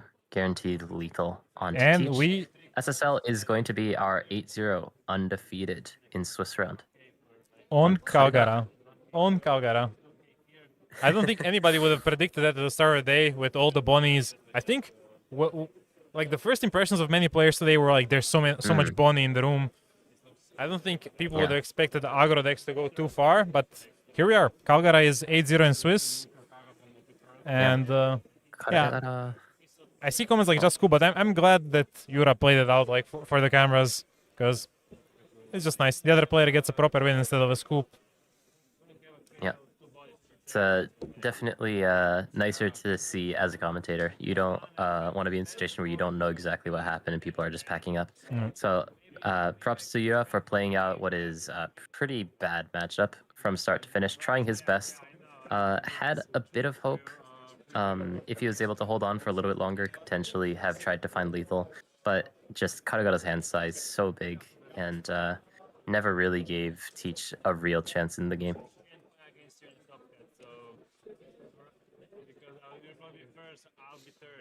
All right, I'm very curious to see. Yeah, say. I wish we could see SSL's matchups. I want to see if he actually hit a Bonnie or something. People said he has no social, so we might not see that ever. I can probably check it manually once the event is finished. But okay, Luca is telling me he won against Bonnie last round, so he's 7-1 with Zonji as well. So you have 2 very spicy picks in Top Cut. Yeah, minimum we have Kalgara, Teach, and Zorosanji in Top Cut.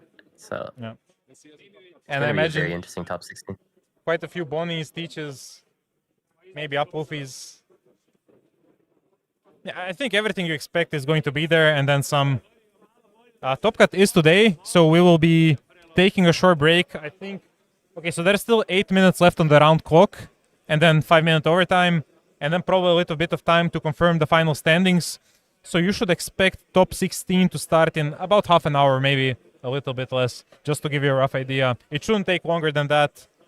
And then we'll be back in action with top 16, which is best of 3 segments. And players are playing probably their most important match of the day, which is the match for the Portgas D serial. All right. With that, we'll be heading out for the pause between the matches. See you guys soon.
Hello, everyone. Finally, the long break, the winter is over. We will be starting the top 16 match of the Zagreb regional. On the left side, we have Luka Florian, who went 7-1 in Swiss with Zorosanji. And as the higher seed, he will get to choose who goes first. And on the right side, we have Gaetano Pitala, who went 6-2 in Swiss, playing blue-purple Luffy. And yeah, this will be another interesting matchup between an off-meta deck that has its surprises against pretty much the established best deck. I believe both players have their decks like fully sorted during the deck check, and they just now got them back, so they will be shuffling them thoroughly. and I'll wait for Kai to hopefully join me because it's really late in Japan, and I'm not sure if he's still awake. So. Don't worry, I'm Oh, here. Okay. Yeah, I completely forgot about the mechanic of the higher seed being able to choose who goes first and second. So for this matchup, Luca is higher seed? Yep. It's very interesting. That'll definitely be ace advantage, especially for Niem, which I figured out how to pronounce his name, who went 8-0, being able to choose which side you want as Kalgara until the very end is going to be pretty.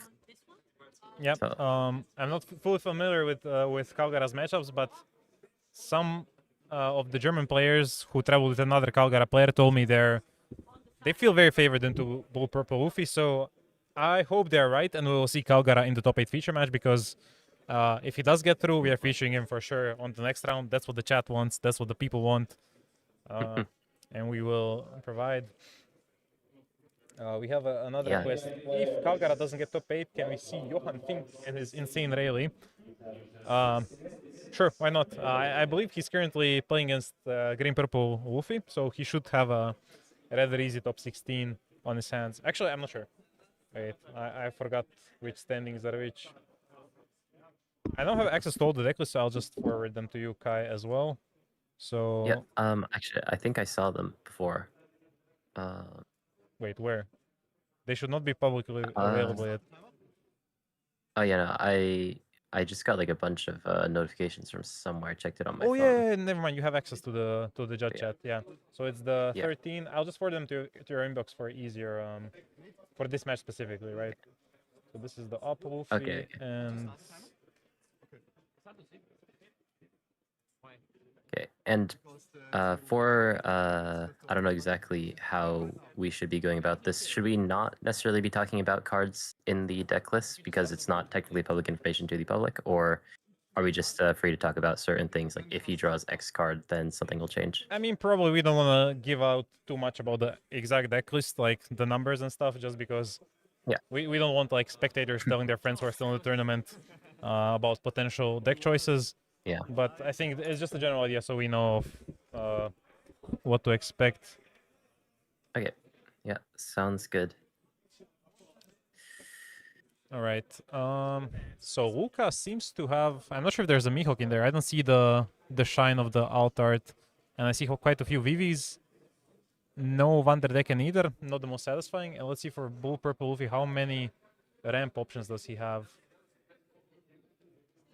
Yeah, he has but importantly, the Zorosanji does have a good, or at least the engine pieces start bouncing things back to hand. So maybe able to find some of those pieces. Won't be able to search the 3-cost Mihawk, but will be able to function as a deck at the very least. Yeah, okay, there's 2 Thunder Bagwas. I think if you're expecting, I think this is smart now again, because at some point, Zorosanji really likes to swing just because he wants to get the bounce, and not necessarily the second attack as much as the bounce to reuse like a key engine piece, maybe a VV to draw more cards. And at that point, he doesn't really have a choice in how he is going to, like you cannot not attack into Bagua if you need a bounce. But on the flip side, if Zorosanji doesn't swing for the first turn, and then his first swing actually takes the first side while still bouncing back something useful, as UP you are kind of screwed with that hand that had 0 ramp and just 2 Baguas. Because if your opponent doesn't play into Bagua, you are so behind. Yeah. Yeah, definitely. Even if you do have the ramp cards that you need, it's not like the opponent's going to let you use them for free. Like, basically, as Blue Luffy, if you're putting up Tudong, it's always Bagua, so it's something you have to be careful of. Yeah, so good mulligan there. Let's see if his starting hand's going to be any better now. Yeah. He's hiding it. Oh, there's a gut thread. That's pretty good to see in the matchup. Yeah. God thread, very important here. Might have even been 2. There are a couple of vents in his hand, so we'll have to see exactly what they are. I think the only target here is the Hachan. Not ideal, but I'm not sure what the rest of Luca's hand is here. He has a Mihawk, an Arlong. He'll be able to establish some board presence, but really the key piece you want to find at some point in this matchup is the Akos Mihawk, because that card, yeah. People are being really clumsy with their lives on stream today. Yeah, I think this is maybe the 3rd person. There's a match before where they flipped over their last life. I think it was Teach, maybe. But, yeah.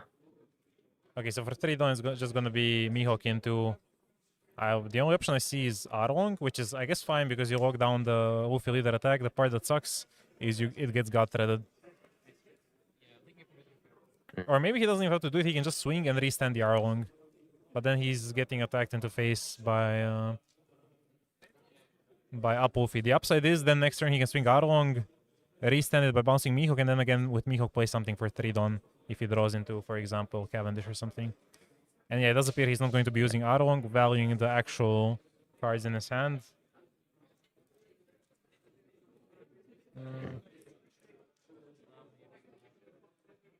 Yeah, and he bounces back the Nami. He will have the search next turn. And Up Luffy counters with the 2K, so that's already a piece of information that's going to be immediately relevant to Luka.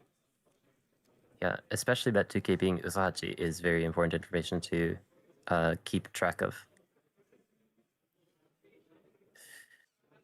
But I think that this turn is basically just always going to be God Thread. It's just if he can do something else with that extra Don that he's going to end up with. I think he will just leave them open and threaten Bagua if Luka decides to like go swing, swing, swing.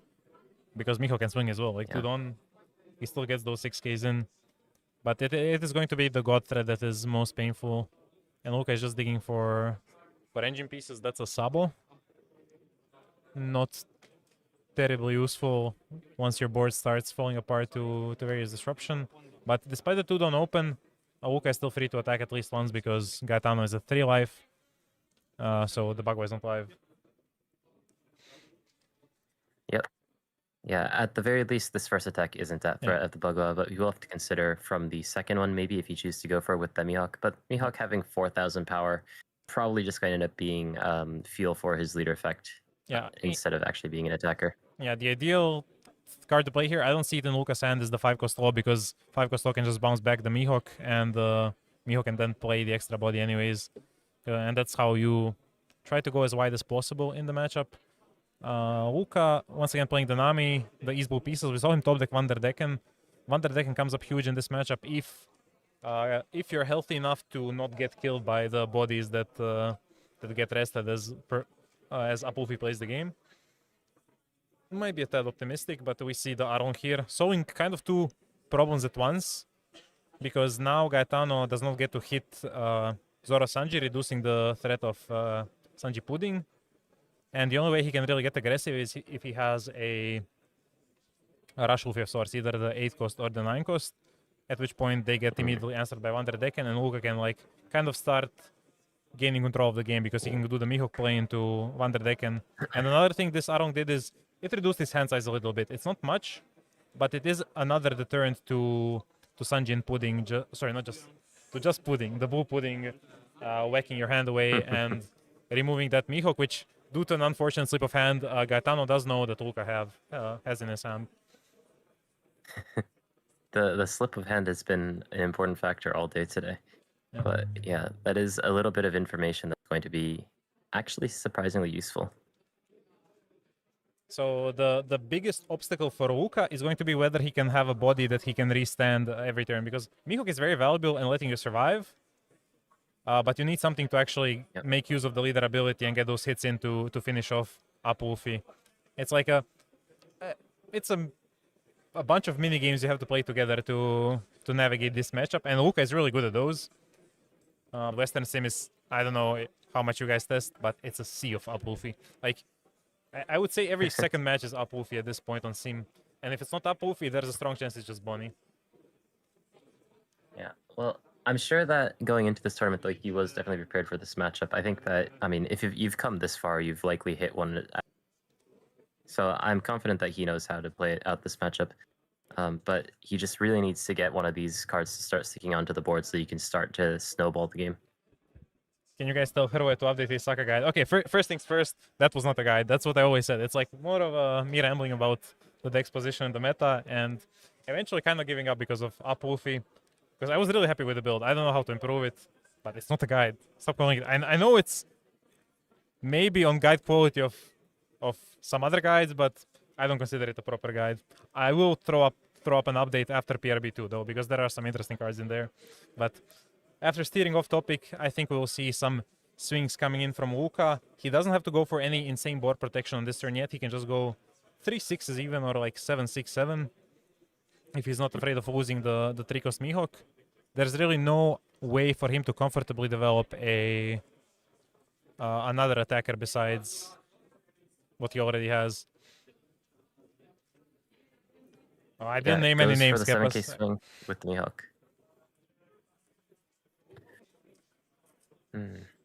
Yeah, this 8-cost Mihawk's actually quite nice in this matchup. It's not a target that's in range of any of Blue Purple Luffy's removal, so it is guaranteed to stick on the board, although it can't be restood Yep. by Zorosanji's leader effect. Is still a significant blocker that, I mean, as we've seen, the 4 dong that you get active is going to be very helpful for Zorosanji. When you think about it, it's like the 6-cost Luffy, but a little underpowered version in a sense, because you have to wait longer to play him out. But in this matchup specifically, him being 8-cost makes it very difficult for Up Luffy to deal with. Like they can only do it with Red Rock. Yeah. But, Plus the card being a slash within this deck being searchable off of Pitona is very nice for consistency as well. yeah. So you're not forced to run too many copies of it, and you can still pretty reasonably find it if you can get those. And importantly, though, Luca hasn't been able to find that Pitona, but at the very least was still able to find the Mihawk in the I end. believe he also has the Vivi, which should let him like aggressively counter out in these positions, because this is where the game gets grindy. He'll have to defend his life while putting himself in a position to take out opposing big bodies with the fish. I did the pose IRL, but you guys cannot see it. But the pose that Vanderdecken does in his art. Yeah. One thing that I always think about for these top cuts that are best of 3 in the West is that I feel like if you're playing these sorts of grindy decks, you know, Blue Purple Luffy and Zorosanji, both decks that do tend to go a little bit longer in the game, I wonder if you even have time to really go to a game 3. It feels like this first game is very important. I mean, both, like when Zorosanji pops off or Up Luffy bricks, the game can end really quickly as well. So it's not like a guaranteed grind game. Like if you just open for example, if there was no gut threat this game, I think this game might have already been on the verge of, or like on the precipice of ending. Now we're gonna see an actual game played, which is nice in its own way. Of course, once again, I'm biased. I'm rooting for Luka, not ashamed to admit it. He's also playing the more fun deck. But we have a game on our hands. This is where it might actually drag out, and then we might have a very disappointing and quick games 2 and or 3. So, hey, I mean, we're here to showcase the potential of green, blue, Zoro, and Sanji. So even if every single game isn't going to be the highest level, we've already been able to show some very interesting things in the game before. And this game, although he hasn't been able to draw as insane of a curve as he did in the game before, still being able to maneuver it quite well, getting in those extra hits where he can, even with that Mihawk, which many people don't really consider as an attacker. yeah, I mean, he is just subpar compared to all the 6K options the deck runs naturally, but as it stands, it becomes difficult to field any other attacking threats. Maybe if he has a 5-cost auto play, he can do that, but otherwise 4 costs are exposed to a very important card, the same card that drags Rayleigh down, which is the 8-cost Luffy, just bouncing them back to hand while hitting away. Yeah, the 8-cost Luffy being able to almost double clear effectively by hitting into the board as well as bouncing back another character makes it pretty difficult for Zorosanji to actually establish board. If this was, for example, this was a whiff OP13 of a search. Ooh. Yep. It's hard. It looks like it, yeah. Missed the search. Pretty devastating, but thankfully Zorosanji is able to just retrieve Nami back to hand. So net 0 in terms of hand loss, but unfortunately is going to lose the 2 dong that he spent for that Nami. Yeah, he effectively paid 2 don to restand the 7K attacker. So trading 2 don for a card from opponent's hand at the end of the day, and I expect him to play another one of the R-Longs he's holding in his hand and lock down the leader for a little bit. Yeah. Yeah, I mean, these 7K attacks in Blue Purple Luffy, a deck that has a lot of high power counter events, but these 7K attacks are going to chip away at his resources. Even a lot of recently not even running 8 2Ks, some even running 5 to 6. So 7K could be a threshold to bully Blue Purple Luffy at. Yep, and there's still the Mihawk who always threatens swinging. We'll see whether Luka values. Oh, this is kind of big because Luka has held a large hand size and was probably thinking about the pudding, the threat of pudding, but now that pudding is gone, so he's a lot less afraid of, like, what is that, 8 or 9 cards in hand. Now that thing is completely gone as a threat. And this attack coming through sort of indicates that there is no Thunder Bagua or Gear 2 in Gaetano's hand, because why would you not take the quote-unquote free counter here if you could? So I'm expecting this to be Arlong. I'm not sure if he has any other... oh, there's a Sabo, I guess. Oh, yeah, goes for the Subble. Gaetano just making sure of the effect. I believe that it only protects your 7 cost or less characters. Yeah, so it only protects the Mihawk, the small Mihawk on the board, not the big one. Yeah. Yeah, it's... I said it and I was like, wait, they're both Mihawks. That's actually a funny thing about the Zorosanji. You can build a deck with a lot of Mihawks if you want to, because there's also the Buu 2k Mihawk and the Buu 9 cost Mihawk, which is much less realistic to play, but if you want to have a deck of Mihawks, I think green plus Buu is the color to do it with. Yeah, for sure. Yeah, so the Subble, for people at home who do not remember, it's a 4-cost 5,000, 2,000 counter with the type Dressrosa and Revolutionary Army, and when a character with a base cost of 7 or less that's not Subble is removed from the field by the opponent's effects, then you can instead return this card to your hand. In this situation, it's not going to do a whole lot as the 7 cost or less characters are already rested. So you just need to swing into them, but just establishing that body to essentially become an attacker in the next turn could be something to consider. Yeah, I think he just wants the attacking option, because he needs to keep establishing bodies to be able to abuse the leader swing. Yeah, for sure you want to establish bodies, but I'm curious that he chose to play Subble over the Arlong. I feel like getting the... Does he have an Even Arlong? if it ends up getting... I figure he doesn't when he didn't play it, but I initially thought he did, but yeah, I'm not sure anymore. Okay. Sorry, I was just going off what you're saying. But if he doesn't have... Oh, no, it looks like he has an Arlong. There is an Arlong. As the 4th card from his left. So I feel like if you're expecting the character to stay on the board, you'd rather play the brick onto the board that also has 6,000 power. Dropping the 2k onto the board, yes, it has protection, but currently it's not protecting too much, so maybe setting up for the next turn, actually.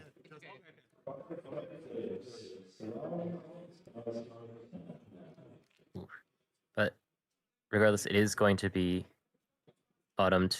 Luca just making sure that that is actually possible. But yeah, Subble is also called Subble, so it will be removed by this Mihawk. Is... Surprisingly, lots of Mihawks on the board. Yeah, this is where Vanderdecken is going to start coming into play, but also where Luca runs into another type of problem, where he doesn't have a body to restand with the leader. And that's the thing where you kind of become wasteful with resources when you cannot get those free attacks in. And he might have to start leaving this 8k Mihawk, a big body, active to just not die to the threat that Blue Purple represents. So it's a sticky situation for him. He could just go double Vanderdecken and then play the Arlong to lock down the leader, and then he should be safe. But it's going to cost him a lot of cards in hand. So if Mihawk does swing into life, or even worse, big into Mihawk, his board could just die. But maybe he just kills the Rosinante with attacks, and then he can save some of the Vanderdecken plays and play an Ami instead, get a Surge. Yeah, hitting into the Rosinante does play around Gear 2nd, as Gear 2nd can't protect the characters on board. So trying... Oh, did he go into leader? I'm not sure. I will assume the judge... Should I go check, just in case? I mean, I'm not sure.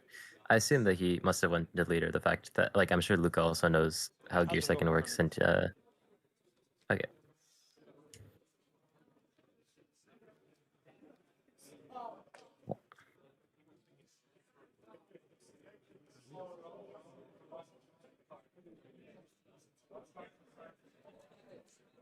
Yeah, I had it confirmed with the stream judge. It went into the leader, so we're all fine here. Also, the Sabo art is from Best Selection Volume 4, which has released like a couple, maybe last week, with like no good cards aside from the Sabo and the Lafitte, which I think we even saw the Lafitte earlier on stream when Yura was playing Teach in round 8 and round, I don't know, 5. Yeah, at least in Japan, the Luffy alone is almost the same price as the entire binder. So it is something worth getting. But yeah, the other cards in that weren't necessarily that great. It's not a Bandai Carfest release, it's just a general shop release as well.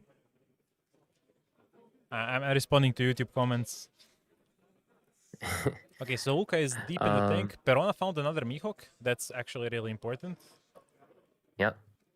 Being able to play this second Mihawk and then hopefully chain it into a character that you can actually start to resend with your leader effect could be quite nice. Looks like he's just going to go for the 2 costs. Yep, just vendor deck and bounce. Pop, pop. Woo. Oh, this is probably why he held on to the Arlong. To make sure that he had a target for his vendor decking. I think I wasn't keeping track of how many he still has 2 Hachans, but I understand not wanting to discard 2Ks for... Or at least not too many 2Ks, because you do need them to be able to defend your board as well. Yeah, but I mean, he did also, by playing the Subble, lose a 2K. So in the end, they do kind of have a similar sort of role. But by doing it this way, I guess he still has more Fishman 2Ks in his hand. So if the game starts to go longer and longer, then those Hutchins will start to become fuel for the vendor decking as well.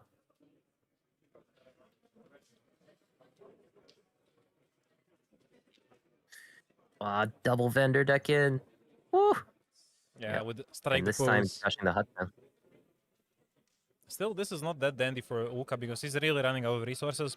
He didn't see Vivid this game. He didn't see the 5-cost law. So his ability to loop these things decreases with every card played. Whereas if up Luffy just plays another Sanji, he's in a really commanding position because he has too many big bodies active, which Wonder Decken will not answer.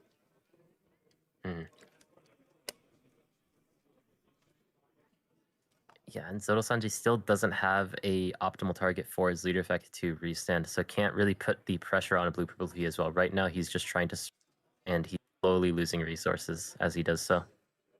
Yeah, depending on how Luffy plays this, there is a chance Luca just tries to all in with the Wonder Decken or the Perona on the board with like 7k first swing, then 8k leader, and then how much does that leave? Oh, I guess it would be 8 or 7, 8. 8, 9 would be the attempt if you were to go for it with this current board. It's very tricky, especially now that we've seen Gear second. Pretty sure that the attacks won't be able to go through even if he goes for it, but he may be forced to soon.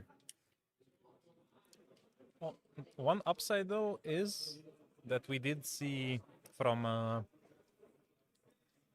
Luffy. Wait, oh yeah, Rosante was Wonder Decken. We did see him counter a 6k with a 2k. So Luca might have a decent read that there is no 2ks in Gaetano's hand, so he might just swing 6s and get away with it. Yep. Or sorry, I meant 1ks, not 2ks. Yeah, no 1Ks in hand. Yeah. I think we see that he did draw into the 5-cost Nami.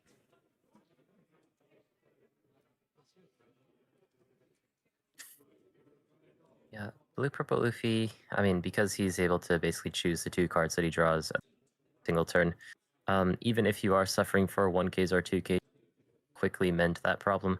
But just knowing that they only have maximum, or I mean, you have information on one of them, so maximum 1K is some relevant information within these sorts of situations. And I think Gaetano is currently facing an interesting situation. He's like, takes opponent's graveyard, check the number of like 2Ks non-counters, but when it's the deck when you're playing is the first time, what number of 2Ks do they run? What number of breaks do they run? Like, what do you actually know about? Ooh. This is potentially brutal. Is he just gonna go for it? Is he going to go for it? I don't know. I mean, 10 is a lot, and Luca doesn't have a lot of a hand, so... Yeah, I wonder if he needs to go for it, though, because he still has a lot of counter events in his hand, but, I mean, this could potentially get hard to deal with. Doesn't look like he's brave enough to go for it quite yet. This is another benefit of playing these underplayed, underrepresented decks, is that you don't know generally how much counter they tend to have in game scenarios. Yeah, like he counted the 2Ks and now he's like, I don't actually know what's in that hand. Though, to be fair, there was no filtering. There was like no Cavendish. But you're probably... There's a lot of things to think about. There's no Dawn Open. You don't know if they might be running Paradise Waterfall for the Mihawk, or maybe a Zero Cost just to cover the bricks. And he chooses to play it safe with the 7k swing. I think Luca has no problem dealing with it and then answering the Mihawk. So this could be where the game starts to turn. As long as he has a way It's to possible. discard something for the Vanderdecken. Yeah, I mean, he already has the tools in play. He just needs to have that Vanderdecken target. Oh, Mihawk on the he just board, drew if he it. can... I think he just drew it. Did he? He drew another Vanderdecken, so I think that will work conveniently for him. Yeah. Importantly, Vanderdecken can trash other copies of Vanderdecken, so the deck doesn't have to run too many Fishmen to actually have targets. I think recently, not many people play Zorosanji, but historically people have run things like the 7-cost. But it turns out that with just Vanderdecken, the 4-cost Arlong, and Hachang, you usually have enough targets because you have so many cards in your hand thanks to things and like I just VP. realized an interesting thing. Gaetano is playing around Hodi because you assume when there's a Vanderdecken there will be Hodi. So that's another reason that his attacks get texted in late game. That was a Koshiro, but small blockers are not that relevant in the matchup primarily because of Azop, like 3-cost rest a blocker. And as for updates on Kalgara, sadly we don't have, or like I don't have a way to go and grab the results from the other tables in Top Cut, because first of all I'm like 20 meters away from them so that none of the players can hear me. And yeah, they're playing. I cannot really barge in and go ask the score, and there's no way to see it in the Bandai app live as they play. But I will refresh periodically the bracket and see if any of the matches have finished, and then I'll try to say how the games have went. So Luca, I think, is facing a curious decision. He can play like Arlong and a Vanderdecken, and then he locks the leader attack, but does he risk attacking with the Mihawk? Because that completely exposes him to a rush character. And he's gonna have no hand if he commits to the 4-cost Arlong.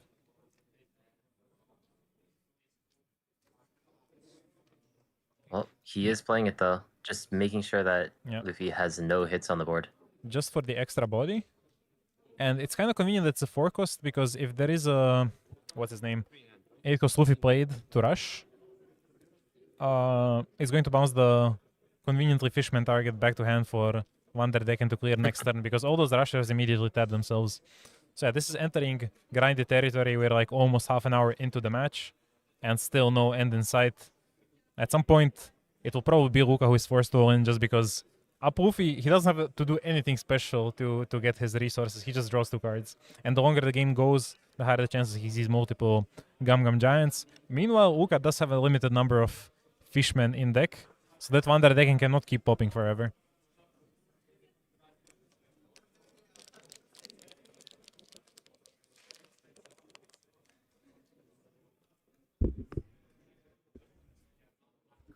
I mean, both players' hands are starting to get low though, and Zorosanji's been slowly taking back the board thanks to that Vanderdecken. So, although Blue Purple Luffy is going to always have the resource advantage, it may just not be enough if he can't start to deal with the onslaught of attacks that can finally come out due to that leader effect from Zorosanji. Yeah, but the problem is, for those attacks to come through, Luca needs to establish a body, and if Gaetano focuses on keeping the double swingable body off the board, then Luca is still like in the... He hasn't fully established. Like once that happens, you are in the clear. But until then, we will see how Gaetano... Okay, he's playing the Nami, and unless he has God Thread, I think this may be the turning point in the match. Oh, he picks up the God Thread. Yeah, though, but at this point he cannot play that. I meant when he tapped the 5. If that is the God Thread, then it's the right move. But like this, I think Luca just breathed a sigh of relief. He gets to double attack. He gets to replay the VV. He doesn't have to get Vanderdecken back to hand this turn. Like now the world is his playground. Or like, he definitely has a much better chance because he can still leave the Mihawk active. He's still in a safe position. He's just gonna draw a bunch of cards. Yeah, I mean, finally, it feels like for the first time in this game, after 30 minutes of this best of 3, Zorosanji has been able to stick a forecast onto the field.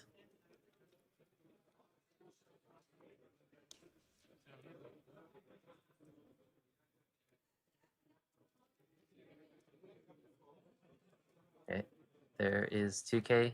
Usahachi once more going to bounce back the VV, resend Arlong to threaten another 7K minimum at the leader.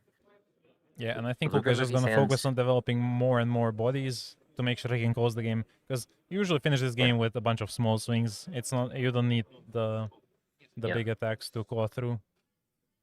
Yeah, the second that you hit with big attacks, you just make their Gungo Giant easier and easier to. So Also- just chipping away little by little is going to be the way to beat this.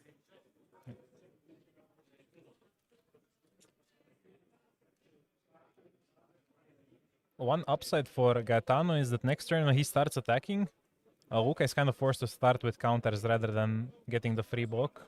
So unless he has a 5-cost follow to, for example, pick up the Vivi and replay her, which he might draw off of the Vivi to be fair. If he doesn't have that, he will have to start countering because he will lack the second blocker to like insulate him in case of Uzuhachi or something. I mean, the first deck he always has to counter because of the Nami as well. Yeah.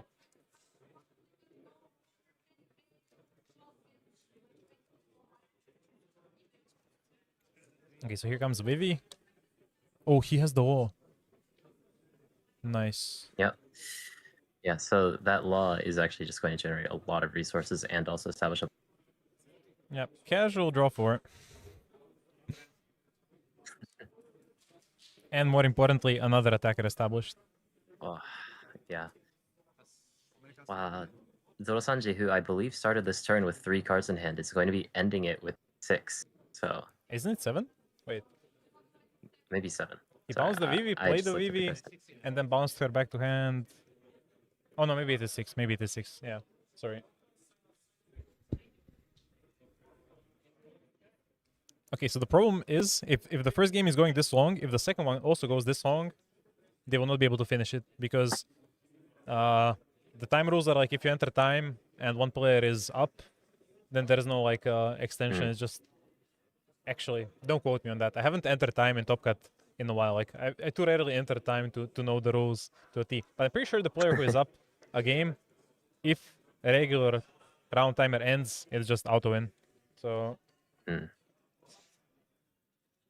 Yeah, I don't know. In Japan, for some reason, people every single decision takes them 2 minutes. So I don't think that best of 3 with only an hour time limit.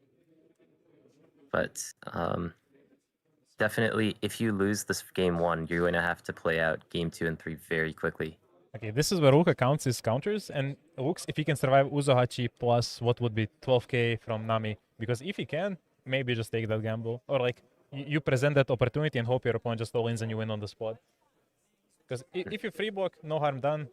I think he calculated, so let's see if Gaetano goes for it. Because I feel Gaetano should be understanding that the game is slowly slipping out of his control. Yeah. It is probably... Oh, does he even have it in his hand, though? Yeah, he searched it, no? Don't... Or maybe he countered with it. Maybe he countered, yeah. Yeah, no. He countered last turn on the 7k hit with 2k. He does... no, it doesn't end up working out. Oh yeah, thanks Yeah, for he doesn't even confirming it, have the option to go Skepas. for lethal. Oh yeah, in that case, just a harmless free block and Gaetano will look to develop. And Skepas confirmed it, yeah, if they reach the 1 hour time limit and there has been no winner decided, or like that, it's 1-0 and no winner decided for the second game, it's just the auto win of the match for the guy who is up. See, what happens if it's 1-1 then? Well, And you're in the middle of they game keep 3. playing, they keep playing. So they get 2 extra okay. turns or 10 minutes each. Okay, okay. I think if Luca can counter this, like block counter and then also still have the counter for Nami, just bait the swing, no? Otherwise, because if you can do it, you're getting the most efficient block anyways. But does he have a second 2k? So, oh, he does. So he can do it.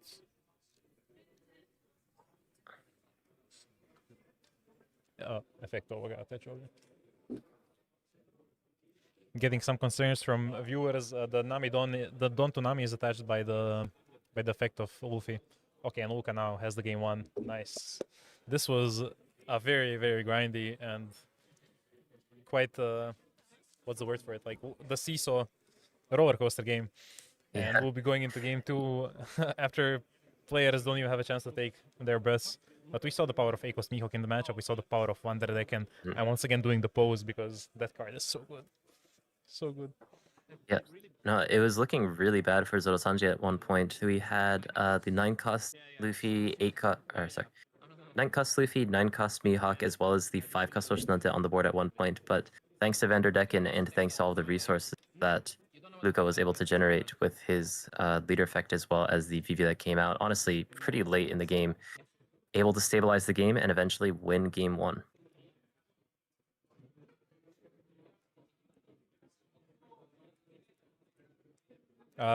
As Luca won game 1, Gaetano will be able to choose who goes first in the second game, and we'll see how the game proceeds because I assume Gaetano will be choosing second now.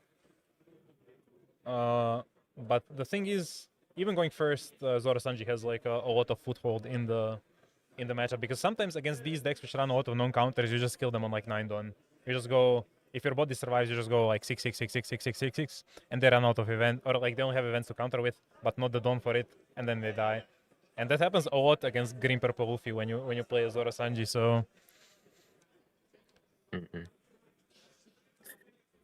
Yeah, well, Gaetano now likely going to be choosing second, as Luca picked second in the first match. We'll see if this is going to end up being better, but with not too much time on the clock, he is going to have to play out these turns very quickly.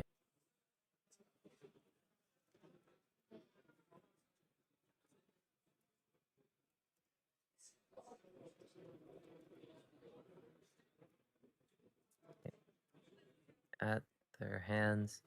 So Gaetano has, he has one ramp card in the 4-cost Bankley, but he also has cards like 8-cost Luffy and 9-cost Mihawk stuck in his hand.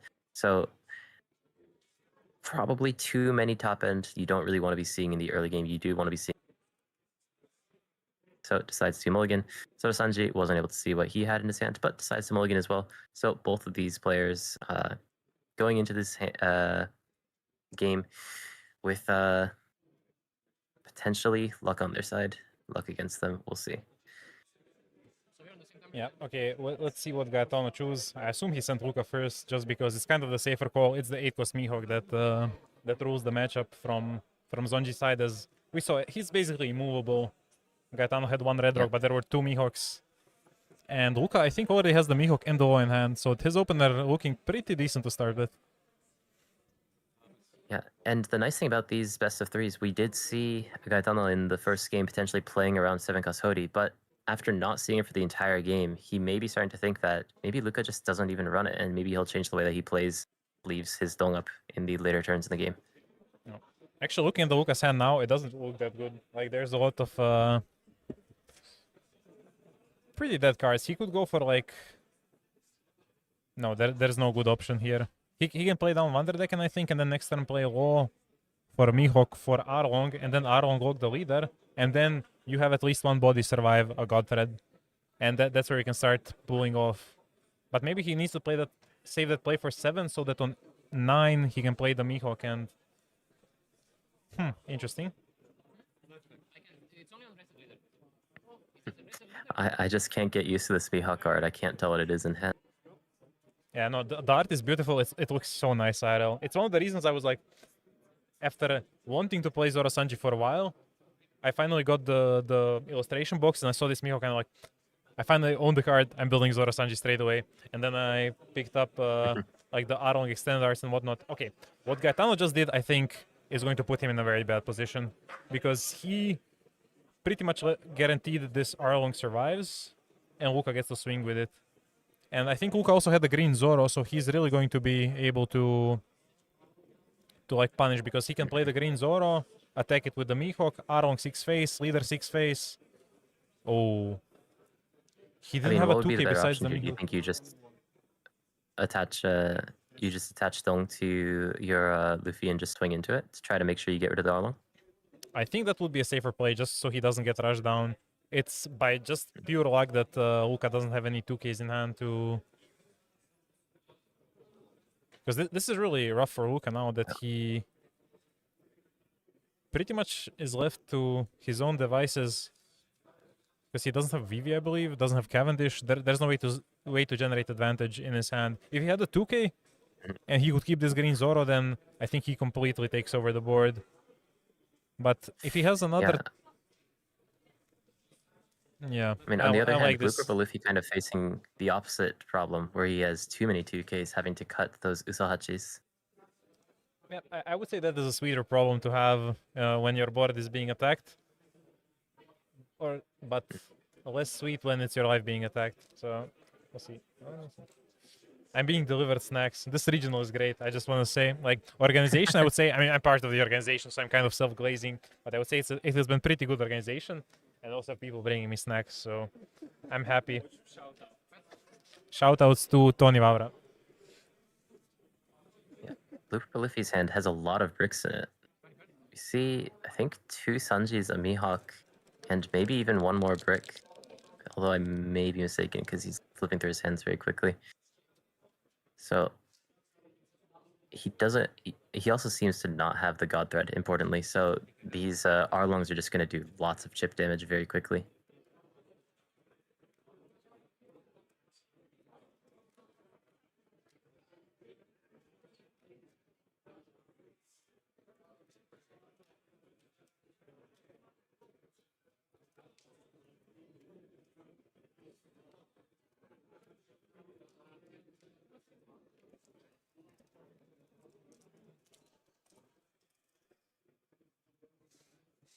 Eric Simpson with the Herway getting the Chavapi and Kai McCann delivered. Yeah, I'm not getting any greasy food. I am working in like a semi-professional setting, so I can't eat anything greasy, but just like enough to keep me going, because I believe we'll be here for a while.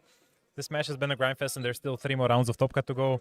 My biggest hope is that Kai holds out, because what time is it now in Japan, Kai? It is 2 a.m. Ooh, okay. But I mean, yeah.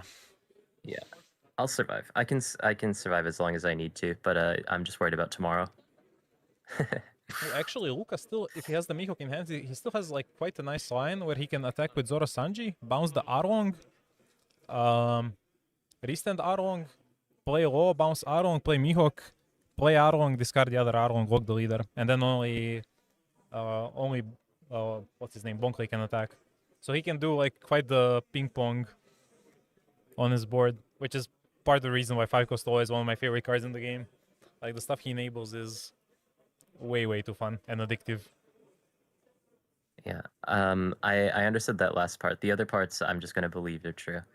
Seems like he's going to play the 5 cost law first, though. Bouncing back the Arlong. Oh, he had the VV. Okay, nice. I like this as well. Oh, yeah. Because and then just going to go for that 6K hit with the leader. Bounce back the VV to hand, and hit again with Arlong for 7K. And now, let's see if he has another 2K. He takes the life. Yeah, the reason he doesn't leave one of those things. Yep. The reason he doesn't leave the Arlong rested now is because he's expecting the 8 cost Luffy possibly to come down, and if it does, then the Arlong gets bounced anyways. So there's no reason not to attack with him. And if up Luffy attacks into the Arlong instead of your life, you're also happy, because it's easier for you to cut down your hand size with countering to replay that VV and get the same value again.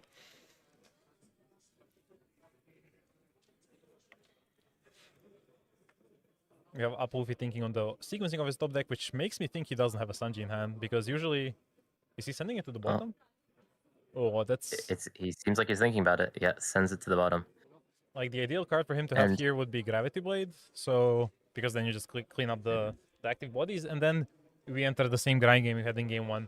Because usually up Luffy is able to do that initial clear, and then it's on Zorosanji to rebuild the board, and if he does, then he starts taking over in terms of advantage. But if he's not able to do so, then the game falls away. And he actually has 3 Sanjis in hand. But I believe he'll choose to play the safe option in the Mihawk we just saw, and bottom the 5 cost law. Yeah, I mean, he's kind of overdrawing his Sanji's, not really finding the counter. too. He picked up a lot of 2Ks in the early game, which led to him not being able to defend that 7K from Arlong just now. So coming back to him in that way, he has also picked up the third public Usohachi. So as the game goes on, the threat of that potentially wresting something like Law is also. So lots of small things to consider. Things kind of just not really panning out for Blue Purple Luffy right now. So it seems like probably the best play here would be to just slam down something like the 9-cost Mihawk and mitigate as much damage as possible.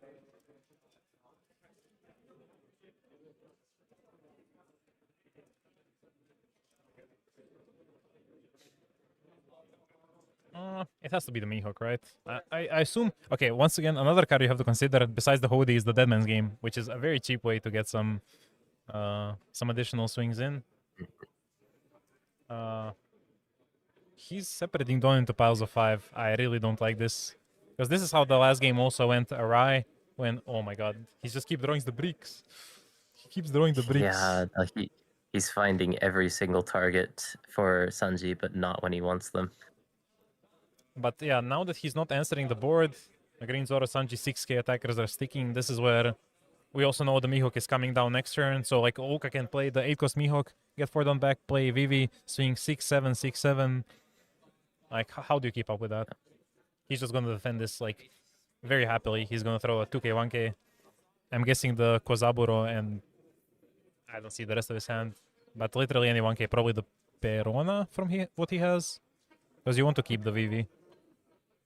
Yeah. I mean, the best case scenario for that Nani would be to just find a bunch of 1Ks and 2Ks to be able to deal with 6k chip damage. Because he has so many events in his hand, it is kind of awkward to deal with these lower attacks that just keep coming over and over. But the lower risk play would be to just play that 9-cost Mihawk and get rid of the Law, guaranteeing at least getting rid of that one attack and slowly starting to deal with the other attacks or other cards on the board after. Yeah, cuts the 2k, 1k, cuts the Mihawk over the Kozaburo.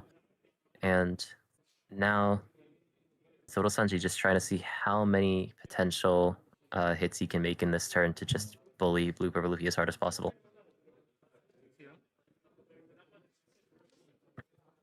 Yeah, he's just gonna... And it's a 4 attack turn from 3 bodies. That stuff goes... eats away at hand very quickly, because 4 attacks per turn, while up Luffy only has 2 cards per turn gained. At most, he gets those 4 cards back if he plays a Giant. And there goes the third Usohachi. That was known information. Yep. Down comes the Mihawk. And I wonder... Luca might even play the Nami to have another 7k swing, but I think Vivi is just safer. With Vivi, you keep drawing cards. Oh, the Vivi's so good. Yeah. I do think that... I believe he played the non-alt art Vivi the turn before and played the alt art Vivi on this turn, though. So, I mean, I don't know. Yeah, I have a loose memory of that happening as well, but I don't see the regular art in his hand now, so... Yeah. I'm assuming So, you just I mean, hallucinated maybe... that. But now that you're also saying it... But then again, it's 2 a.m. You're probably hallucinating much more than I am, so... I'm pretty sure that we saw the regular alt Vivi the turn before, but... What are Zonji's bad matchups? Uchi? Enel is actually pretty decent. Booyah Nami really depends on how Nami opens. Because it's only Uchi is like a certified bad matchup, because there's everything. And Awkward is saying that Luca already discarded the non-alt art as a counter. Okay. Here's a simple free block and a 1k. Yeah, I mean... I do think there's actually a Lucci in the top 16 when I was looking over the decks list very quickly, so... It's one of the Croatian OG players, Ivan Bošković. I hope he also gets featured on stream. I forget what he's... I think he's up against another up Luffy. Speaking of up Luffy, I think this one's time might be up. Yep, I said it. I'm sorry. That's why they don't let me do this without supervision. Oh, dude, the resource generation from this leader is so strong. And in OP13, when he gets the 5-cost Yamato, insane. In OP13, the dreams are so... the turns are so insane. Yeah, the bulldozer is coming through. Yeah, in our long break between round 8 and Topka, I was looking at my Zoro, but it's just really hard to fit in the cards that you actually want in OP13. I agree. I've been cooking for. I've been testing on Sim regularly. I'll try to play the deck or get it as solved as possible by the release date, but no need to be hasty. Like, there's plenty of time until OP13. And worst case, I can just fall back on the safe, strong option that everybody loves, which is Emu. Yeah, I mean, Ema is just deceptively like it's not really a deck that's like deceptively. I mean, it's deceptively nuanced, but it's also deceptively fun. Like, it seems like it'd be a very simple kind of polarizing deck, but very intricate. Zorosanji also a very intricate deck and is able to pick up the win. Yep, that was the fist bump from Zorosanji in Gaetano, top 8. admitting defeat, Yeah. and Luca takes Zorosanji to top 8 of the Zagreb regional, securing his serial Portgas D ace, of course. I believe the prizes are now the same for all the players until the finals. So the main thing they're playing for is glory. And if Luca does the unexpected with this deck, I think you'll hear his name a lot more often because he's already very accomplished in One Piece, even more accomplished in Yu-Gi-Oh! And yeah, I'll stop glazing actually. I mean, multifaceted. Believe he also follows me on Twitter. I think I follow him back. And I don't think I've been able to have the luxury of talking to him, but just a very good player, proving it once again on this really unorthodox pick. Yeah, I mean, he just plays so clean. Like, you rarely see him misplay. Like, the reason he didn't go to Worlds, I remind you, he played Nami in Milan finals, got second place. In games 2 and 3 of the finals, he had 0 triggers in both games, and he was only 1 card or 1 don away both games from winning, which is just insane. Like, the level of concentration knowledge he had of the deck, or just any deck that he truly picks up, is crazy. But yeah, that concludes the top 16. I think the timer still has around 10 minutes left. If there is overtime, there might be.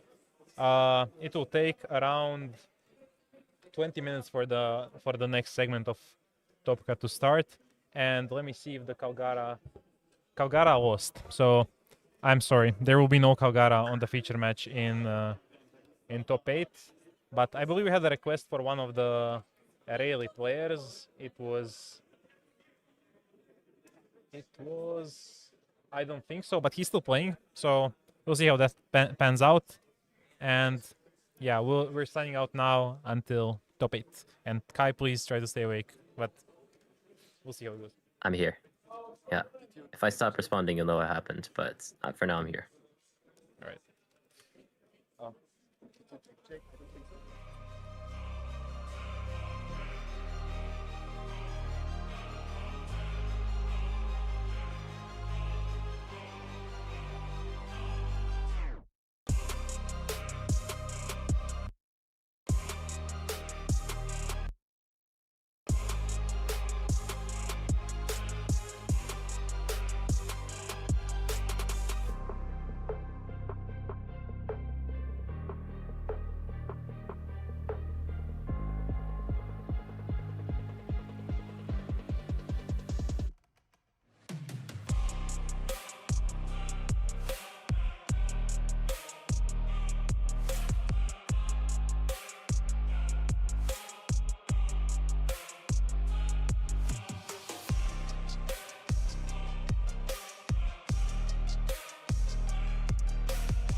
show you like when you play the counter, either before a counter.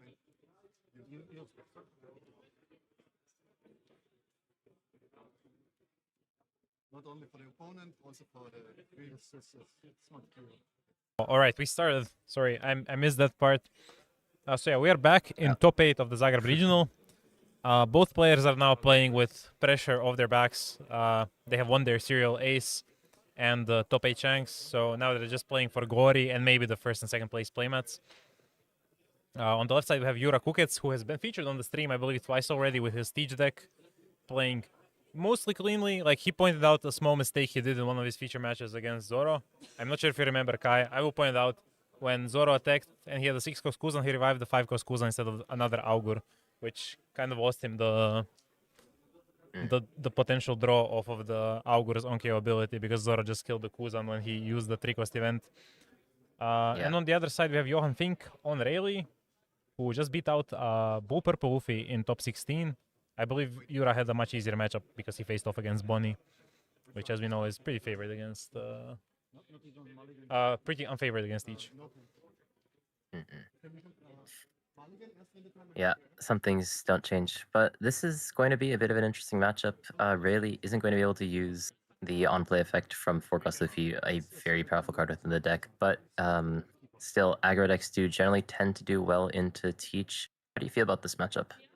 I feel quite good on the Teach side, mainly because Teach players are adopting again Shiryu at 2 or even 3 copies.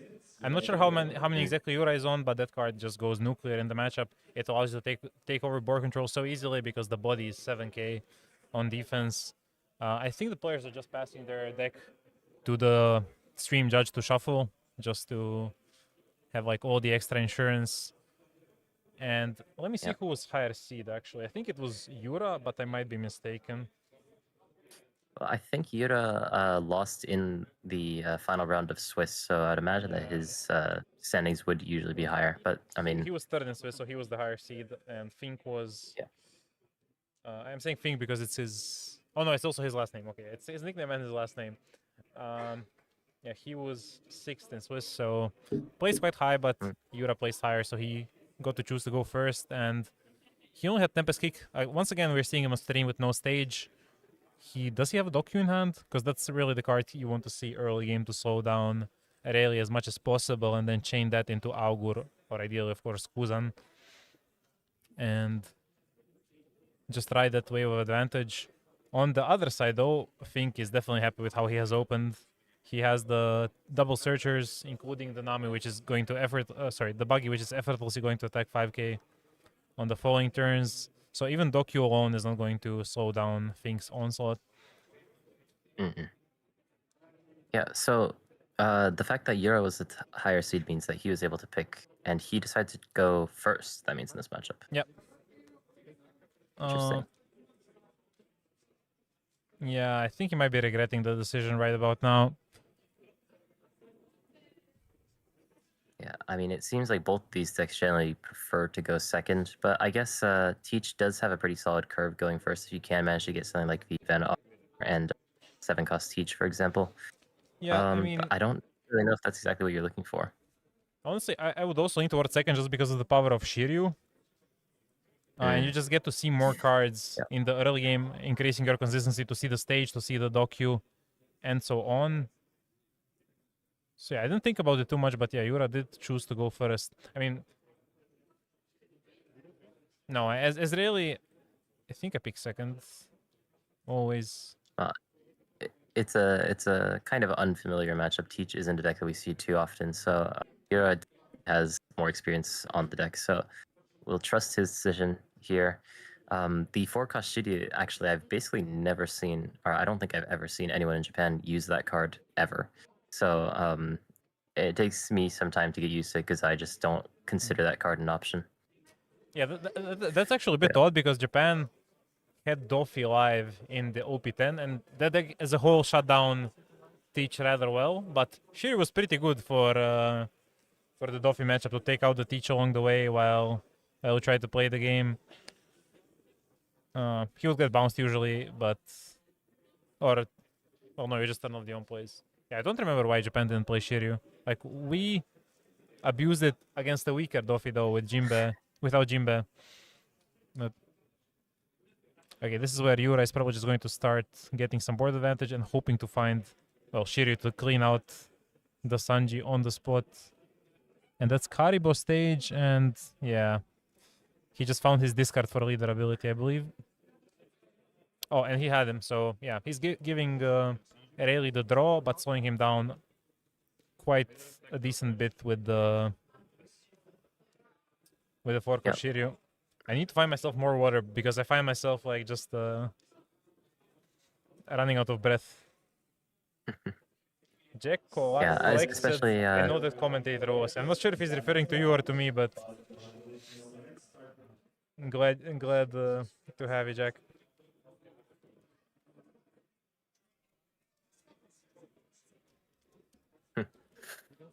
Yeah, I mean, yeah, the Shiryu, really nice.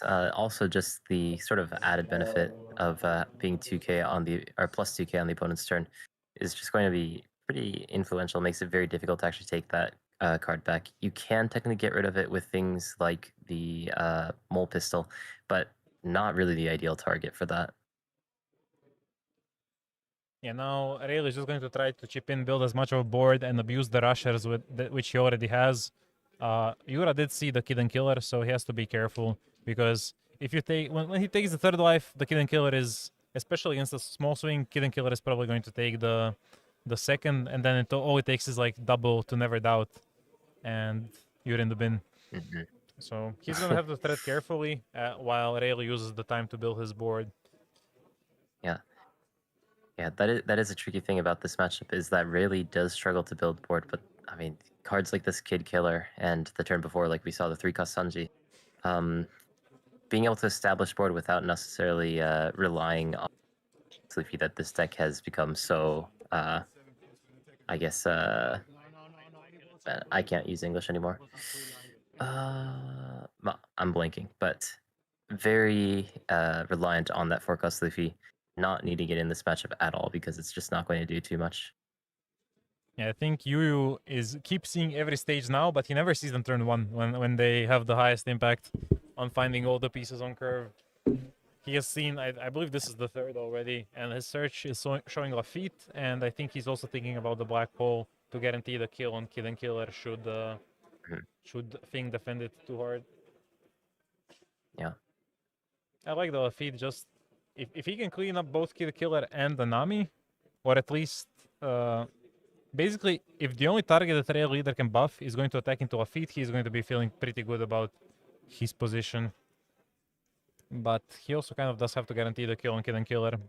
He can do it with one Augur and Dokyu combo as well. And that's not the Van Augur Dokyu combo. He goes for the Kuzang and active Lafitte. Going to use it next turn. Don't know what's in his trash to be able to potentially play off of that Kuzang, but it is going to come out rested. So. This might be... I'm not sure if Rayleigh wants to take time with the board control, depending on his options, but we know he has a mole gun, and that would allow him to reduce the Shiryu to 2k and pop the Lafitte, double dipping on the mole gun value, and then swing into Shiryu for cheap.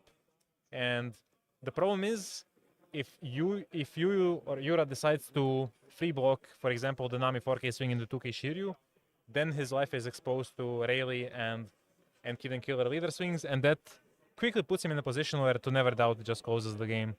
So Yura has to tread really carefully. For sure. Yeah, Fink definitely is looking to eventually close out this game with that unblockable event. So the decision-making on this turn is going to be very crucial. If there is a timing mole pistol, it definitely would be on this turn, though. Active Lafitte's very enticing.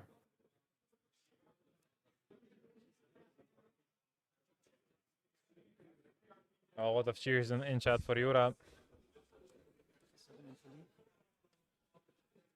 I suspect most of them are from Croatian accounts supporting the defenders of the home turf. He insta-blocks with the with the Kuzan and brings out the one Augur, not leaving anything up to chance. He doesn't want to bring out Kuzan and have it die to die without getting to draw the card. This way, if Augur dies, at least he's gonna draw a card. If he doesn't, he's gonna help Yura assemble more of board control, and Rayleigh will be pretty much forced to ignore Augur for the remainder of the game. But this is where, if I'm think I really like that Mulligan option. Like, just get a 2-for-1 deal. You don't have to attach any Don to Nami to get her to kill Shiryu, and you still get to swing face with leader.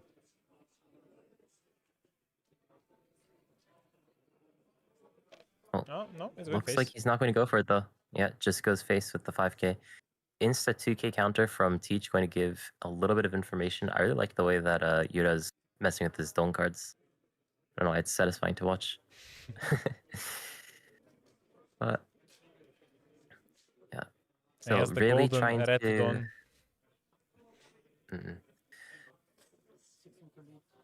Really just keep going face, getting another 2k out of Teach. Teach now, thanks to the Karibu, does tend to run 8 2ks in the deck, but each one of these 2ks does make it a little bit easier for really to break through later on. Still, just trying to develop board as best as he can. Likely half of this board is going to die. We don't know exactly what's in Yura's hand right now, but this Lafitte staying on the board, thankfully not due to not having used the Mole Pistol the turn before, is going to be able to start to feel his hand back a little bit and potentially make a character on the board that Fink is going to want to hit into.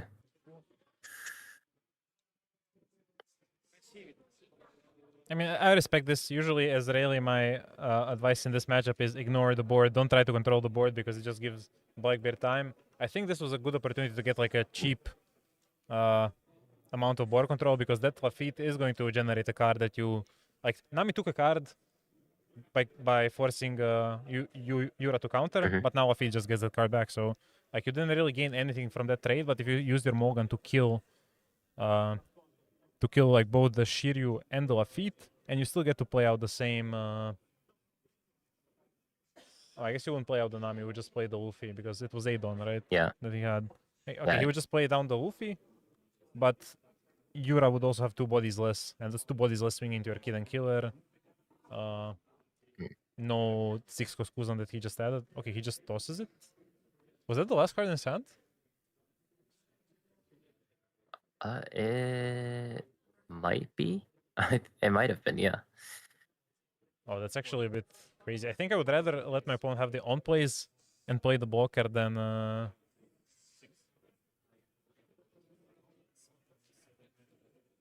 I don't like the sequencing at all if this was the plan. Because with the blocker, at least you guarantee some resources down the line. Like this, Pink might just full commit to protecting what he has and just going for game with like the simplest of bodies, like even maybe the 2 Namis. But already, Yeah, I mean, if he could just, yeah. You know, if you can just protect the Kid and Killer, he's chill. Like, yeah, exactly. Like, if just one of these characters survives, basically, and he can even just manage to get Teach down to 0 life, then he can set up for lethal the next turn. Basically, regardless of what happens, Teach cannot finish the game. So it would just be up to him having enough counter, which with 0 cards in hand is going to be very difficult. But if he manages to protect the Skin Killer as well, then it is likely game as well. But doesn't manage to. Yeah, but he's now going to put Yura down to 0 and just ensure that the counters he saved by not protecting Kid and Killer, he uses to survive and then kill him with the unblockable swing. Yeah. I'm not sure about the sequence as a whole. I really would have liked that 6 Koskuz on board just to keep generating some form of advantage and diverting Rayleigh's attention from the life, because now Rayleigh has no reason to hit the board anyways. Yet he does so anyways. Yeah. Takes out the Lafitte. So doesn't just take the safe, maybe not safe, but guaranteed path of getting Teach down to 0 life.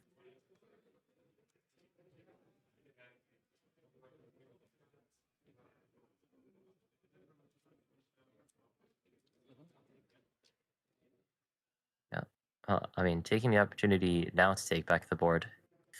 And interestingly, this actually could have been done last turn with that like the exact same sequence of the Luffy dying and Shiryu also dying if he were to have used that mole pistol the turn before. But now, doing so with Teach having 0 cards left in hand, still spreading out board as best as possible. I guess that the way that he was playing around this was because he doesn't have the unblockable event in his hand quite yet. If Teach manages to drop down a blocker or 2, then this could get a bit ugly. Yeah, But and right now, Teach is just playing top deck to top deck. this is a good top deck. It I is love how pretty good. Kuzan just spawns a card out of thin air, and I just realized Yura reverted the like he did the Ash Ketchum. He took his what's the baseball cap and flipped it 180, so now it's facing backwards. It's the focus mode, Yura. Yeah, I understand the image. Because we got some complaints earlier that it's rude to play on stream with a hat.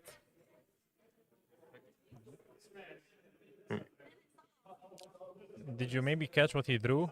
I think at this point you really don't care about the later ability. You cannot afford the extra cards. Yeah, this definitely goes. Hits the Sanji. You cannot afford the extra cards. He actually gets to clear out pretty much everything relevant on the board. Like he's gonna leave a Shakuyaku alone. Oh wait, he's gonna leave the Boa. Did he top deck another Kuzan? Or maybe a Shiryu? I actually don't know what's in his hand right now. But going 7k into leader, It smells like she's Shiryu. going to put. Oh no, just uses leader effect and passes. Oh yeah, okay. Why kill Yeah. Shakuyaku over the Boa? I think he's trying to set up for a situation where you could go for lethal very quickly. Rayleigh now down to 2 cards in life, though he does have a decent amount of counter in his hand that he's been consistently showing thanks to his leader effect. But Teach is on a timer right now, and if he Oh, doesn't close out the game pretty soon, then he's going to be in a pretty tough spot. trying to find the rush. Let's see. Yeah. Oh, he. There's a Oh, I Luffy think is that a Hancock whiff? buggy, Oh, I there's a think. 4 Luffy. There's a 4 Luffy. Okay. Yeah, so he's forced to pick up the Luffy. Yeah, at least it's a card with counter though. So he would Yeah. prefer any of the events, which is a 2k, of course. But this might actually give him the most value. I mean, he still has that mole pistol in his hand, so if he is afraid of dying, he can try to take back the board.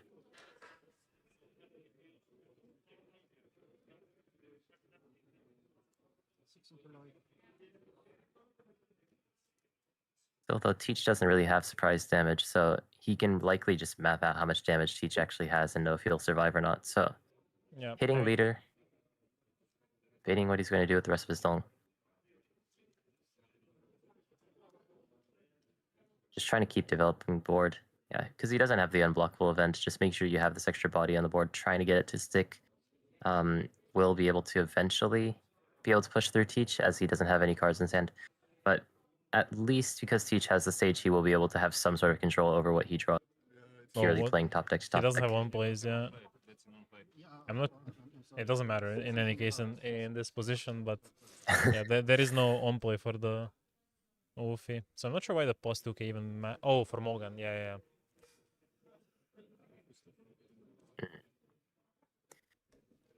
Yeah.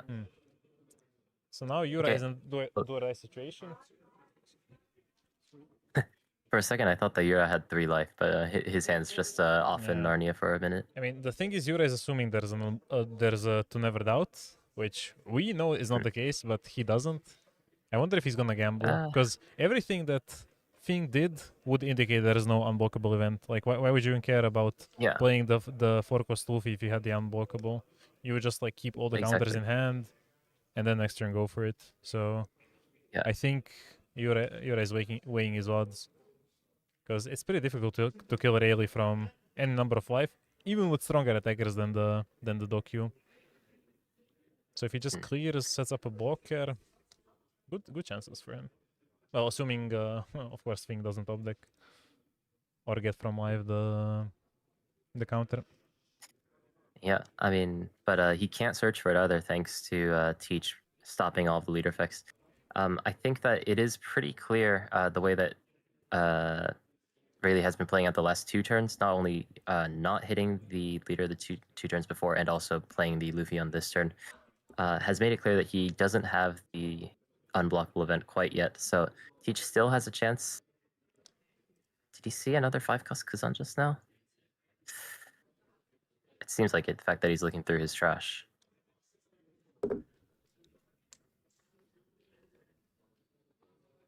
Yeah, those are usually the moments, especially when you played against black decks like Saka or Moria.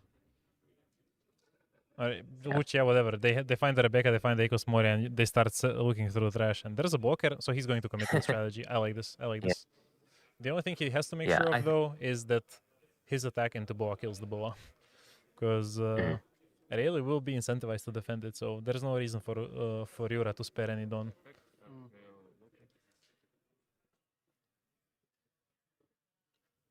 Yeah, Rayleigh's hand is getting a little bit smaller, but I mean, Rayleigh has some very powerful counter events, so to see if it's going to actually be enough. Gets that clean 1 draw into the wolf onto the board. He's checking his trash before to see if he had that wolf dropped ready, but thankfully he was able to find it in. So, yeah, hits into Hancock, and now it's gone. Yep. So now, if Rayleigh top decks, yeah, if he finds it, doesn't find it yet. Yeah. Yeah, so in every other matchup, that boa could on. translate into. Ooh, this matchup's getting very close now. Yeah, and this is one that started out very nicely for Rayleigh. Like, Yura's first 2 Dawn were spent on Tempest Kicks, which obviously are not going to be live in the early game against any deck. And now he's slowly weathering the storm and actually has a chance to go for it. Maybe I'm optimistic. Yeah. Because his attackers still suck. He's been doing his best to weather the storm, and it's slowly turning into something. I think Teach probably doesn't have lethal with the feat, unfortunately. So we'll have to try to find a way to survive 1 more turn. Thankfully, with that Lafitte still on the board, though, he will be able to search for potential options. Don't know how many Sanhwan Wolves he may have in his deck still, but there's one. There is one.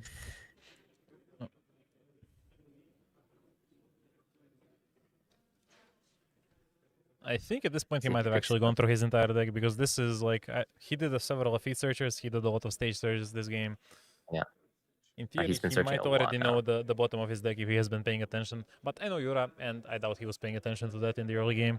He probably didn't expect the game to drag out for this much, because usually Rayleigh has the unblockable and then you die. But this is a bit of an unusual one. Yura being gifted many turns. If Rayleigh had the unblockable, this game probably would have been finished 3 turns ago. Yeah, he would approach the just endgame playing completely a bit more differently. aggressively. Yeah. Picks up the Maya Begins, though, just looking deeper and deeper into the deck. Wait, he didn't get the... No, he didn't pick up the... Wait, he picked up only 3 cards with Luffy. Yeah, okay. Yeah. No, it's revealed. Picks up the second Maya Begins. These have a chance of whiffing, because I don't think we have seen any Karibos so far. Oh, it doesn't whiff, but it does bury a Karibo. Yeah. I'm curious what he's looking for, if not a blocker.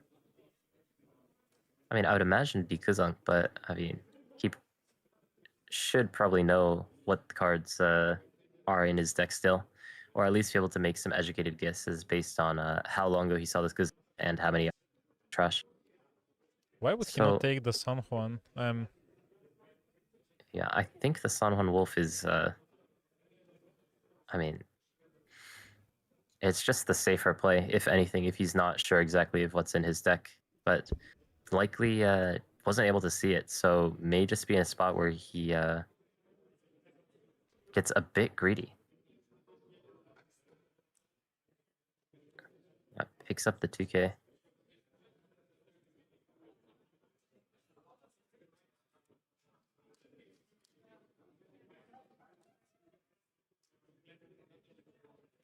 What did he draw? So he played the stronger for the draw. Did he find a blocker? Is he? I mean, let me he's see. really big for it. Oh, he's not. Oh yeah. He was looking Yeah, for he the pulled it. Kuzans and he was one card off. Ah, I mean, That was unnecessary. He really got greedy for that when he already had like. You wanted Kuzan to grab the San Juan, so why not just grab the San Juan? yeah. Okay, he's grabbing his opponent's Yeah. cards. That is bad manners. You should not be doing that.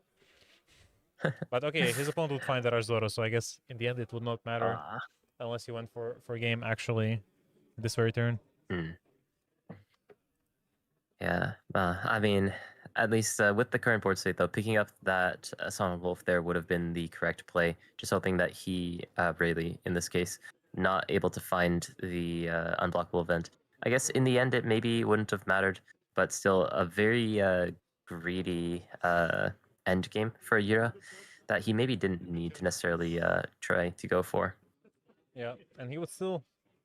I'm not actually sure how many 2Ks he would have in that position, but yeah, now he goes a bit distressed into the second game. We'll see if that affects him in any way.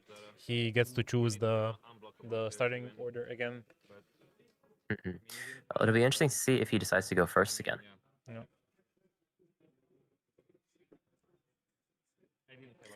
Let me see if any of the other top 8 matches are already finished. I'll just quickly refresh the. Actually, I can just walk over there in the intermission while they're shuffling. I'll be right back, guys. Okay. Yeah. Well, game 1 started quite Rayleigh favored. Teach started to pull it back, and in the end, Rayleigh was able to prevail.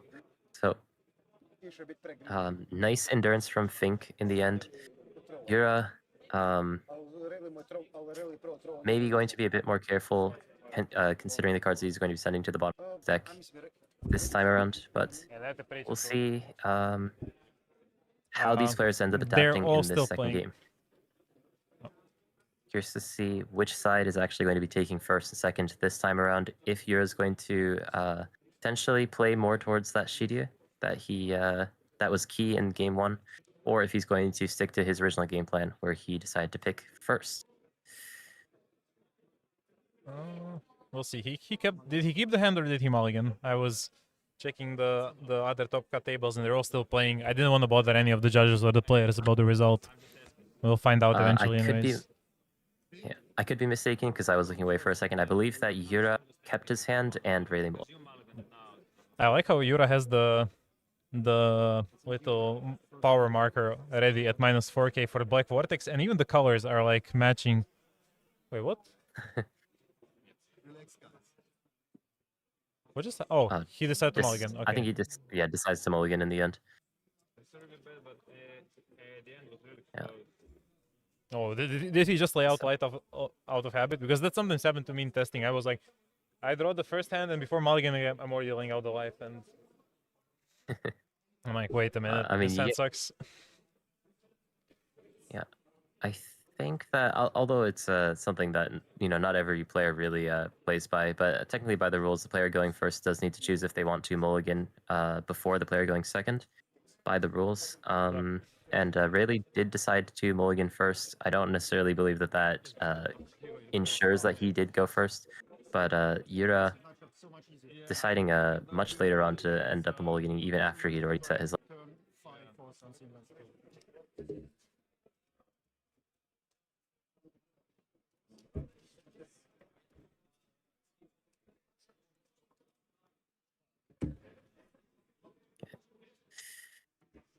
And now we'll probably get confirmation on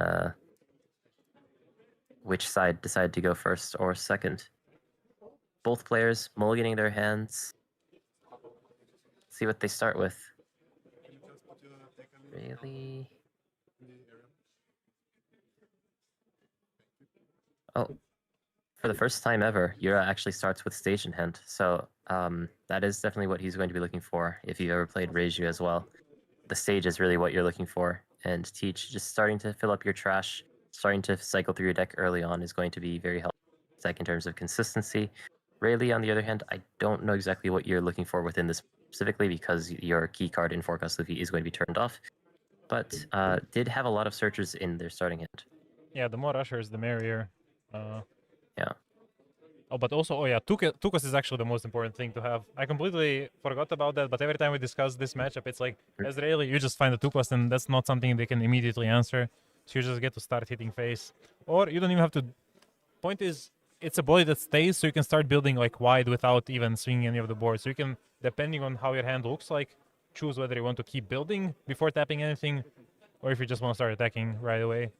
It's very context dependent, as most things involving Teach are, but yeah, this puts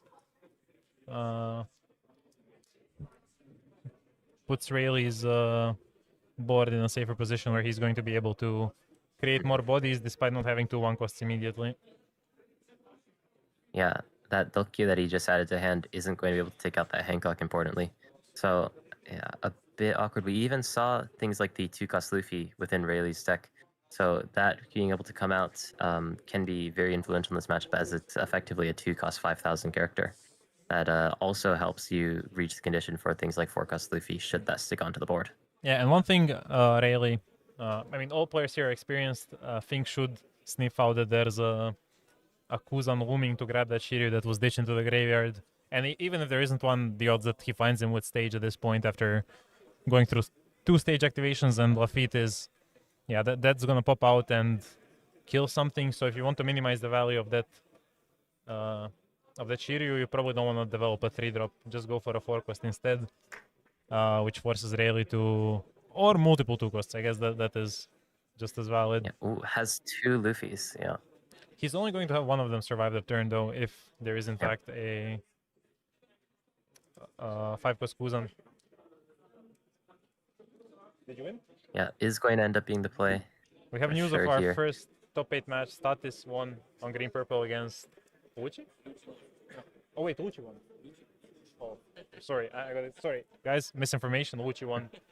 It is a very Luchi favorite matchup, so yeah, I just misunderstood. But yeah, the Shiryu coming out, as you said, so the Luffy and Hancock are going to be taking out, but at the very least, I mean, one Luffy did stay on the board, and that card is going to be a 2-cost 5,000 character. I do really like this Luffy within the Rayleigh deck. Not only is it a Straw Hat target, and generally your Straw Hat targets are a little bit lower than your other targets in the deck, but also just the synergy within the deck, also having 3,000 power, quite nice. For this deck, and especially in this matchup, just if this Luffy sticks, it's going to be a pretty big attacker. So if Rayleigh can find that unblockable event, he can definitely play more towards the game plan of just hitting face as much as possible.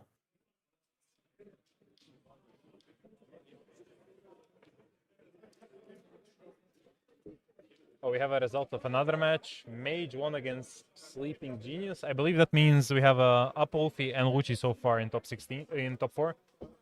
Let me just double check that by referencing their deck lists.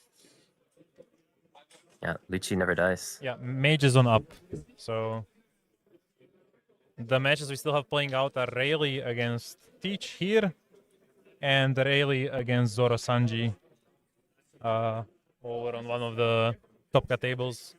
I really wish we could also take a look at their match, but obviously this one is as exciting, at least it has been so far.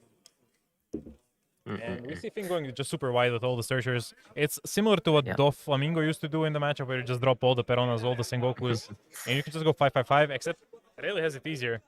He gets to just give plus 2k for free to one of them. Yeah, especially for Rayleigh, these characters on the board are just actually pretty relevant as 1-cost characters. So every single one of these characters are going to eventually become an attacker. Just one less card that Teach has access to. So we're seeing just getting these small chip attacks is going to be very nice. Yeah, we're already seeing how quickly this match is progressing. Because people are clapping. I'm not sure for what.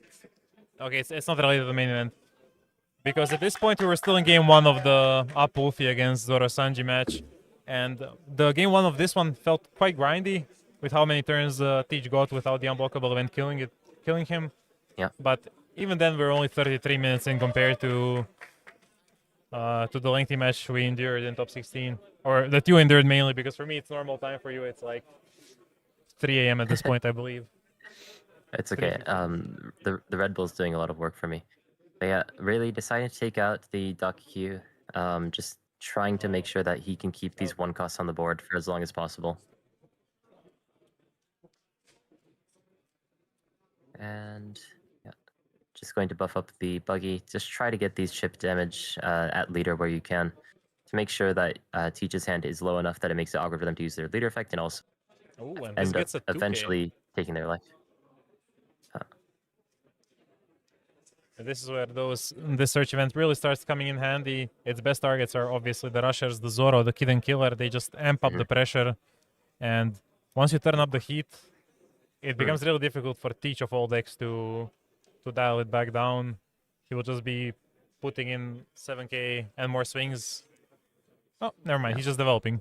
That's also fine. Developing 2 bodies, and if Teach cannot remove 2 bodies, you're coming out positive in the trade over a couple turns. But at this point, I bet I wanted to say Yura feels good, but Kid and Killer came down, so maybe not as good. Now it's the Sanji.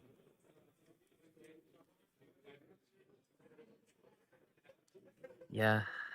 I just want to point out how well Johan is making use of the Kid and Killers. I'm not sure if their timing has been optimal in both games, but he does not stray away from using them just as 5k attacks. He doesn't wait for the plus 2k bonus to ensure maximum value. He just values having that difficult to take out cost development on the board and getting the extra attack in while there's still time, because he knows he's also on a timer to close this out, because if Teach establishes himself, he's not gonna lose. Yeah. Basically treating that Kid Killer as a slightly expensive rush Zoro there, but is rewarded heavily because he decides to take the attack. So 5 or 7k doesn't actually matter because Teach does take that life, going down to 2 life now. Technically, if the Kid Killer survives, it is going to be 7k on turn. But just importantly right now, really just trying to spread board as much as possible to make sure that at least one of these characters stays on the board for him to just consistently keep making hits in the late game. Yeah, and I just want to say, every time this Lafitte comes up in the search, I think it's a 7-cost Jack. I focused hard on not saying Jack, and I still said it like on 7-cost Teach. Yeah, and unfortunately, really, who took out the Doc Q the turn before to try to avoid this scenario is going to end up having it happen anyways. Doc Q going to take out the 4-cost Kid Killer, which may force Rayleigh to have to take out the Doc Q once again the following turn with that Nami attack that really wants to be going at leader if it can. Yeah. And So it Teach seems... Yeah. Yep. It seems the Sanji is going to be living. The board as best as possible. Yeah. So the Sanji is going to be living, and the interesting thing that happens when that, because of the Black Vortex, if you pump up Sanji too much, Black Vortex can get insane value because it negates the Sanji attacker, so it loses the 3k bonus during your turn. So effectively, oh, I guess he's not gonna do it. But in theory, Black Vortex on Sanji is minus 7k, which is just like that is crazy. Quite fun. Yeah. Yeah. I wonder if Rayleigh has an unblockable event in his hand, because the last searcher observation hockey that he used, he decided to pick the Sanji over that event. It seems like he does have it. I'm pretty sure he does have an unblockable event in his hand. So unlike the last game where he had to kind of balance between taking board and hitting life in hopes of him either just having enough damage or eventually finding that unblockable event, he now has the insurance. Sure has that unblockable event, can easily play towards that game plan of just trying to simply get Teach down to 0 life and break through with that event in the end. Do we know anything about Mako G up yet? Let me check. Is Mako G Mage the one who is in top 4? I don't have access to like the full standings at the moment. I can probably find them. Well, let me just see where it is. If you mean Mage, he's in top 4. If you don't mean Mage, I'm not sure. And I'm not sure how to check either.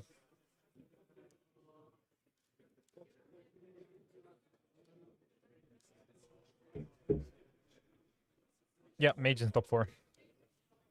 The Luffy player. He beat... I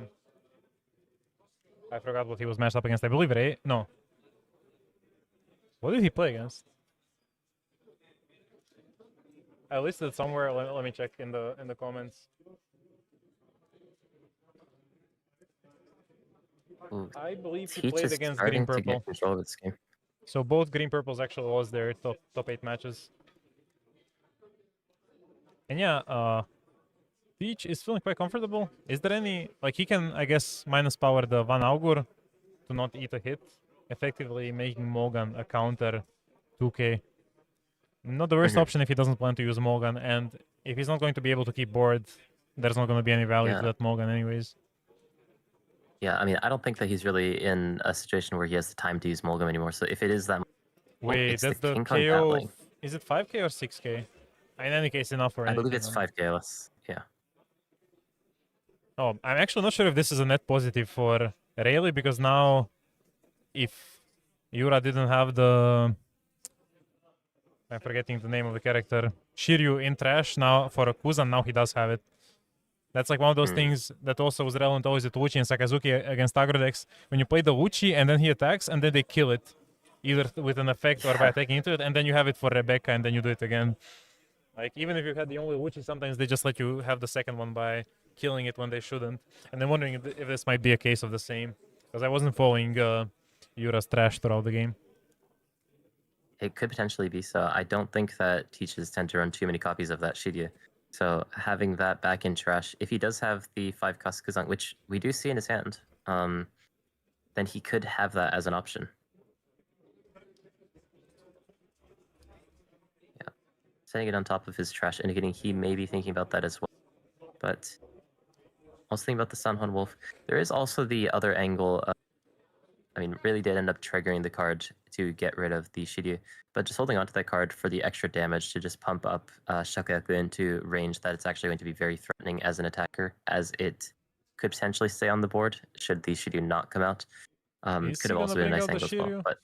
Oh, he is. Yeah, just take off that extra attacker. The very low investment from Rayleigh to take an extra card from your hand and hope you don't die to 2 doubts. Or at least that you can finish the game on the next turn with the attackers you already have. Yeah, and Teach is really starting to control this game. Even if Rayleigh has 2 unblockable events, if he were to swing twice to try to finish the game with the next 2 turns, he may just not have enough defense to deal with the surprisingly large board that Teach has been able to create.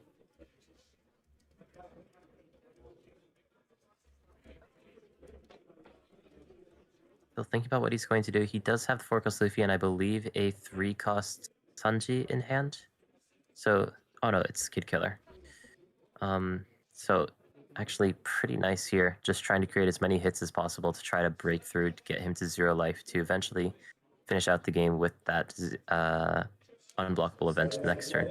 Yeah, because Yura does not want to overinvest the counters on this first swing, because then he's exposed to another rush and has to block the smaller swing anyways. And if he takes, then the unblockable event actually ends him on the spot. So I think this is the timer Yura anticipated to face anyways. I wonder if he had the counter in the hand, because if he did, then he probably shouldn't have blocked with San Juan. He still has a way to survive with the blocker if he can find another Black Vortex and have enough counters, but I somehow suspect that to not be the case. It's a very tricky line, but compared to the first game, it is night and day how Rayleigh's playing. He very clearly has that unblockable event in his hand, so I'm sure that Yura is also reading that as well.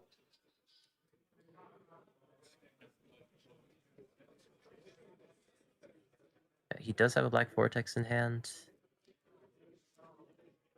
The other cards are flashing by very quickly, so it's hard to tell what they are, but there's a 10-cost Siege, which is not going to be very relevant here. So yeah, just decides to cut it with the stage. Picks up a Lafitte, which was doing a lot of work in game 1 when we got into a very grindy game state. But this game seems to be going a lot faster than game 1.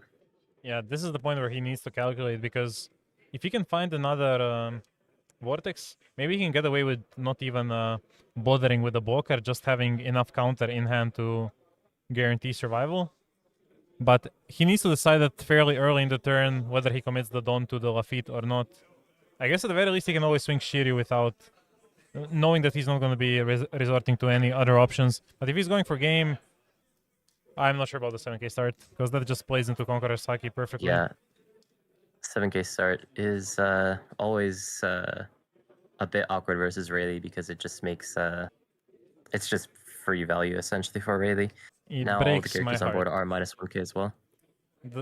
He's still kind of fine. He can pivot to try and survive if Rayleigh has too many defenses, just because he has the Tempest Kick, so he can Tempest Kick Dokyu and still get out at least one Lafitte Surge, but he would need to draw 2k and have like another Black Vortex found by the Lafitte. And then he would have 10k. I think we see a 1k in his hand. Is it the 6 Koskuzan behind the Tempest Kick? It's hard to tell. No, it's Lafitte. Oh, is that another Black Vortex? Did he just top deck it? I think I just saw it. Like, We'll see in a second. he finds a 1k? Yeah, he's likely just gonna pick up that Shidia. Yeah, and He does that might have be two Black Vortexes. Yeah, he has You to. might be right. Yeah. Oh, and he finds a 2k as well. Oh, he can actually survive. He He gets a he's full gonna turn extra. survive this turn. Oh my god. Yeah, and then now he just needs to set up to make sure that he can win in the following turn, and then.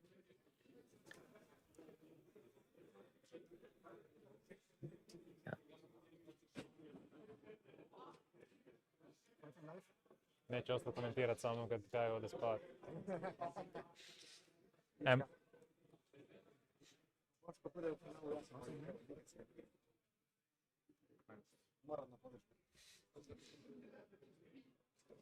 As you slowly fall away to sleep, I'm looking at potential replacements for the stream purposes.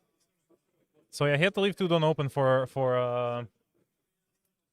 the Black Vortices, meaning he couldn't attack with the leader because of Conqueror's Haki reducing it to 4k. Slightly unfortunate. A price paid with that 7k swing with Augur to begin with. But now he should be pretty safe to survive unless there's... Let me see. So how many... That's 1, 2, 2... Is there 4 cards in Yura's hand, or is it 5? They're flashing by so quickly. I think it might be 5. It looks like a 5-card thickness. Yeah, so 2 1k is 2k. So he has 12k counter. So he just dies to 2 arms Haki. Right? 2 arms Haki or arms plus Gatling. I'm not sure if he should have used the leader ability in this. Okay, he survives. He has exact. He has exact. Now you are 8, 7. It may have actually come down to not triggering that Gum King Kong Gatling the turn before. Or, yeah, a couple of turns before. True. If he had that in his hand, he would have had a lot more damage on this turn, guaranteed to be able to kill him if he... then there would be a Shiri on board. There would be a Shiri on board, so he would probably just be dying this turn in that position. Because that's the full extra attacker that the card took out. I didn't have to do. I had unblockable events. Yeah, yeah. I mean, there's also the element of then he would not be able to revive Shiryu to KO the Shakuyaku. I guess it's too much guesswork at this point because a lot of things would have changed at that point. Yeah, there's a lot of what ifs. That one decision made a very big difference in this game. It's very hard to tell actually which one would have been the correct choice. Yeah. He was afforded a little bit more time, but the one Shakuyaku was taken because of that trigger. So maybe he would have also been able to finish out the game 1 turn earlier as well, but it's hard for us to tell from this point of view. But we finally have a match on our hands. It's a best of 3. We are 1-1. And in the game, to decide it all, it will be Think choosing who goes first. And I assume he will repeat the choice which Yura has made all match and make Yura go first, as Rayleigh does like the extra 2 drops. But who knows? Maybe he switches it up. In which case, I'm curious to see how both players will adapt to a different curve. Also, I hate how the way Yura shuffles shows the bottom of his deck to the opponent. And you're just... I don't know. It's something Yura is probably not aware of, but you're basically giving away like information on what's on the bottom of your deck. Yeah. I mean, you also, if you accidentally flash like a tech card or something, it is something that the opponent would consider. Yeah. If your opponent also cuts the deck, then they can kind of manipulate where that last card is. So. Yeah, there's a San Juan, there was a stage before, there was a 2K, there's a 5 Koskuzan. That's the third time that we Okay. saw the 5 Kaskazan in that shuffle.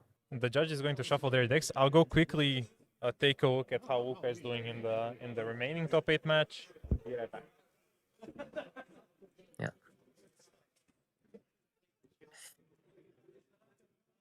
So actually going to be very interesting to see which side Fink decides to take now.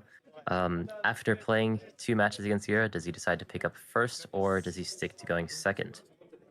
We'll have to see.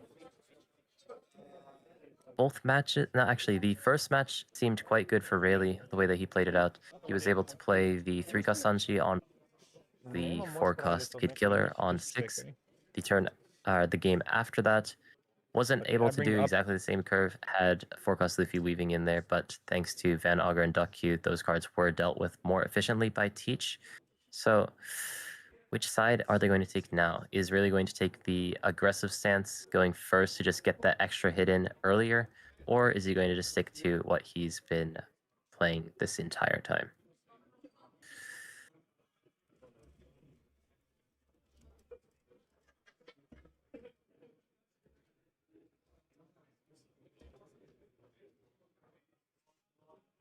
All right, yeah. So I bring the news from the other match. Luca is currently up 1-0 with Zorosanji against Rayleigh.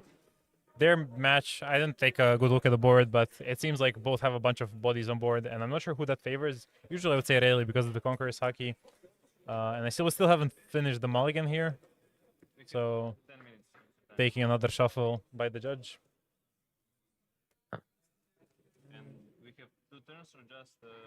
Yeah, Yura is basically just going to hope to repeat the same early Shiryu shenanigans and establish a Dokyu Augur as soon as possible, because that puts Rayleigh in a position where he has to close it up fast. And as we saw, when you run multiple Black Vortices, it's not just for the Zoro matchup. You can cover these unblockable attacks from Rayleigh in some situations. It's kind of actually similar to Arlong in Zorosanji, where, yeah, against Green Zoro it's insane, but sometimes against the unblockable Rayleigh attack, you're just delayed by a turn.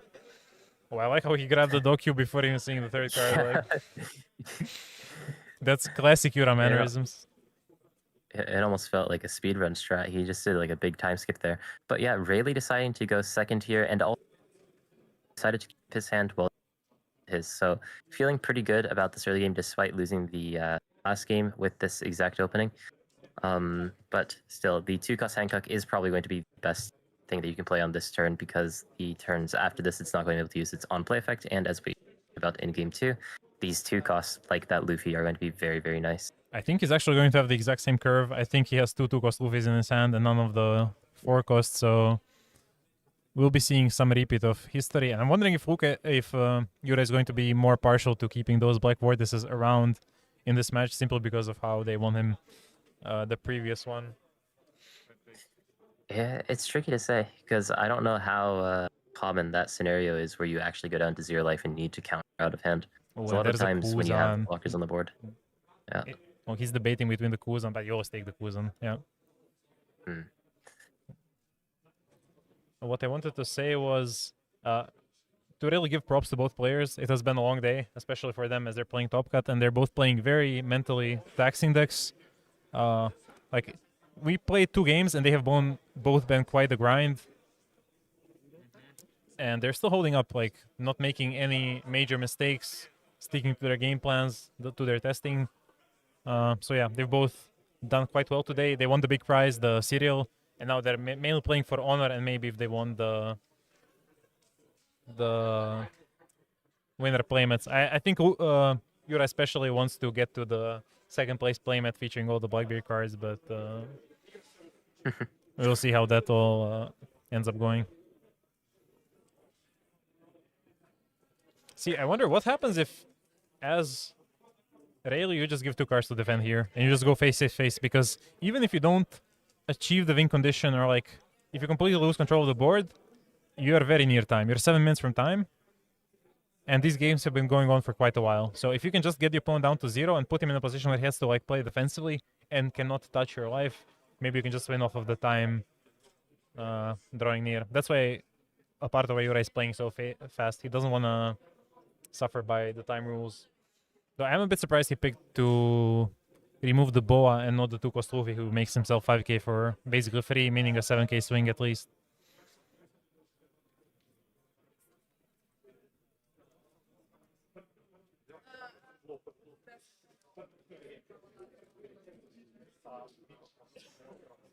Yeah, a very similar start to the game before.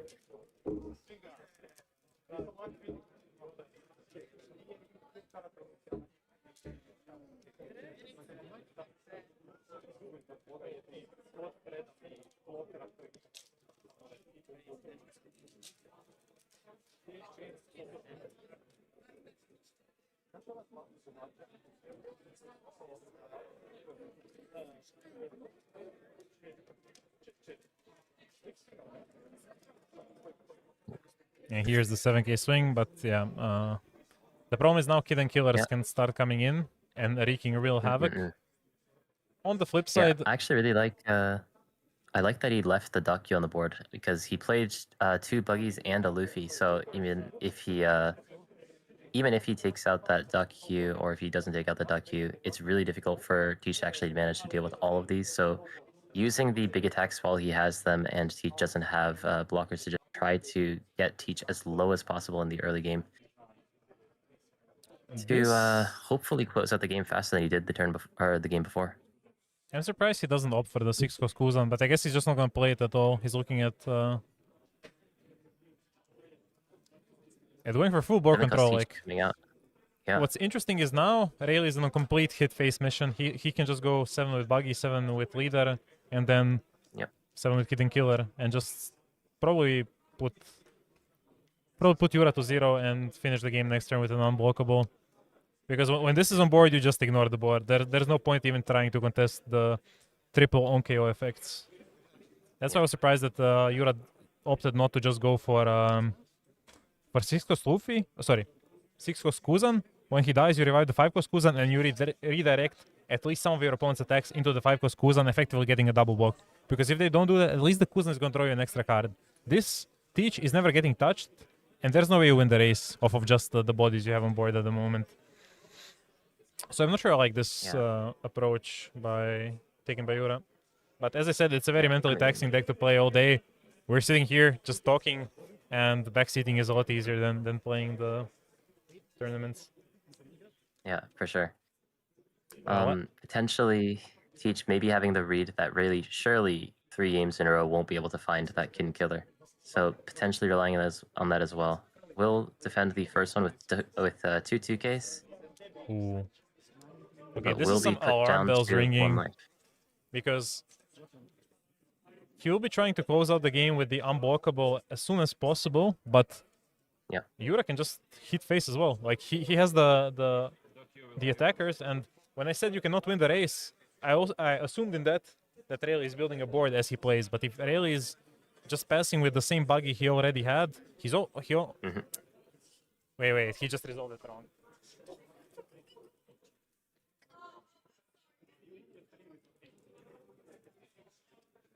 You looked at 3 with Latif. Okay. Top 2. That's with Latif. This is bottom, so I look to board. Yeah, especially in these high stress situations with only a few minutes on the clock. But we do have extra time, as it is game 3. These players trying to play out very quickly to make sure that they don't need to worry about the time as much as they can make some mistakes, especially with these very similar searchers that have slight differences, like the number of cards that you can look at. Still going to move on with the game. Both of them just hitting leader, both racing each other in this final game. We may actually be able to finish within the next 3 minutes. Yeah, and Yura already showed he can survive 1 unblockable hit in previous games. He has the same engine established as he did previous game. He has the Luffy to search out the extra counters, maybe the extra Black Vortex. The only thing is he knows one Black Vortex is in the trash from a very early search when he grabbed the 5 cost Kuzan. So I'm not sure how, whether he knows where the second Black Vortex is. And for Rayleigh, it's probably just 2 unblockable swings. He only has 1, I believe, but he has the rushers, no? Yeah. Yeah, and I think he just drew that unblockable event. So, I mean, very happy to see that right now. But debating what he's going to do. I think that the last turn where he committed to just swinging with his leader and not actually developing board, although he didn't really have many things that he could develop, has kind of set the pace of this game, where if he doesn't end the game very, very going to basically be able to race him. Yeah, especially now because while he still has the Black Vortex, if there's only one rusher coming down, he can block the rusher swing and counter the other, and then he's still on 1 life, and then the unblockable event doesn't matter. So if he can counter, yeah, if he can counter this cleanly or just block it. The reason this is a bit risky is if now he goes full face with the rusher. Yeah, here he's just kind of relaxed. By he, I mean Teach, in quite a good position, full board control. I really underestimated overestimated how much Rayleigh is going to be able to put on the board to pressure Yura further. As it stands right now, Rayleigh's in the one in the driver's seat, and Teach gets to blow up the Zoro for free, find more counters. He's looking at 3 again, like. It's okay. He corrects it. Yeah, but I mean, really, in the first 2 games, very calm and controlled, being able to not overextend, just playing out the characters where needed, and Oh, and he finds another Kuzan, so he's gonna have a blocker again. Yeah, the resource advantage that Teach has been able to accrue over the course of this game is really nice too. What I'm thinking about now is whether the 7 cost Teach should have popped the Zoro instead of the Van Augur. Because if Van Augur does it, then you have a bigger attack coming into the... Sorry, if Van Augur plus Doku, I mean, does it, then you have a bigger... yeah. Bigger hit into life. Can see that. But he's slowly chipping away. So the problem is this is turn 0, as they just end their time. So Yura is only going to have the next turn to try and get in a better position than Rayleigh, but I think he is not going to be able to finish the game, and him not swinging with the 7 cost Teach might be a part of that. Because if Rayleigh just puts him to 0, Yura actually needs to kill him, because I'm pretty sure Rayleigh has way more cards in deck than Teach at this point because of the stage and all the searches. And because if he doesn't kill him, they're both on 0 life, and the next tiebreaker is the number of cards in deck. So Rayleigh, okay, I don't like that Rayleigh spent the unblockable event, because if he just puts Teach to 0 with the unblockable, Teach basically has to kill him next turn, which I don't think should be possible. Yeah, interesting. So, I mean, so the overtime rules are just you get a flat 10 minutes, doesn't matter how many turns, or is it? No, so it's 10 minutes X number of turns, or 4 turns total, starting with the current turn. So interesting. it's 0, 1, 2, 3 for the turns. This is the first turn of Teach, then first turn of Rayleigh, then Teach has his last turn, and then Rayleigh has his last turn.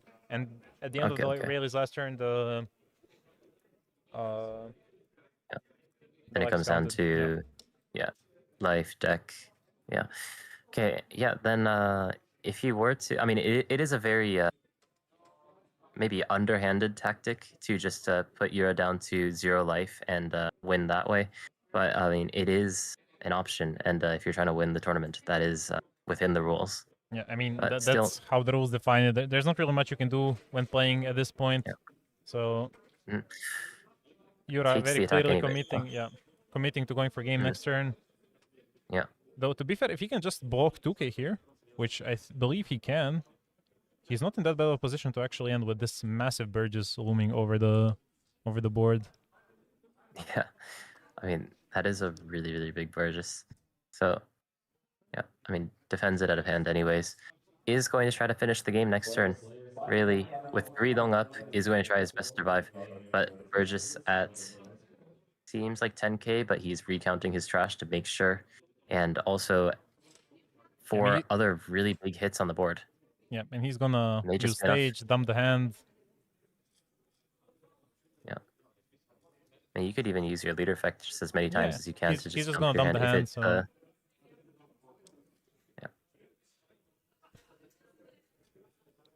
Yep, okay. Gets into the extra threshold, so now Burgess at 11,000 power. And now it's about math, but I think we saw Rayleigh already has Radical Beam and 1 Conqueror Saki, so if I'm Rayleigh, I think actually, no, I'm not going to make any statements when there's 5 attackers on the other side of the board, but starting with the Teach, that's going to be covered very nicely by that Radical Beam.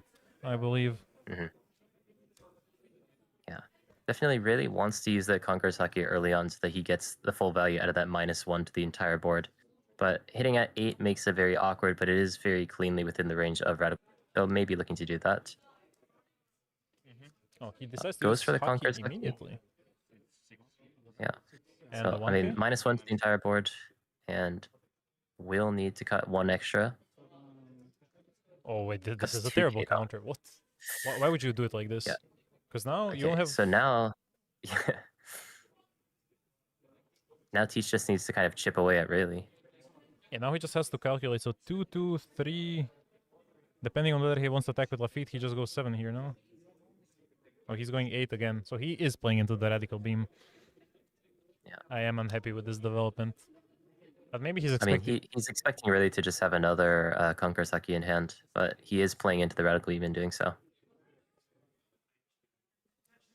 Actually, I'll have to sit down and calculate to see what the best line is. But at the very least, you know, Rayleigh only has 2Ks because he gave you the Sanji instead of 1K.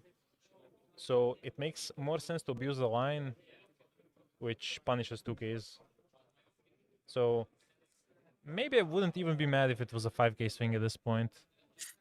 But he basically has another big swing that to take that second life and try to finish before... let's see, it's another Conquerors and a Radical Beam. Yeah, I mean, intuitively, I think that 5 or 7K would make the most sense. I would feel inclined to go for 5K, but because he has 2 life, you do kind of want to try to get these Zacks to actually go through. Next Sun on Wolf is going to be hitting at 8K once again. Here's the Conqueror's Haki. Now everything is -2K'd, which for Burge still means that he's 9K. But there's the Radical Beam in the end. The Ray takes it in the end. Think winning 2-1, and what was a very tense match. Like down to the wire. Let me see if the other top 8 match finished, if I can glean the result from the app.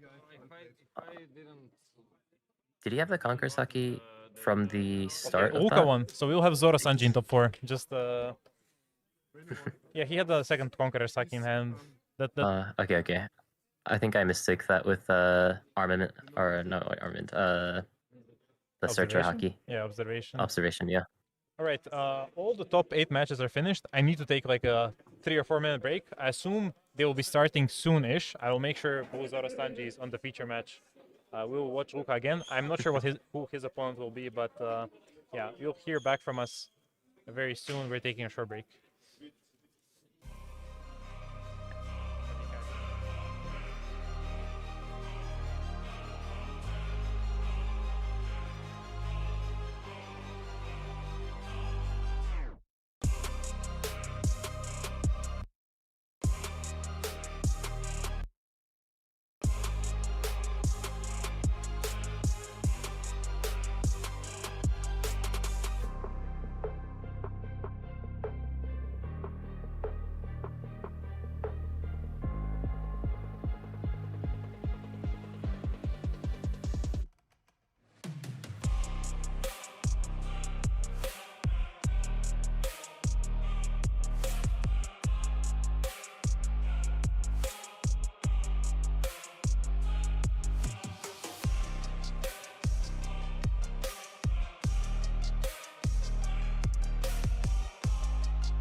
And welcome to the top 4 match. We have on the left Luka Foreign with Zorosanji. You watched him on the feature match previously, who beat out Jan Bekamaya on Rayleigh in top 8. And we have on the right Georgos Militsopoulos, who is playing green purple Luffy, I believe a classic build, and he beat UP in top 8. Kai unfortunately had to go to sleep, or I mean unfortunately it's 4 AM in Japan, so commends to him for actually sticking out this long for us and for you guys. But now I'll be joined by Yura, who we just watched play top 8 with Teach. Things are getting rowdy, like the venue is being backed up, so the commentary might get rowdy as well. I'll just warn you in advance. We can do a little player interview. Yura, how are you feeling about that top 8 match you just played? He's ignoring me. Wait. I don't know. My first serial, so I guess And on home can soil. do better. On home soil. Yeah. So we are cheering for Luka here with the go-to deck. Yeah, definitely not cheating against Luka. Yeah. This matchup, did Luka? I think Luka is the higher seed by at least a bit. Yeah. He was fourth, I think. Yeah, and I would assume he picked to win second mainly because GP wants to go second and Zorosanji really likes going second. I see the Cavendish. This already looks so nice. We're going to be extremely biased, by the way. There's 2 more creations left in top 4. Luka is one of them. The other is Ivan Bošković on Luchi in the other match against the Rayleigh that we just watched. So I'm hoping for a creation final. Like, No, I won't be in the finals. you did well. They want to start the stream timer with the original But timer. yeah, it was interesting. Like when you saw the angle to actually defend from the unblockable game 2, I was really happy because I was afraid you might just go for it, and I wasn't sure. You're talking for my game. Yeah, your game 2, Yeah. and then for game 3, I wasn't sure if the all-in attacks were as they were supposed to be, but Now, if my turn wasn't the first in the time, if I had a time to finish my turn before extra time, I think I win for sure. Then I have a life, Yeah. I'm a blocker. you have a full control over the board Yeah, as well. full control. He needs to have like 2 rush units, and I need to counter 1, and it's like 2k, 1k, or 2k, depends what he has. But yeah, yeah. Yeah, I mean that's The radical game. beam. Ooh, Luka also has the Mihawk, so one thing he has to watch out for. Oh, we Corona met. for- What do you think about the new team? Sad je malo tiho, ne znam koliko glasno smijemo pričati. Have you seen the new team? Tutos? Ti Kosa? Out in OB 3? Bro, I'm afraid they hear us. and it gives you 2 rest of Ja možemo... All I know is I'm playing Kol- VY. Koliko se glasno čujemo kad pričamo? Okay. I was just checking if the players can hear us because now the venue has emptied out largely. There's not much background noise. Just making sure the players cannot hear us. But we'll try to keep it quiet. One thing Luka has to watch out for is, yeah, he didn't play the second Perona. The reasoning being Mihawk says you have to control 2 less characters on the board, so he will want to be able to play out the Cavendish next turn with the Mihawk, and from that point on, he'll be flying in this matchup. Because the same way Rayleigh loses to... Sorry, Green Purple Luffy loses to Rayleigh, a lot of 6k swings. Zorosanji is very capable of that, so I think we'll witness a lot of fast swinging. I love the deck. Yeah. Probably. Oh yeah, by the way, congratulations. I Thank never you, thank you. said it, but congratulations on the serial. And this is where the fun starts for Luka. So he swings 5, and then he can Mihawk into Cavendish, into another Perona, and then he has the law to play out. Oh, he's just Yeah, gonna play the yeah, Cavendish. I also like yeah, this because it's not yeah. risking Cavendish dying to a big swing from the leader. Like if he goes Sanji Pudding, leader ability 9k into Cavendish, he doesn't have to give 2 cards to protect it. I mean, the play was to maybe swing 6 with Mihawk and Cavendish, bring Mihawk to the hand, and then return the Cavendish. If Oh, he yeah. if he wants to go with 6 in face, but I guess 5 is still fine.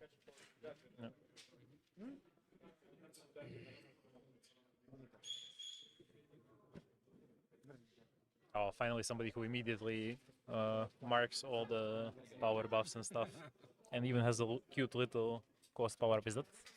Oh, that's the Luffy cat. yeah. The Luffy cat, like the little.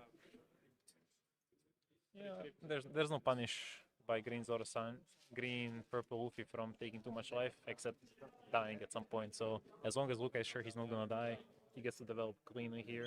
He gets to swing Cavendish 6, play low, bounce Perona, play something that he can bounce with leader, swing he leader, can bounce the card. Ah, Yeah. he's playing low. This is Yeah. OPO 12.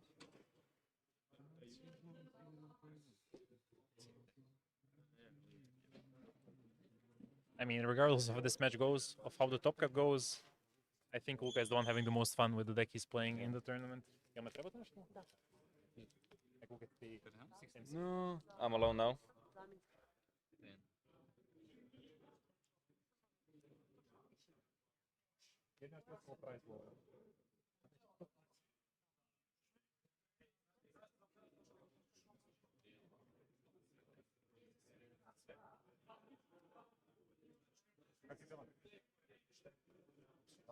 So Luka will play law with bouncing Perona to play probably. I don't see again Perona or yeah, the East Blue guy from Vana to KO Nami. Yeah, because he can bounce him for a leader. Yeah. Bagua to ramp.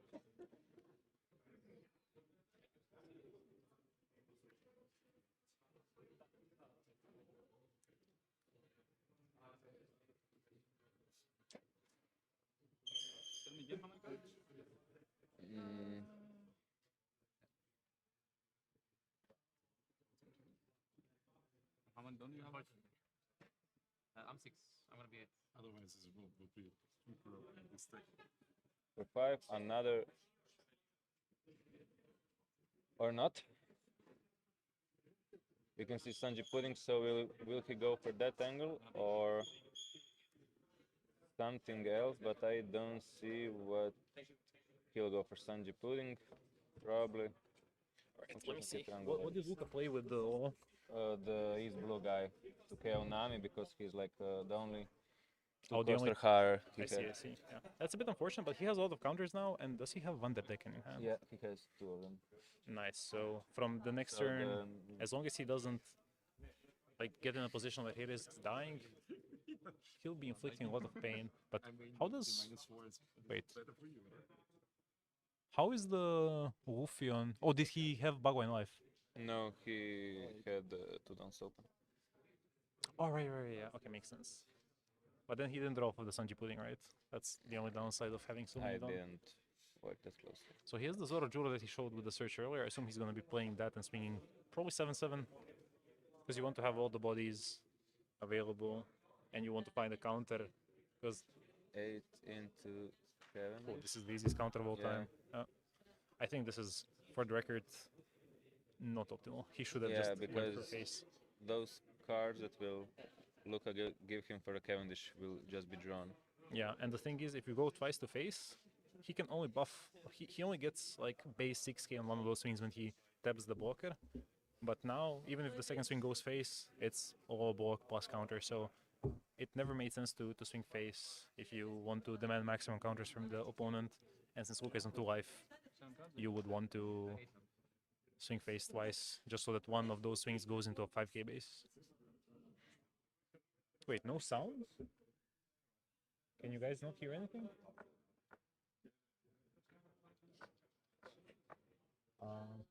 Wait, let me plug in headphones and see if I hear anything.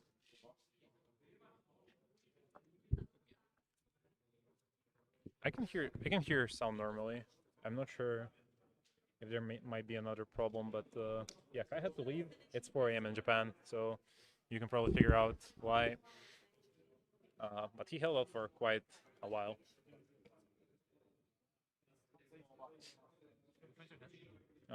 Do you remember around when we lost sound, like which turn, or when did we get sound? Just in case we mentioned anything important. Did you guys catch the Yura top 8 interview? He's casting with me now because, yeah, as I said, Kai had to go to sleep. It's 4 a.m. in Japan, so we are joined by Yura from top 8. To take another stage. This stage has no relevance in the matchup, Only and the worst part of it is Only- now Luka knows an on counter in the hand already. and if he plays, he won't play a stage again. I mean, it's useless. So I like how Luka just removed the. Yeah. I'm not gonna be. If Luka has Akos Mihawk here, I'm not even sure if he wants to play it over like other options that are just 6k base, because at some point, I mean, Luka is on 8. oh yeah, but he has the Mihawk. Yeah, he can go Mihawk with Van der Beek. Bye, Skip. Congratulations. Mihawk with the Van der Beek is probably maybe the angle. Yeah, it's definitely the angle. I'm not sure why he went. I guess he wants to play down the Perona because if he finds another wall, he wants to have the Wanko's body on board ready. Ja sam sporedna uloga. Okay, we're just making sure we all sit closer to the microphone because we only have one microphone here, as the setup was initially just for me to do it from the spot, but I didn't want to cast alone. And GP will give 2k for a 6k swing. you guys won't want to hear my ramblings alone after after 8 hours of this, or however long. 11 hours of this. We have been live for 11 hours. Guys, Luka know the opponent has 1k counters probably. and here's the goat, here's the Akos Mihawk. And Mihawk into Van der Sar into bounce Van der Beek and And I assume Perona, if he still he'll has it. go to Van der search. Beek now. Yeah. 6. Okay, so one thing Luka has to look out for is just dying. That's the only thing that he has to be careful of because, as we know, the Dude, he's green swing- purple Luffy decks run the Oh, the Dead Man's games. whoa. Jan for a 6 into 6. Do swing with a lot. He has a lot of counters in hand, so Upster is laughing at your Probably. nickname for Van der Decken. Van der Sar.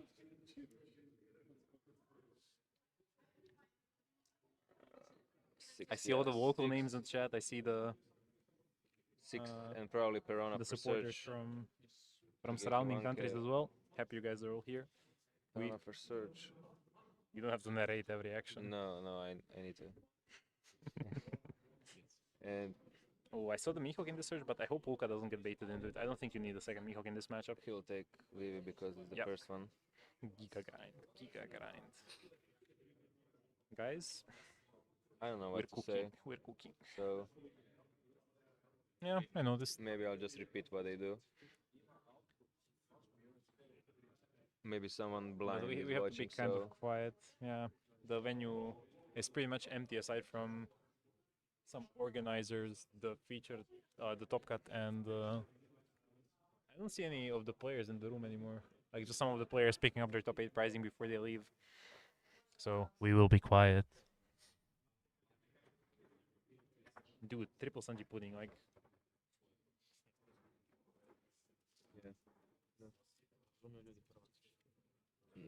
ja pišem na hrvatskom, a Hrvoje prevodi. there's I'm not going to translate everything you say in Croatian.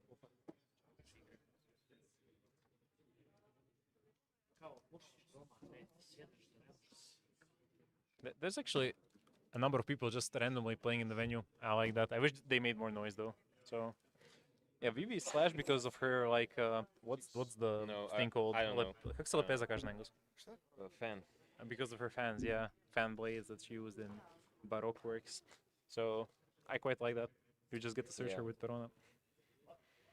And here's the defensive counters. Luka knows he'll be able to refill the hand so easily. Did this go into Cavendish again or did it go face? Because it was 8, there was no sense to... There was no free box, so... Yeah.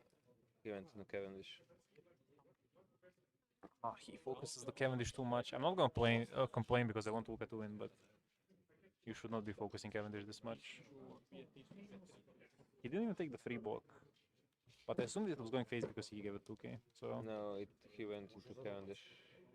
I think the only 1k is Wait, does is Luka have... Vivi. That might... We might see some careful Vivi sequencing next turn because at this point it becomes increasingly likely for Vivi to draw non-counters and then you need Cavendish to filter them out afterwards if she draws 2 or more and then Cavendish draws some as well. Because the only non-counter you really... Znaš piše strelica dole ljevo. Ma, to je live kao da ne gledamo pri nas. Wait, se ufrizalo? Ja da te pitam. Kovel se ufrizalo?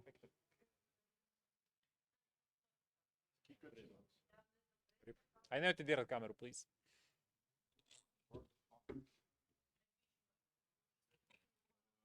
Šta je ko sam napravio? Some technical difficulties, sorry. Can you guys still hear us? Just let us know that while they fix the camera. I'm not sure why they had to touch stuff at this point, but we'll get it fixed quickly. Okay, we have the hand cams in the meantime.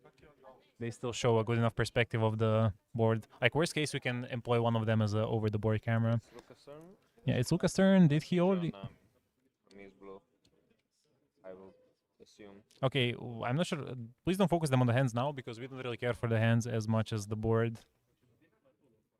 Oh, I think we have the main picture back. I can see it in the background, so we can turn on the hand cams as well. When these are decent draws, another Vivian and 2K. So Luka is sailing quite smooth. He will get to Wander deck and pop the crap out of Georgis's board, or maybe just go for the kill depending on how Georgis counters. Because yeah, Wander deck is a great card. What's the other decks in top 4? It's Rayleigh against Lucci. Rayleigh is let me check the nickname. Oh, Rayleigh is the... I don't think so. Yeah, we just watched on the stream previous round. And the other one is Ivan B, aka Enderu, aka Ivan Bošković from Pula, one of the OG Croatian One Piece players. But he moved away from the capital city because of his family. So, a really chill guy. Maybe the coolest Croatian you'll ever meet. So, yeah, I'm just going to glaze the 2 Croatians top 4 Infinite. They deserve it.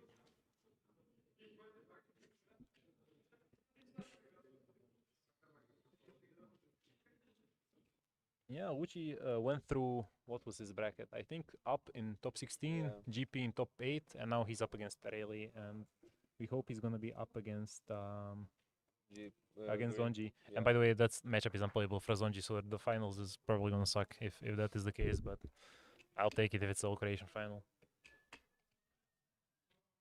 Okay, wait, did the camera die again? Is that why we're on the hand cam? Let me just reorient the camera myself, like the secondary one. Oh, never mind, we're back. We're back. So I think Luka just has to calculate to make sure he doesn't die, to like rush Luffy and DMG. And if he can do that, he is in a good position. He's showing how to... I mean, whenever you see him play a deck, he loves to play these decks reliant on technical skill. You saw him originally, I believe, play Nami in the Milan finals, then Black Yellow Luffy in many other tournaments. I don't remember if he was featured, but he even won an event with Black Yellow Luffy, one of the onlines. You could have seen him win Barcelona with Reiju, another like decently technical deck. And then Green Yellow Law in Dublin, he got top 16, I believe, where he funnily enough lost to Kalgara, because that matchup is completely unplayable. And now he's on Zonji, a very fun but also quite technical deck, as you can see from the number of actions it takes in a turn. I am surprised by this sequence. Did he drop Wander Decken at some point? No, because the Sanji pudding will be dead. Okay, well, But he doesn't have Dawn open, no? no. I think he bounced Vivi. So he might actually just die No, to... he has downs. Or? No, those are just rested, I okay. believe. Yeah. Because he played the Vivi and... Did he play 2 Vivi? Yeah. To just drop? Okay, this does not look good then, because Ashura might just end the game.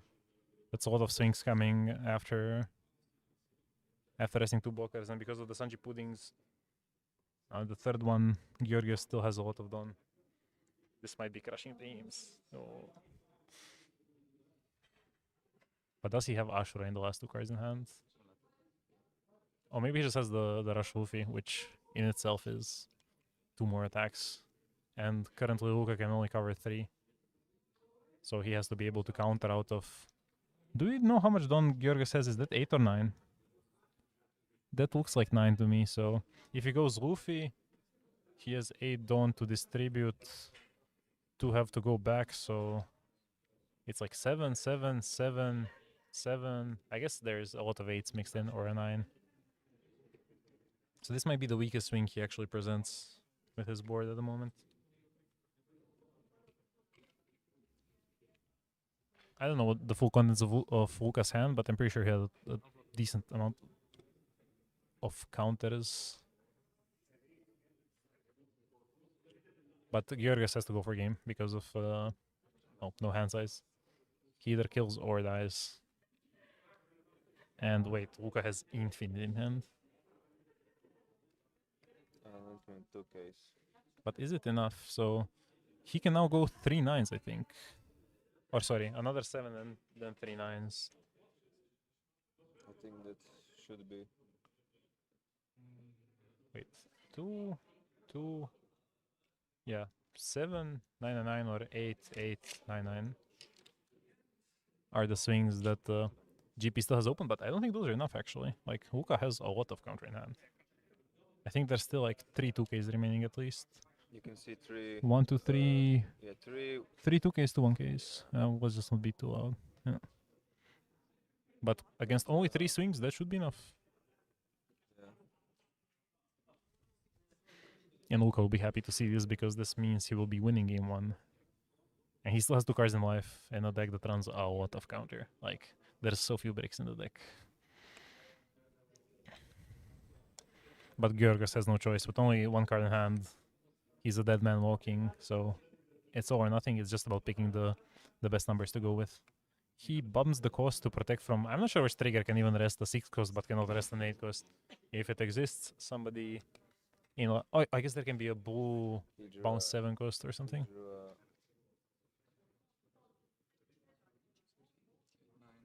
Yep. And the game 1 goes to Luca with... Catch on queens, right? The reason I invited Yura to cast is because we usually do anime quizzes together for the Croatian community. So we do them in Croatian. Otherwise, I would be glad to share them. But he also says he's tired after playing all day with Teach. So yeah, Sanji takes game 1. So Yura will be leaving me as well. I need to find another co-caster. Zero, koliko ti znaš o Karentu? Koliko znaš o Karentu? Da. Ne baš puno, znam nešto sitno. Hoćeš mi reći? Aj, bez veze. Okay, I will be joined by an illustrious League of Legends jungler. This stream is getting less and less serious by the minute. Patrick Zerovac, he plays the game, but he doesn't. But I suck a lot of it. Okay, Upster, I already told you, so it's Rayleigh versus Uchi and Zonji. Oh, you mean the full top cut breakdown? They're in the pin messages in the chat. So top 8 is, you can find the pin message. 1 up, 1 Uchi, 1 Teach, 1 Zonji, 2 GP, 2 Rayleigh. And for top 16, it was 3 GP, 3 Rayleigh, 3 up. And what was the 2 of? Wait, let me find it in one of the servers and then I'll just forward it to you. Because I saw it screenshot somewhere from the YouTube chat. It's forced shuffling by the judges, and if you shuffle, then I have to shuffle again. Okay, I'm sorry. Apps that I ping you in Discord. Like there's no other way to copy paste from a screenshot, so this will work. But yeah, going for game 2, I assume a GP pick to go second, and Luca's hand. Wait, is that Mihawk and Cavendish already? I think he's keeping this insta. He also has the VV. Luca has everything he needs to win this game. It seems it's going to be it looks like it's going to be a swift wall if the green purple Luffy player doesn't find everything. Yes, Dragonautica, his version.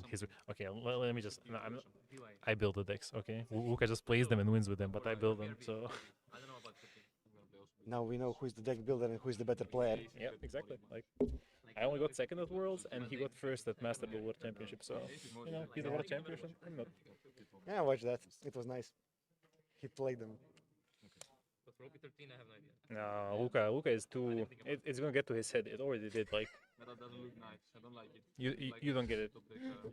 You really guys don't get it. It got out of hand like 5 years ago.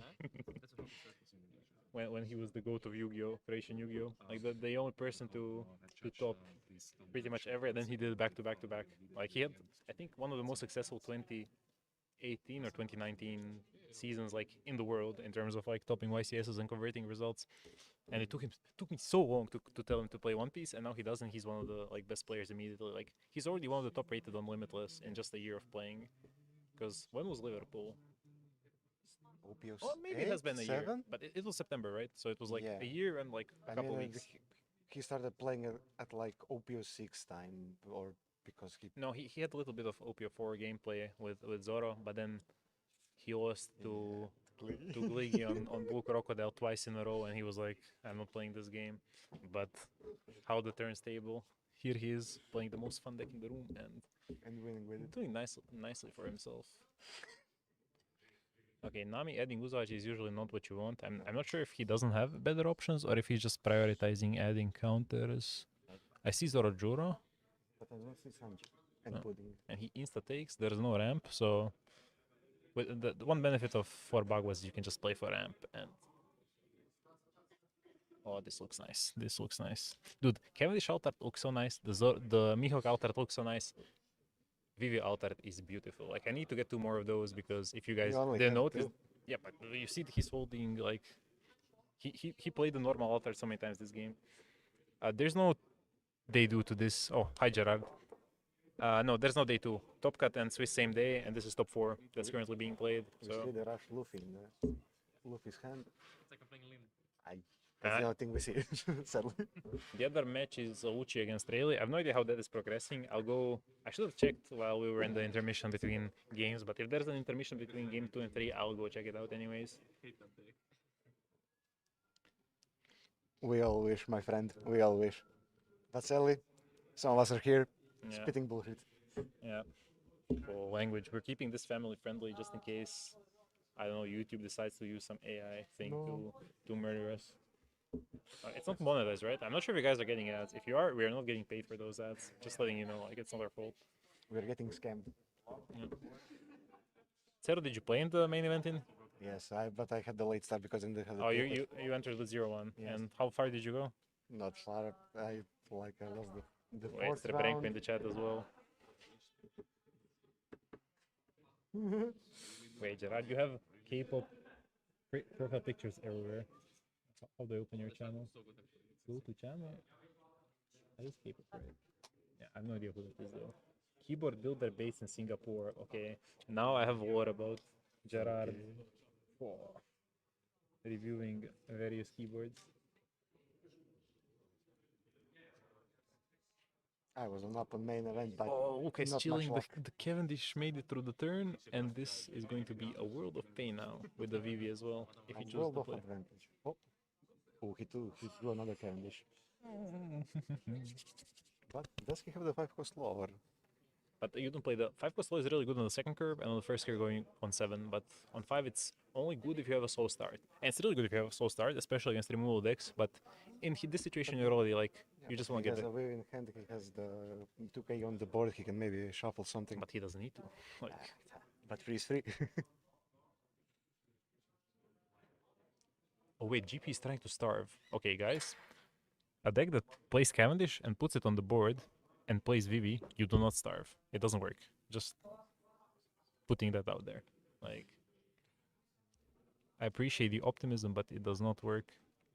I mean, after what Luka did to him game 1, it looks like Understandable, yeah. But I think this deck is just decently favored in the GP because GP is like UP without the ability to remove cards from the board. So is he gonna play? Is he just gonna go Mihawk into second Cavendish and then play Perona and try to find the law? Because if he does, I think yeah, you can just pack it up if he does that. His heart plays the Cavendish. It's gonna be a tough I mean, it's maybe he has something ready for the next turn he wants to play and bounce. maybe he just doesn't have other 2Ks. Luka hides his hand very well. Let's see. I think Oh not. yeah, I think No, yeah. it's the only one. But as long as he's in a good position, regardless. No, Like Cavendish is the heart. Like you guys, I'm not sure how many of you played OP10 Uzap seriously. I did, and that deck was basically Cavendish Turbo. You just play around the Cavendish, keep him alive, counter a lot, and use him for a ton of tempo. But you were much more fragile in how you had to approach playing the game, because Cavendish was your only source of card income aside from the leader ability, which was basically limited in the same way as Vivi. Now that I think about it. Boschko is playing the other semi-final against Rayleigh, and yes, Miko could play the the cav again, but he's out of 2k counters, so he decides to hold it. You can never rule shot Yeah, this. and I to think Luka is just defend gonna it, counter this yeah. out full because he has the VV. So Oh, he has multiples. yeah, he's just okay. This game's over. Like this swing costs Too GPD. much. I mean, Luka is in the finals, and thank you for interrupting me, Zero, while I was speaking. So I was explaining something. Please let me finish. Is that fine with you? This time. Yeah. Okay. So with Usopp, your deck was basically Cavendish. If Cavendish sticks and gets to do his thing, you win. And this deck is very similar, but it has more tools than Usopp, and it has one deck. And that's the biggest difference maker. Any big body which Usopp could not deal with, like Tenko Shanks or whatever, you just one deck in it. Poof, gone. And the only downside is you do lose to black decks like Uchi, but we just need more good. We need a lot more good Dressrosa What do you cards, my mean? There friend. is already too much of them, yeah. They're just not played No, in Dressrosa no, decks. and they're not good. Oh yeah, by the Oh way, yeah, 4-cost Rebecca is you not guys good. want to know the biggest scam in One Piece TCG history? This Cavendish is not a supernova. He's just Dressrosa and Beautiful Yes. Pirates. And in OP13 that matters because supernova engine is a lot better. And if you run Kid and Killer, there's no like Cavendish does not incentivize you to run Kid and Killer because it cannot add it. So yeah, Bande was just like, yeah, you know, this Cavendish, who cares? I mean, it's the same thing with for the 9-cost Zoro. He's not supernova as well. The one Who cares about the Nango Zoro? Like I mean- he's not Dressrosa. He's just Strawhead. Like from but, oh, yeah, but because at that point Zoro is fighting Kaido. No, that's wow. that's like one of the final arcs Hey, when wow, when wow, he and Sanji fight Kaido, and he's not a supernova anymore. He's part of the Emperor's crew, or like Still. I guess not Emperor. They're not Emperor yet. If it was supernova, the deck would be the deck would be insane. And sometimes Bane just doesn't like Yeah. to add typings for certain reasons. How do you like this, guys? He countered at 4 cards previous turn, and now he has 8 in hand or something. Yeah. I mean, he has infinite value. I'm so sorry. Send me 13 Zonji, please. What are you saying, Gerard? What are you saying?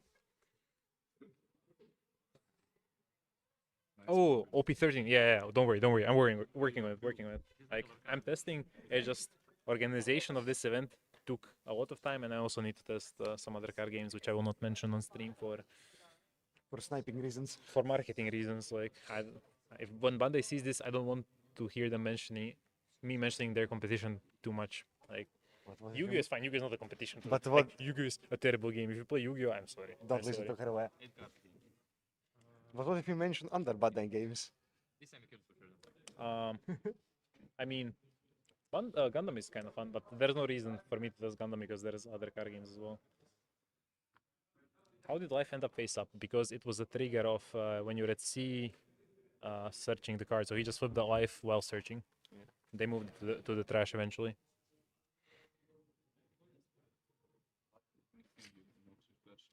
Yeah, Flash, I see you. Yeah, very funny. Very funny.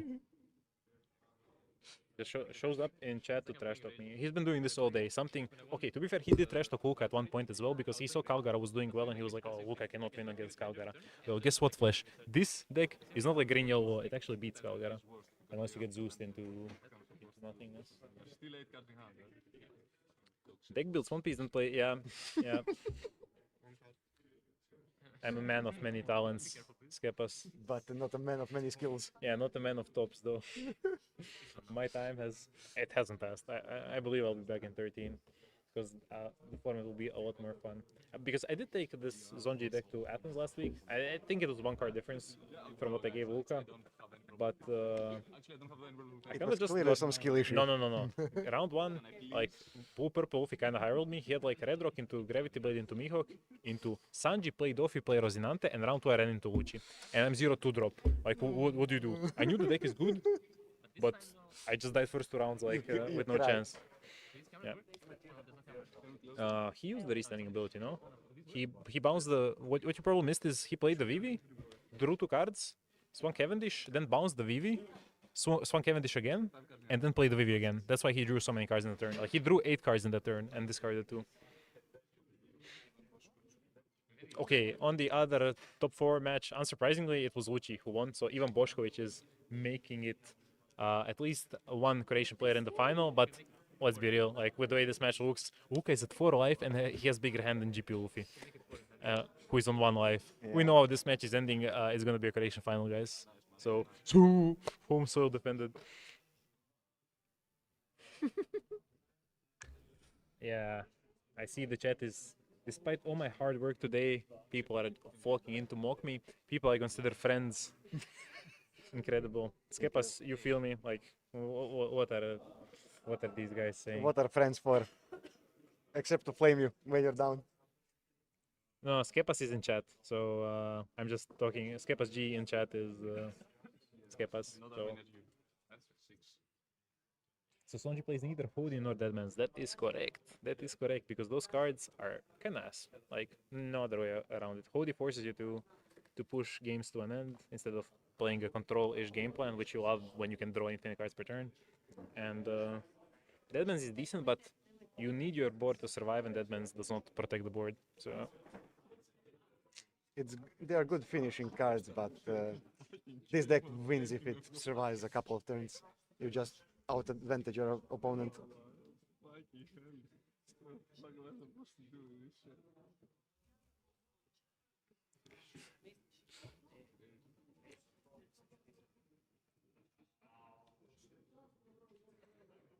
what tier would you put Zorosanji? Well, I think there is some element of surprise to the pick that is making Luca have such a good time here. But I would say like he's a solid tier 2. Like I think if you can pilot him well, there's a lot of matchups he's really good into, and then a couple he's iffy into, where you really need to draw the max out of it. But there's a lot of tier 2 decks in this meta, so that doesn't really say much. The meta is currently very wide. Not many. I mean, there are differences in decks and. Oh, you honestly tiers. here as well. Listen, if I knew you would join, maybe I should have arranged for you to hop in when Kai has to go, but it did not occur to me. I did this, organizing the regional. There was a lot of work to do to get this to happen in Croatia and finally to execute the tournament itself. So yeah, I kind of forgot. Also, I was hoping this would be over much faster. Like we went kind of overtime for what the event is. How much overtime did we went? I assume Kai we would go until like 9 p.m. local time max, and then Kai can stay with us until the end. It's a stretch for him already because it'll be 4 a.m. Oh. Why is the day one event? Because Bandai said so, and from a logistical purpose, it's only 256 players, and the venue costs a lot. So renting the venue for an extra day would not be feasible for a 256 player tournament. Yeah, that's the type of thinking that goes into hosting major events. Yeah, I hope Jonas and I will join Kai on some Japanese championship or Asian championship that comes up soon, because I do enjoy commentating with him as well. He has a very smooth voice. Like, I don't know how to explain it, but I don't know what happened this turn, but I see Luca like drew a lot of cards again. Yeah. Look at drop Mikko dropping and 15,000 GP cards. doesn't have any more cards. Yeah. Is Luca just gonna? Yep. I mean, he's just going to throw the entire hand in the trash and then draw 10 next turn again. Yeah. I mean, As you do. This is over. Thank you, Skepas. I think a lot of players will have been happy with the venue we selected, because just looking around, it's really nice. Like Yeah. one of the nicest venue I've been to, and it's just gas. I don't know. So this time he's not lying. Blushing emoji. Okay, what's happening in the game? There's a bunch of 8K swings happening. Luca is like, yeah, whatever. Look, it's just trying Here's to for fun. counters. Here's counters. Luca has to be careful not to deck out. Maybe that's the win condition for Georgios. No, he has at least 20 in deck more, I would say. How many does Georgios have in hand? It doesn't look like that big of a stack. 4, I think, if I remember. 3. If I pick up. Oh yeah, and I'm not And sure if we then- pointed this out at any point. What? Oh, they're clapping for Really, the 4th place. the 4th place rally as they're taking pictures of him with the prize. Yeah, The best toilets. Trust me, bro. it has insane toilets. Like I did. They're amazing. Yeah, no, it's just like a basically luxury venue. Value for money, actually good, despite it being pretty expensive. The venue is amazing compared to most of Europe. Oh, but that's my brother saying it in the chat, so you know. But he's right. It's a really nice venue. So yeah, Luca is gonna win now, I assume. I mean, Yeah, one thing I want to mention, because I'm not sure if Cavendish is gonna live for a full turn in finals. The reason it's once per turn, so you cannot like draw Yeah. two trash one twice per turn. Otherwise, it would be kind of cracked. If you could, But Scrabble. both Cavendish can draw, right? yeah, each Cavendish individually can draw, This but is not Yu-Gi-Oh. well, Yu-Gi-Oh has Hard soft wa- once per turn as and well, hards, and like hards. Baxia, like Baxia, my favorite Young Zine card. OMG the counter. Oh, he takes the life. I think he drew bug off for life. Oh, If what I'm so what is that on correct. the wall? Is it the writing? I'm the best caster ever. I'm being watched at like very funnily by all the rest of the tournament staff.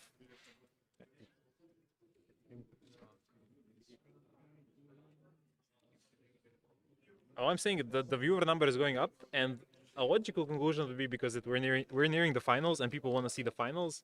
But And you it's could, also a Herway but roasting you session. could say, as I get more unhinged as I comment, the people flock in to listen. So I'll go with that interpretation. Now we'll be in the finals soon, full Croatian finals, I believe. Wait, Another Gum Giant going down. maybe. Oh no, he's on 0 life. He Nah, cannot survive. He's Yeah. on 0 life, 4 dons, like 5 or 4 in hands, I think. And this is probably over. I mean, Luka doesn't have to risk it if he doesn't find it necessary. But The- yeah, he's gonna leave the Mihawk up. Yeah. Yeah. Miho, even if he counters this, Miho goes per game now.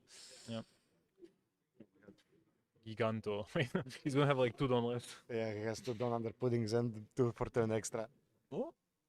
Wait, he can actually counter out with this one. Whoa. Yeah, but And Miho. one card. Boom. That's. Yep. I just clapped alone, but it doesn't matter. Luka won. Look, I wanted. We're going to see the Zanji vs Luchi finals. Yeah, here in it's both Zagreb. Croatians. Ako ova, mislim da ne moramo uopće misliti sa streama. Pusti nas da sam pričamo i... Doslovno. Svrt. So it's 2-0 for Luka Florian in in semifinal and 2-0 for Ivan Bošković in the other semifinal. Yeah. So it's going to be Zorosanji against Luchi in the finals. Home soil successfully defended. We're not like NA where 2 Europeans show up and win, go first, second. Just saying. We defend our place. Johan? Johan? Take it from one. Bitte Lucy. Don't let the Lucy take an up. Wait, chat has 0 reaction to that roast. Maybe the delay on the stream is too long. I'll wait for a little bit. I had to sneak in something about NA. I haven't said a bad word about NA all day. Like, you have to That's why I really hope they really won. congratulate me, I think. How do you beat the rail matchup? The same way? Is actually good matchup for you? No, it's like 50-50. So everything is 50. The worst is 50. Yeah, the matchup in the finals Like Bonnie is good. between 2 great players, Ivan Bošković, one of the OGs of the Croatian One Piece. He played from the very start. He's on Luchi. Let me just see if I have his list. I'm not sure if we can show them on stream just because we have our stream setup is handled by a separate person who's doing a great job, by the way. And you just go to chaos. And Herway is here, just chilling. Yeah, we've been live for 11 hours, 50 minutes. We can make this better, yeah? I did not expect this to go until past 10 p.m. Here. Because we Wait, why are they picking their stuff up? Što se događa? Boško, ćete vi igrati finale?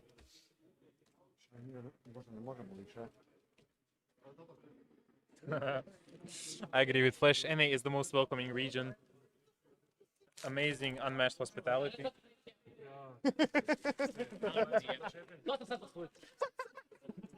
Luka is already complaining and he didn't even start to play the finals. Yeah, Luka is saying all this effort to reach finals is Zorosanji, and what did I earn? Oguchi. Yeah. The other guy casting is a friend of mine from From everywhere, Yu-Gi-Oh! 2016, I 17? think 2015. I don't know. No, I think 17. I was the senior at high school then. I went to Oh, Zagreb. possibly. Yeah. Whenever he showed up to Zagreb first. Okay, Luka just stole food from the caster table. Pitaj Đađa. A zeleni Zoro i Vander Dekanaš, Jacka i Kuzana i možda prođe. I just gave Luka advice on how to have a slight coping chance in the Lucci matchup. It's not gonna help him, but you know that's what good friends do. Oh, Aaron in the chat. Okay, Waff is in the chat. You have to play. You have to play. You have to play. Bolji. Bolji. Al pobjednik dobije winner pack, tak da. A i dobije ova sa champion stamp. Pa to je cijeli pack sa champion stampom. Pa da, okej. Okay. 4 karte. Hidden Killer, Law, da. A mislim... Možeš pričati na engleskom, kao... Da, come, look at... Come... Mikrofon je broken. Yeah. Kao, ovo je... Nisam, kaj sam cijelo vrijeme. Hoćeš komentirati za stream, Luka? He doesn't want to comment the matches for the stream, but he'll be in the finals very soon. Like, we'll be starting in a couple of minutes, because, yeah. He's leaving all the secrets and juice for Hrvoje. Finals is Lucci and Zonji, and Luka is kind of cussing a lot in Croatian about having to play against Lucci, but yeah. Yeah. Thank God we will not get demonetized for that. Yeah, YouTube AI doesn't understand Croatian. 400. Bilo je 500 malo prije, sad je palo na 400 dok je runda završila. Prvo, šta ti mene pričaš o meni na streamu? Nisam ništa tebi rekao. Jesi, kad je quito game. Rekao da si ga trpao. A da, sa Krokodilom si ga natrpao 2 puta. on stream. Ligi legend, sjećam se ja. Ja sam igrao onaj shit. Okay, ajde malo. Guys, they're getting ready to play. Aha, jesi pauzirao? A možeš. Okay, guys, we'll be back in a couple minutes. Luka is just eating some snacks before the finals, and then we'll see Zonji face off against Lucci. We just don't want to hear your rambling.